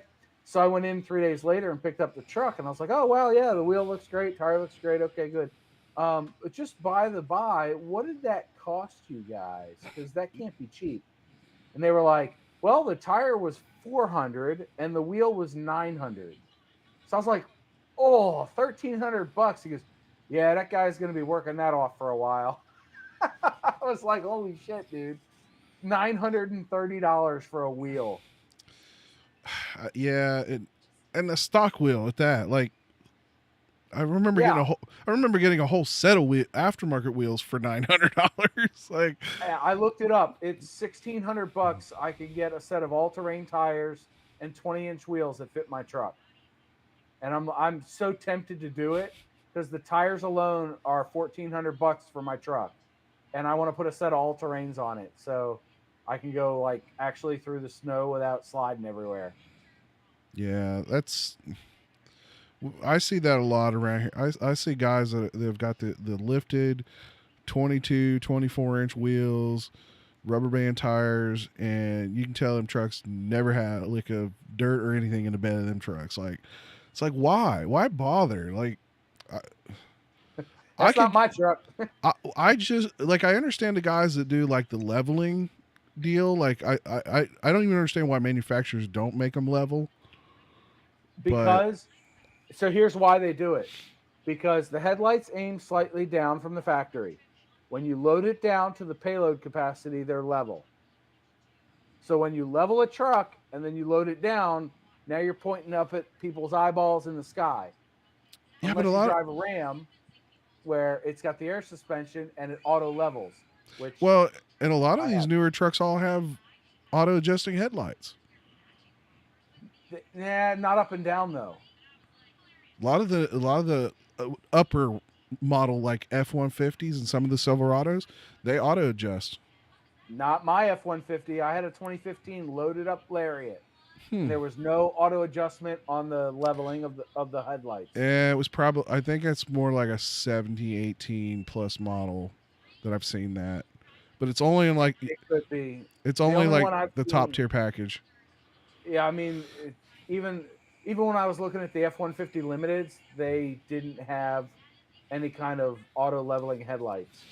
Which seems really kind of stupid because any truck that's like really set up for hauling, it's almost what you need. You really should have like the auto leveling headlights. That's why they have them pointed down, and then when you load them down, they're level. Seriously. And then you go buy a Ram with the air suspension, and you can actually do like I did, where you throw fresh cut wood in the back of it, and you fill up the entire bed, and you've got about 1,300 pounds of firewood, and you can actually hear it because you let it loan for a couple of minutes, and you hear the air compressor go, and the back end lifts up, and now the truck is level again. I've actually sat on the tailgate of my truck and then listened to it adjust to that. Like it says, hey, you're 230 pounds. I'm going to jack up the PSI by 5. We'll be good. Have you seen the article about that diesel dually that the guy had this great big bed camper? Yes. And he cracked the frame in half. Like, yes. Oh my. And you know what? Mopar said you're on the hook for all $17,000 of the repair. Well, the thing was, I didn't notice it in the first picture I ever saw of that article. It was a different article I was looking at, but the one I saw recently that was a little more spread out showed he had something on the back. Oh, really? Yeah, you can see like a black cover of like a bicycle or something. He's got some type of rack on the back.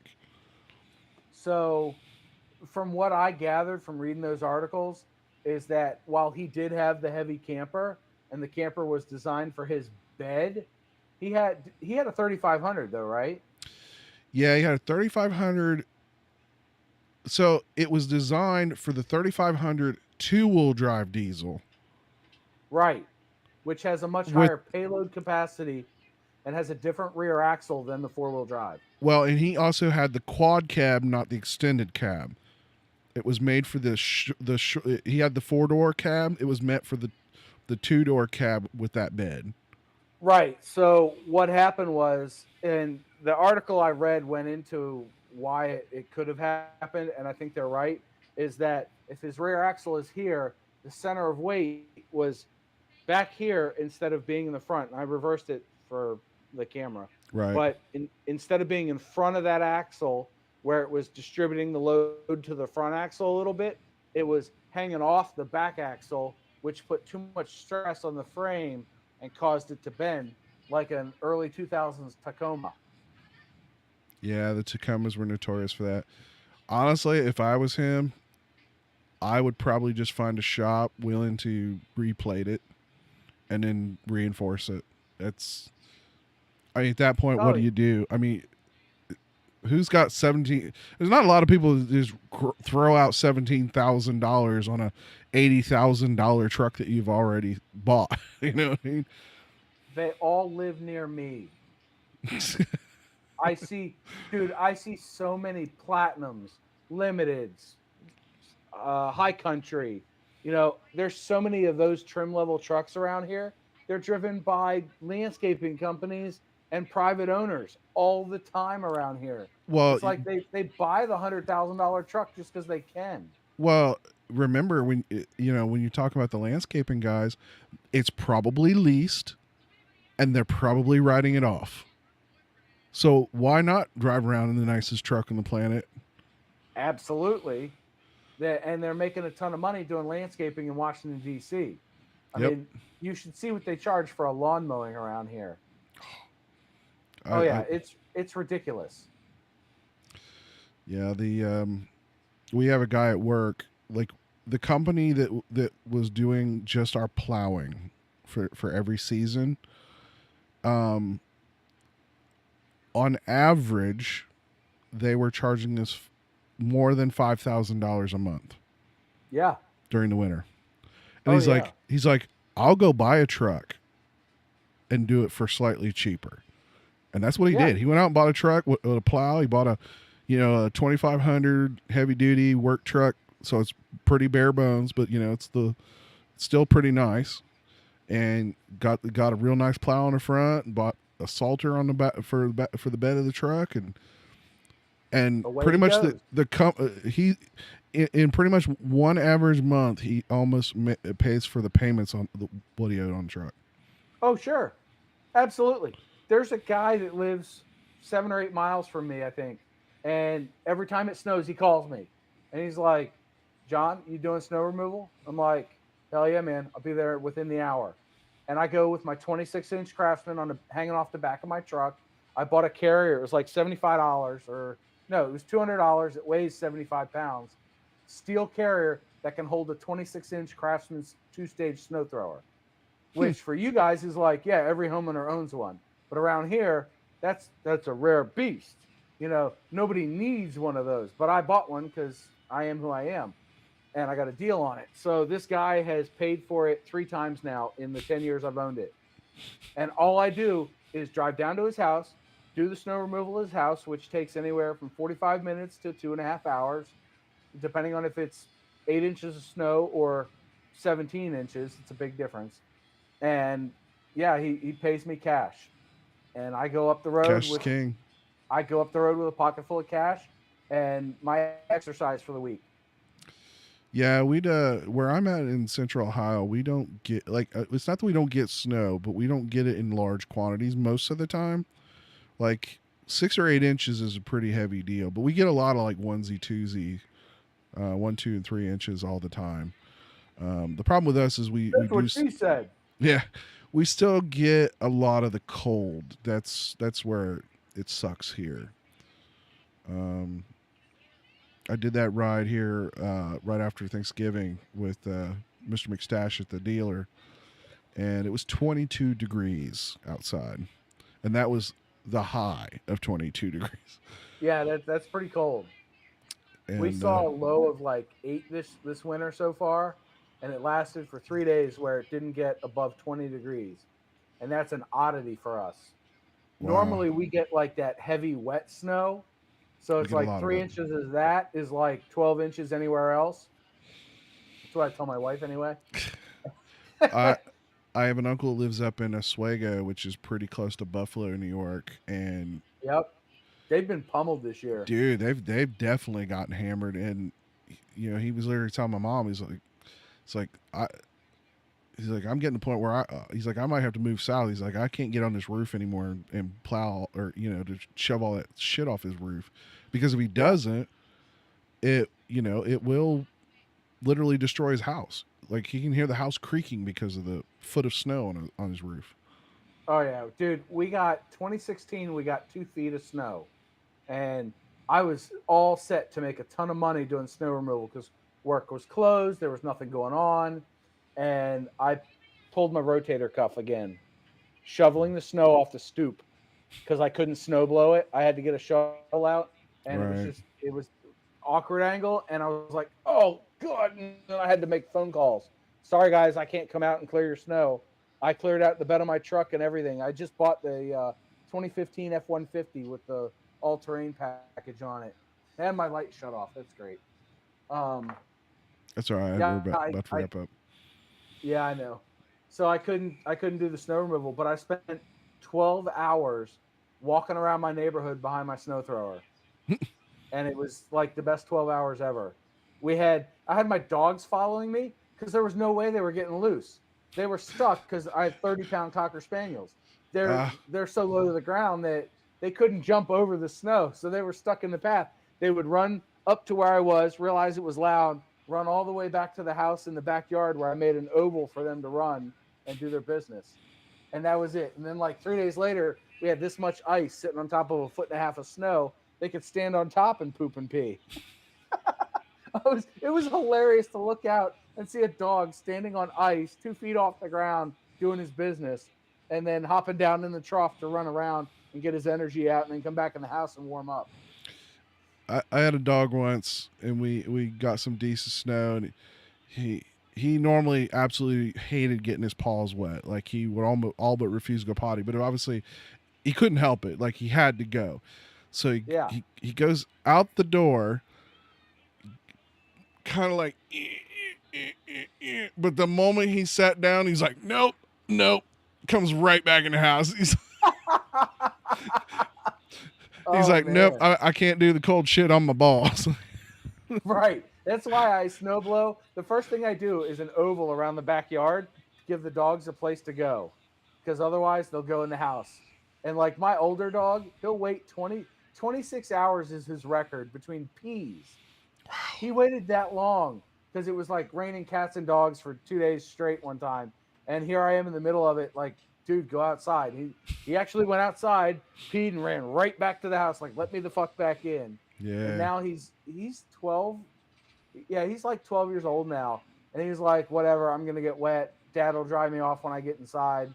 And he goes out in the rain anymore. He's like, I don't care. I'll just go. I don't give a shit.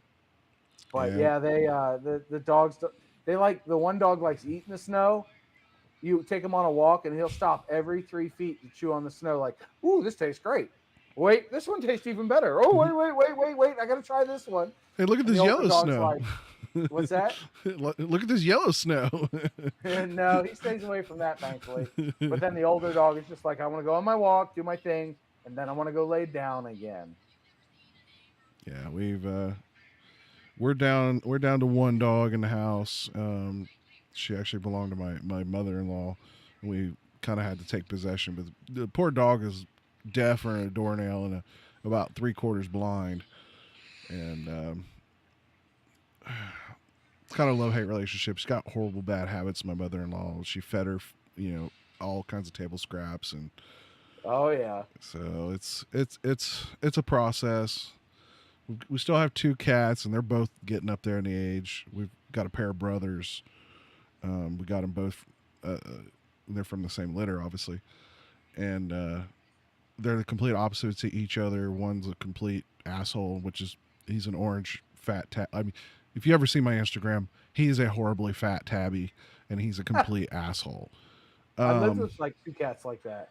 And his brother is like, love me, touch me. Like he loves attention. He's probably, he's right now sitting at my wife's feet waiting for me to come to bed so he can get attention out of me. Yep. And, yeah, my wife kind of wants another dog, and I told her, I say, with the one we have, I was like, we bring another dog in the house, and it's going to take all the bad habits of this other dog, and after losing the other 2, one of them we had like, he was born in 2005, and we lost him about a year and a half ago. So if that tells you how old he was up there. And unfortunately, in his situation, he started having seizures, and it was just horrible for everybody. And that was my wife's buddy. Like, there's nowhere that dog was always with her. So, yeah, we got our eldest dog. He was a crate job. His prior owners, they were forced to surrender him because they crated him 23 hours a day. And the first thing that we were told by the adoption rescue thing was, buy this big ass crate for this dog. He'll be fine. Yada yada. First 3 days, he chewed the end off his tail and was bleeding everywhere. And yeah, he like we had the crate in a corner and there was blood on both walls. Like he just chewed it and was going spastastic all fucking day long. And I think he went 2 weeks in the crate before we stopped crating him at night because we couldn't deal with the howling. We brought him up into our room and he was fine. He would pee in the living room occasionally when we didn't let him out on time, that sort of thing. We had to housebreak him. And after a month or so of that, it was kind of like, yeah, we're still going to work. We need you to be in the crate during the day. And he was an absolute shit show. And if you showed up at 5:05 instead of 5 p.m., he had crapped in his crate. Like, he's like, fuck you, dude. I hate you. And then after, I think 5 or 6 months, we were like, you know what? He can't do any more damage. He's already destroyed a bunch of stuff. Anything he could reach from inside the crate. Like, I have a blanket over here that I'm going to bring on camera. There's the edge. I use it out here when it's 18 degrees out and blowing because the porch gets to like 48 degrees. I put it over my legs to stay warm and still watch YouTube. So he destroyed that. My wife sewed it back together and all that. And we finally were like, fuck it. And we just let him roam the house. And we put up baby gates and he could roam the living room. He never made a mess. He was like the calmest dog and his whole demeanor changed. He's like, I don't want to go anywhere. I just don't want to be tied down or stuck in a crate. And then about a year and a half after that, we got our second dog. And the two of them, they love being around each other. They're like best buds. They look identical. We were at the groomers today and they're like, which dog is which? I'm like, you're fucking dog groomers. You should be able to tell. Short nose, long ears. That's Max. Short ears, long snout. That's Ricky. You know, like, come on, Ricky and Max. They're easy.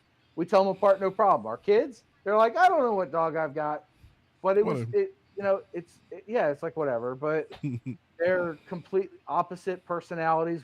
One wants to be touched all the time. The other one has to be left alone after 9 p.m. He's tired. He's an old man.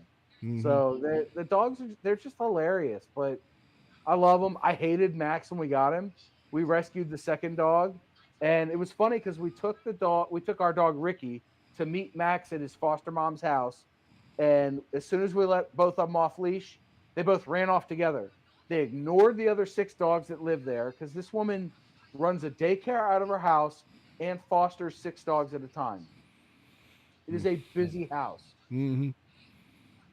Ricky and Max, they ran off together and they played for like 20 minutes. We didn't see them. They were under the deck. They were running around the yard. They were just palling around. And the lady's like, did you bring a second leash? And we're like, yeah. She's like, great. Here's your dog. See ya. And we took both dogs home with us. And that was that. And they're like, if you take one dog and not the other one panics. Like, why am I not going where he's going? I don't care if he's getting his teeth pulled. The 2 cats, they're pretty much the same way. They for the most part, they don't give 2 shits about each other. But if one can't find the other, like in too long, they'll start whining for each other. Yep. Same thing with our dogs. They fight going out the back door. They will actually take turns in the backyard. One will go out and do his business, come back, and the other one immediately leaves and does his business and comes back. The funniest fucking things. The funny thing is that the cat, not the cat that's the asshole, but the nice cat, the one that's loving, playful, he really doesn't like this dog. He waits right behind something in the back hallway, and because he knows she's blind, she walks through and he doesn't use his claws, he doesn't herb just enough just to go, fuck you, bitch. Yeah. Dude, I lived with 2 cats like that. I was dating this girl that had 2 cats. One was real skinny and the other one was fat. The fat cat he was a nervous eater. If people came into the apartment, he would come out and he would chomp at food until the little brother came over and bopped him on the top of his head with his paw. And then he would run back under the bed. Like, oh shit, I'm scared of people and I'm hungry all the time. And the big cat, the little tiny cat, he was like, fuck you, I own this place. And every day I would come home from work and that cat would do figure eights between my legs trying to trip me. And I talked to that woman about 6 months after we broke up and I moved out. And she's like, that cat still waits for you at the door at 7:30 every night. Like, that cat loves you. And I'm like, what do you want me to do? I'm not coming over to fucking visit because I don't want to have anything to do with you. But yeah, it was like, I feel bad for the cat. Oh yeah, those cats were nuts, man. And I'm allergic to cats, so that was a whole fun 2-year experiment. I bet. Yeah, I learned about allergy meds, and I made her clean every day. I was like, you want me to live here? You clean every day. You have to, unfortunately. Oh, yeah. All right, that's where I think I'm going to end the stream tonight, John. Thank you And with that, so we're going to much. leave you with the 2 mantras, right? So I'm gonna put the big old subscribe button to pop up I one more love it. time. I saw it earlier. That's great, man. Make sure if you're not following this guy, you hit him up on YouTube and Instagram at Road Reality. What is absolutely. So just in case anybody might be interested in your Lego that might eventually happen, what is the name of that channel? It's called Brick Reality. Brick Reality? Okay. I might have to just wait for something to pop up. Yeah, you know what? I don't know if it's going to happen or not. I've been tinkering with like putting videos on the main channel that are just Lego builds and stuff, but it might distract from the excellent moto vlogs. I don't know. I don't know what I'm going to do. It's there. It is what it is. But I did leave a link to Road Reality in the side chat if anybody's interested. Yep. But I do appreciate you joining on. Hopefully I'm going to do a little bit more of these live streams now that I got this whole thing figured out. And obviously mine's pretty fancy, crazy setup. Yeah, yours is definitely high class compared to my shit. So you never know. I might have to sit down and help you walk through how to do one of these crazy setups just for fun. That would be awesome. Yeah, I appreciate that. I'm going to try to do one, I think, next week. All right. I was going to do one tonight, but then I remembered that you're doing yours. So figured, why not just join and crap post on yours? Yeah, sure. Make sure you like and subscribe, everybody. John, make sure you tag me when you post to remind me to join your live stream next week. So absolutely.